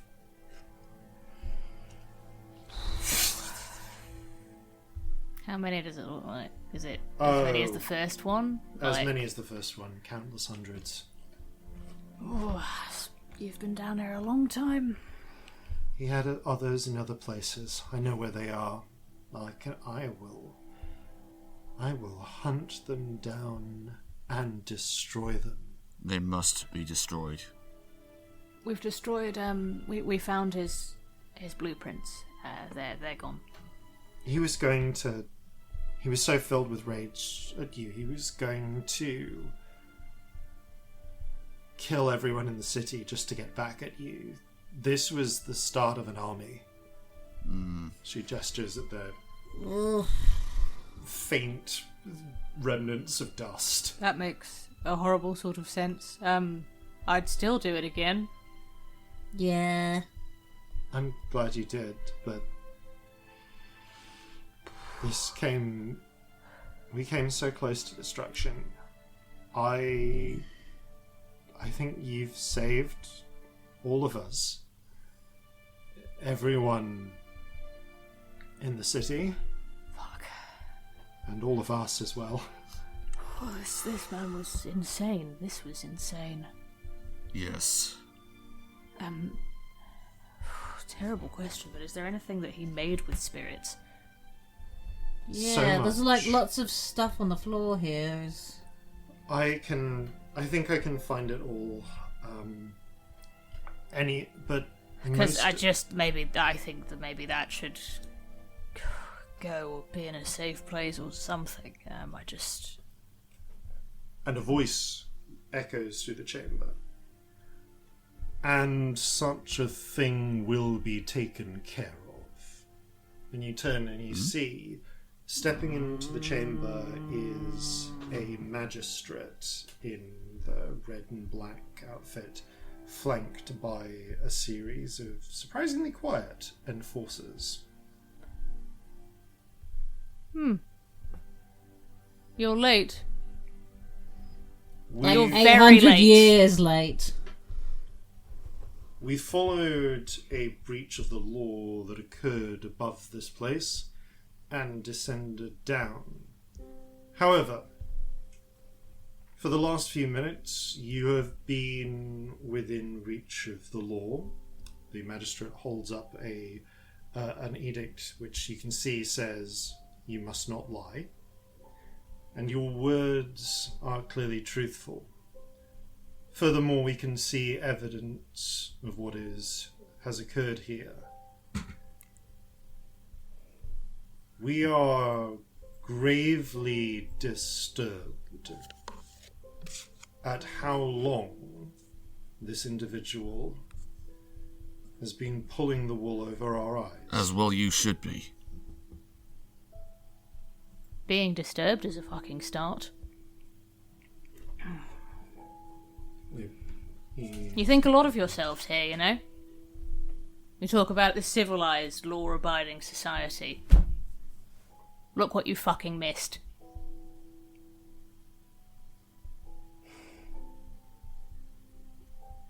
I hope you all stop going on about how fucking great it is here and actually start looking after people. What the fuck are you all doing?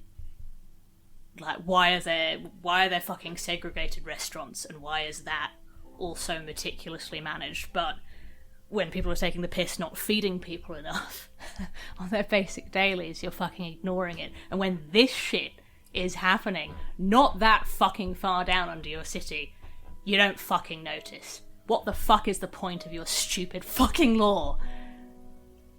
What the fuck is the point of you? And you hear another voice call out from behind them. The point is that they are free to choose their own society. And the magistrate looks back a little surprised, visibly shocked at the appearance of a meek-looking figure in blue-green robes with a slightly droopy moustache. The passport administrator, Bar Singh, steps forward, and the magistrate goes, "We leave us." Of course. The magistrate and all the enforcers bow very low and step away. Didn't have a fucking rock garden to attend to then, did you? You sounded very busy when we last talked. Are you the lawbearer? Bar Singh inclines his head.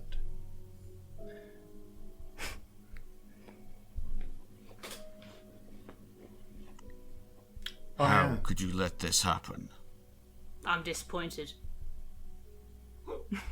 Would you like the full story? Of why you sat at your fucking passport desk while this was happening? Yes, start fucking talking. I want to hear it. Go on. Very well. He glances around the conscious figures and considers for a moment, looks at the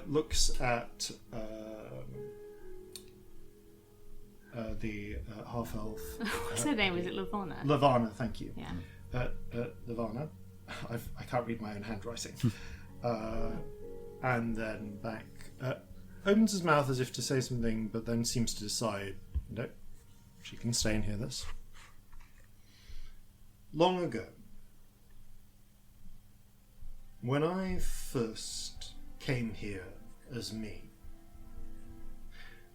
I tried to do my best to create a small settlement of those who came with me. It was simple in nature, but I wanted to look out for those who were close to me. I did not live long after that, but before I left, I created this echo of myself. And I made sure that I would keep close to my heart the principles that I believed in. That powerful as we might be, he looks at Scamp and Victory in particular, but also the rest of you. it is not our duty to rule as gods. We must let ordinary people govern themselves, choose their own laws. We must let them build a society. And so I remained here until another incarnation came to this place. And she did not share my views at first. You see, I am the law bearer, but in other lives I have been the law breaker. For to have power over law is both to make it and to destroy it. She too brought people here. But she did not have the wisdom that I did in my life. She saw her powers and thought, what good, how much can I do for my people? And she did all manner of things. And she crafted an echo with all her powers, unlike I, who wisely gave myself almost none, so that I would be limited, so that I could not impose my will. But she thought anything they wished, I should grant them. Anything they wanted, I should do. I want them to be happy. I want them to be cared for. Whatever I have such power here, I should remain and ensure they are taken care of. And for a time they were happy. And her echo did the same. But they grew resentful. She didn't believe it, but I talked her round. I helped her see the error of her ways.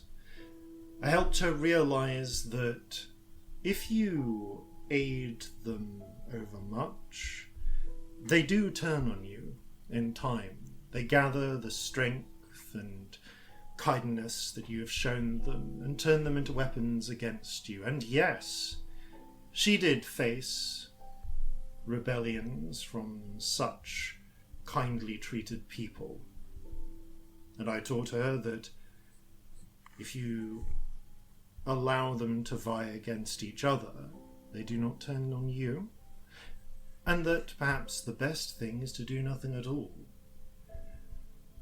But for ensuring that the law, whatever law they decide on, is kept.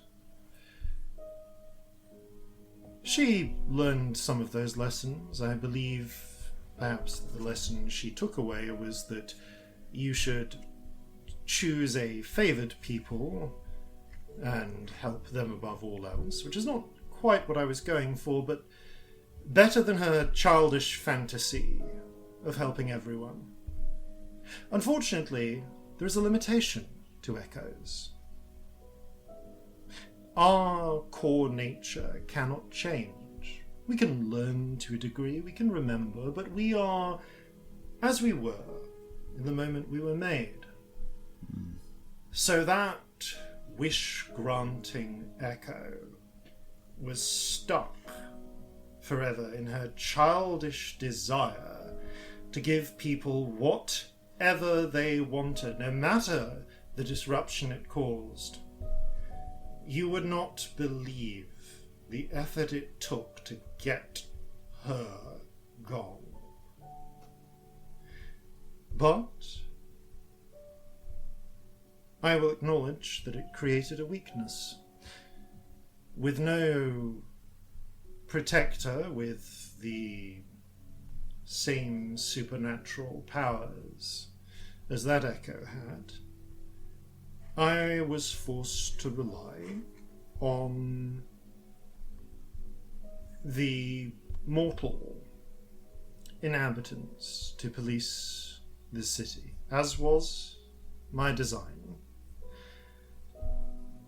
And therefore, this insidious individual was able to pass completely beneath my notice, hidden so well that I was too limited in my powers to realize he was anything more than a particularly persuasive dwarf.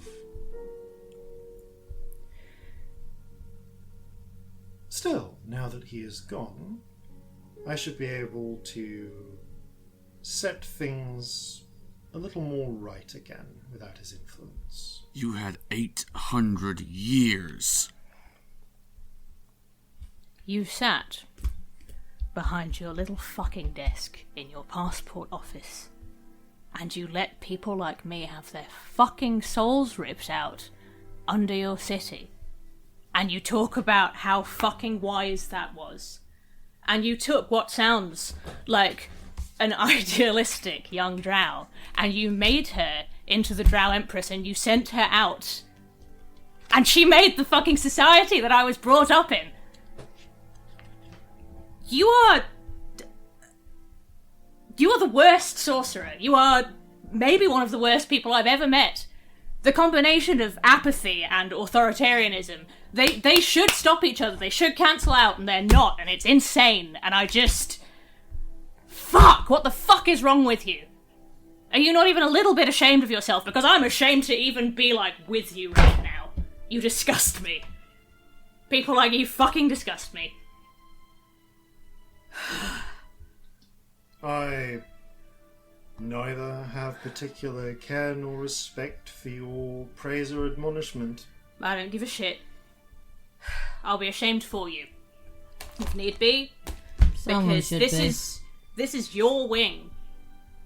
This is your world, and you did this. I have upheld the values I was created to uphold. Well, they fucking suck.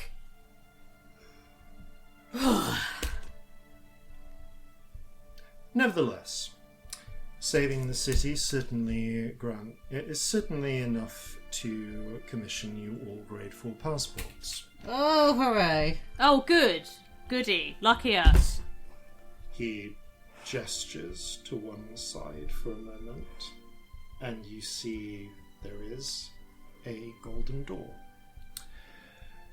In addition, as you have passed the tests that are required, I am obligated to provide you with pauses, glances over the two tieflings, 2 boons. He steps down, steps over towards the center of the room, and picks up Magnus's broken edict. Places a hand against it and focuses. There is a sort of glowing of the material, and when he removes it, the edict is apparently restored, but blank. He holds this out to in between Scamp and Victory. Scamp, your choice if you want to reach for it or not. What does it do? It will only function for a minute at a time. This one was already damaged. However, you can hold it close to your chest and speak a law. For for that minute, the law will be in effect within range. I would estimate about 60 feet or so.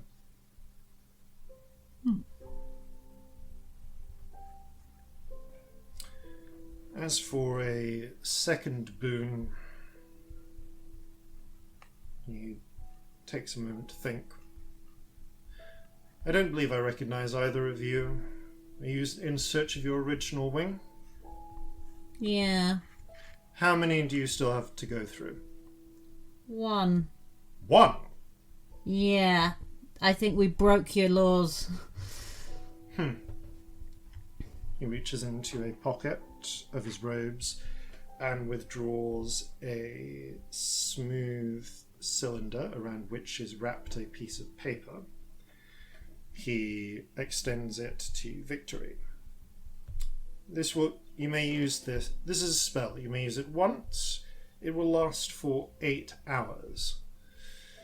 Upon usage, it will create a bubble of breathable air within around 10 feet outside that point. You may find it useful if you have only one wing left to visit.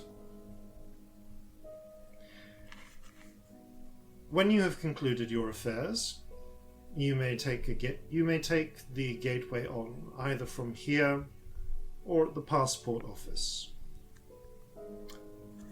I bid you good day.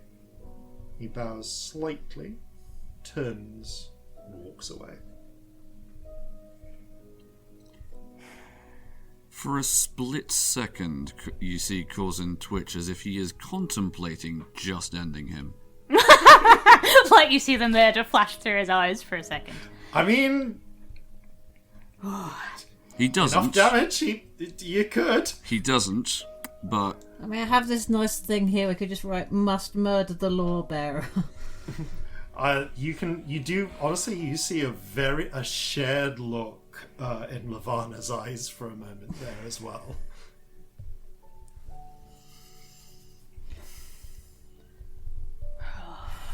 Fuck. That is the worst person we've ever met, and that is saying something. Yeah.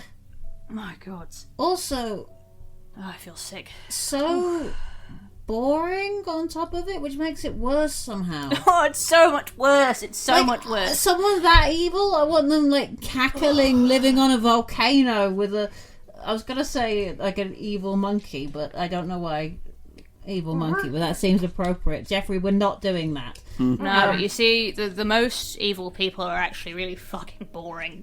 I hate it. It's the worst. That's the worst kind of evil. The run It's of so the mill. much worse. Oh, like apathy of just creating awful. a society full of people and just washing your fucking hands of any responsibility for them, but also being authoritarian. How does that even work? How do you even do both?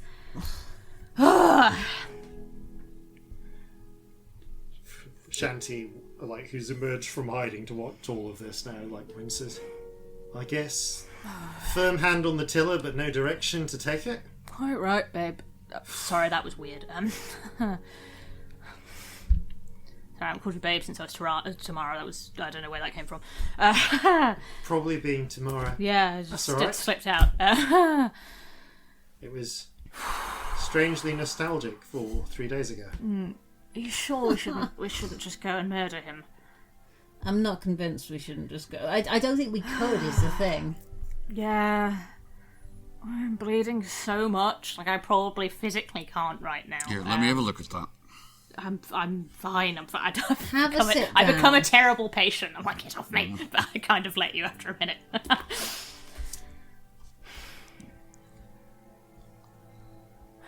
Smoking like a fucking chimney and drinking whiskey. Victory kind of like massages the like the temple next to her eye patch. You know, I don't think I hate this place more than I hate the Shaper of Wills. No, I hate it more. But it's a close run thing. No, I think this actually edges it for me, to be honest. This one's more personal against you, it feels like. Not only did they make it spirit stuff, they put it underground, so you know.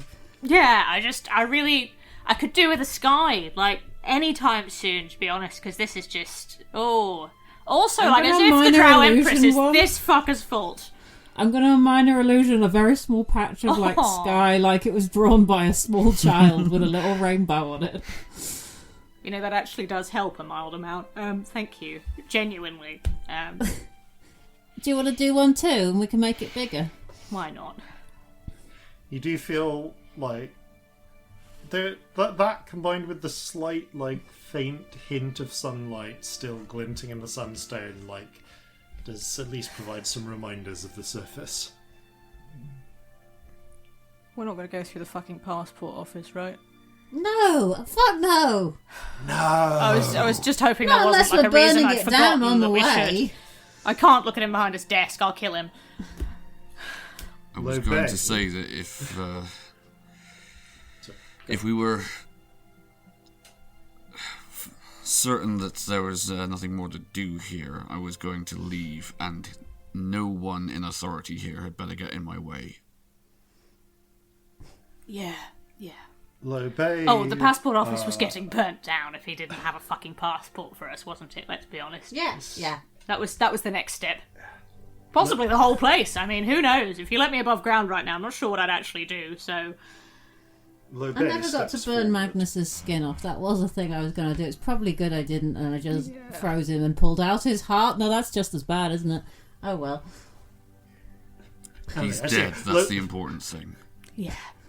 Low bay, like, his mouth has been a bit agape at that, closes it, goes, yes, no, I think that cuts it. She's got a small armful of things which she like puts on the little padded bed thing, table thing next to you. I've gathered up all of the things I could find. If you want any of these weapons or armor or anything, looks like you'll need them. I am not going to say no to any you leave behind. But that's all stuff he made, right?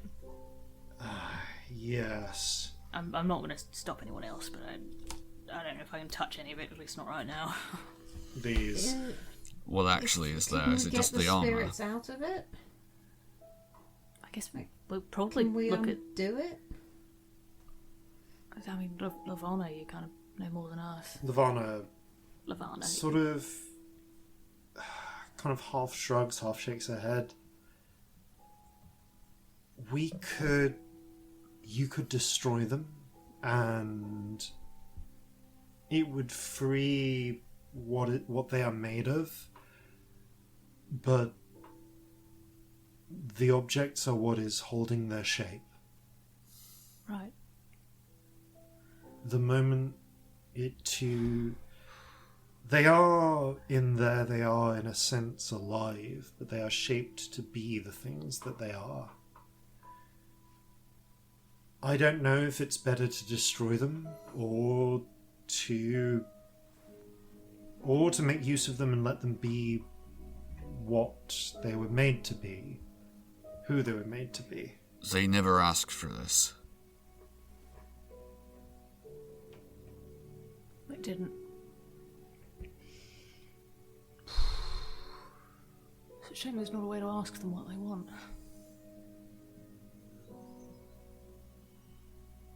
Unfortunately, that's not something I know how to do. And Lobey frowns and says, maybe not now, but maybe with time we could find a way.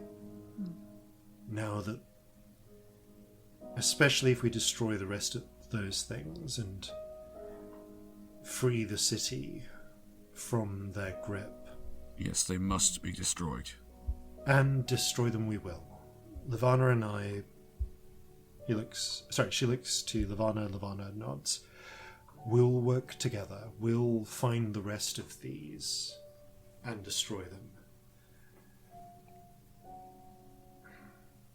She holds up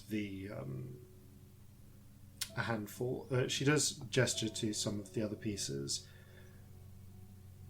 I think Lavana frowns at some of the bits that are remaining. Besides the weapons and armor, there is the mirror, the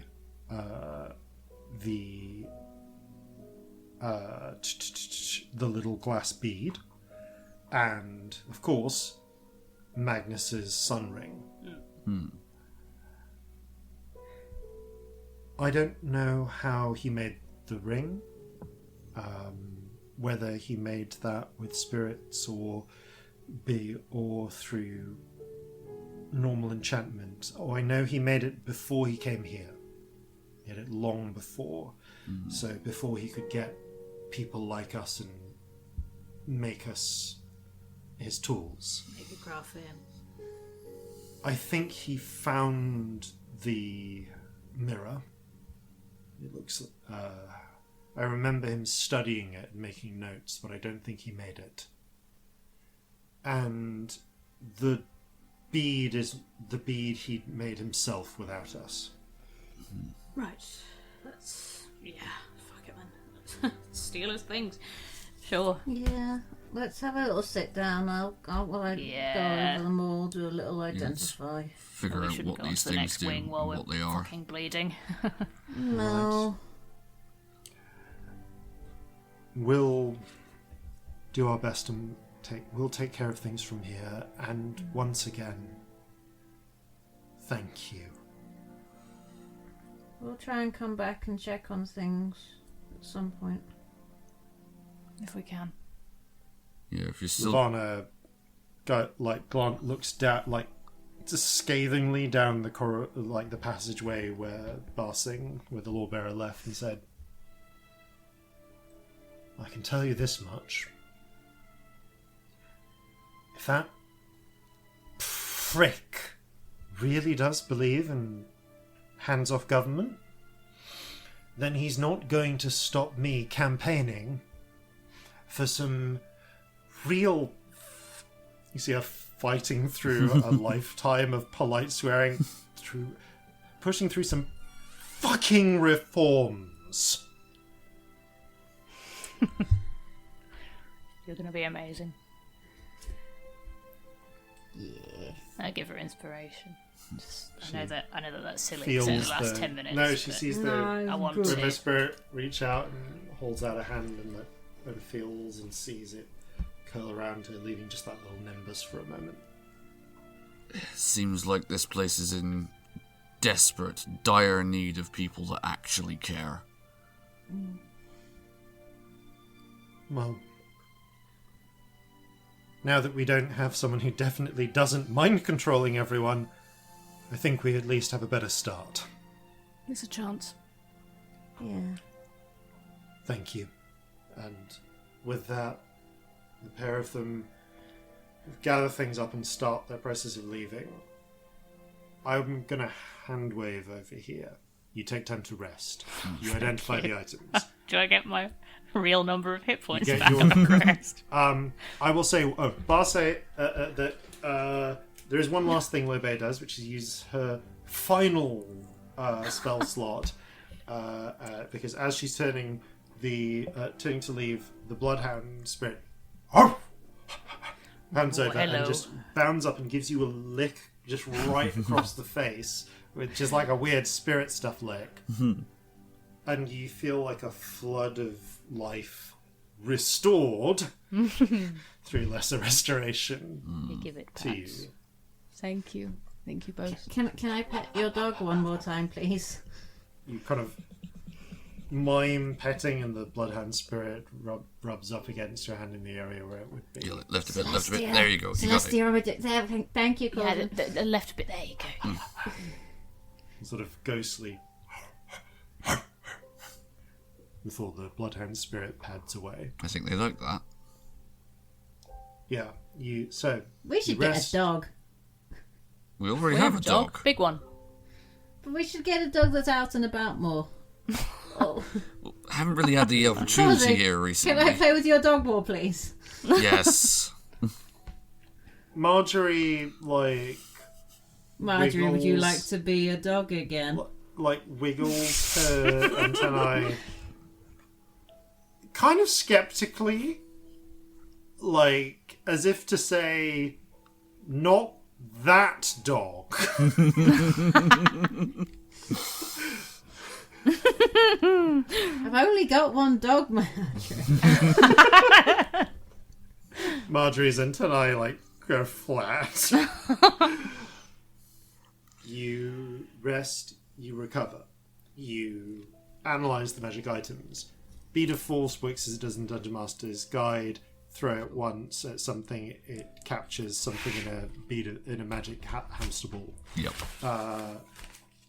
Sunlight Ring is, I think it requires attunement, but makes you resistant to radiant damage. Okay.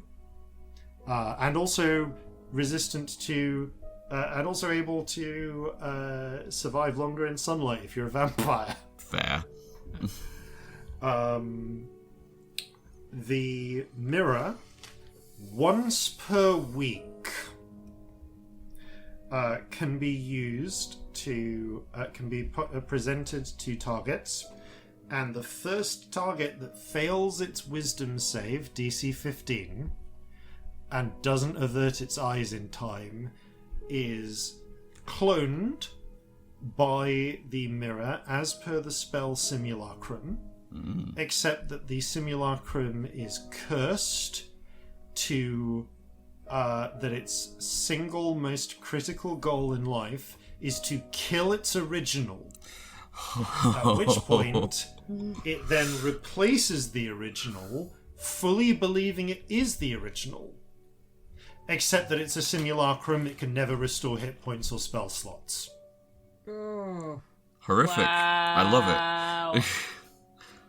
you're This a is the cursed looking glass of reflection. Yeah, it is. Nope. No thanks. No. Yeah, it's one of the That's more terrible. evil items you've encountered in this. It's horrifying. this Well, event. I have no The desire to worst. use this, but I really don't want this to be in the hands of anybody else, if I'm honest. We've got lead boxes. Yep. Chuck it in one of those. Never look at it again. I really Or only look at it if we really need to. we're gonna have to start cataloging this stuff at some point, like putting it in a don't fuck with this box.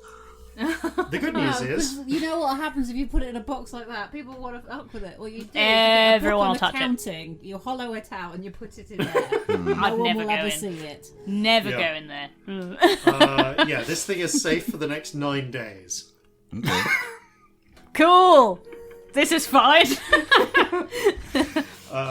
I could feel the "this is fine" gif with the dog and the flames. Yeah. There. Yep. I'm gonna round this off, but I will have just the one more moment before this ends, which is after gathering yourselves, make any preps that you want to do. You gather yourselves together and step towards the golden door.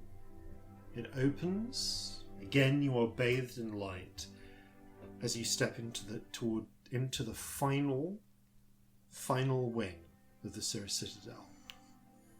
As the light fades, you find yourselves stood on what appears to be a platform of smooth, tiled marble, broadly circular. Behind you is the door. It looks like it leads back into... currently open. It looks like it leads back into the place you just left, into the cave. And ahead of you, and in every direction outside of the marble floor, semicircular marble floor, is empty black void. Apart from far ahead, you can see a single point of golden light that you think might be the sun. And we are going to pick up there next time. Thank you all very much for playing. Thank you all very much for listening. Fair seas and natural 20s. Ah, dearest masters, turn to dust. How can I e'er go on? I must, for though I've failed his grand design, it's Fulviola's time to shine. So gather your muskets, gather your spears, and dry up all those vampire tears, 'cause daylight, stakes, and rain, no fear! Oh, darling, Fulviola's here! Wait, do I not sing this bit? So gather your muskets, gather your spears, we'll plunder the shores of Calcinea. No kraken, storm, or spell we fear, so come and sail with us, my dear.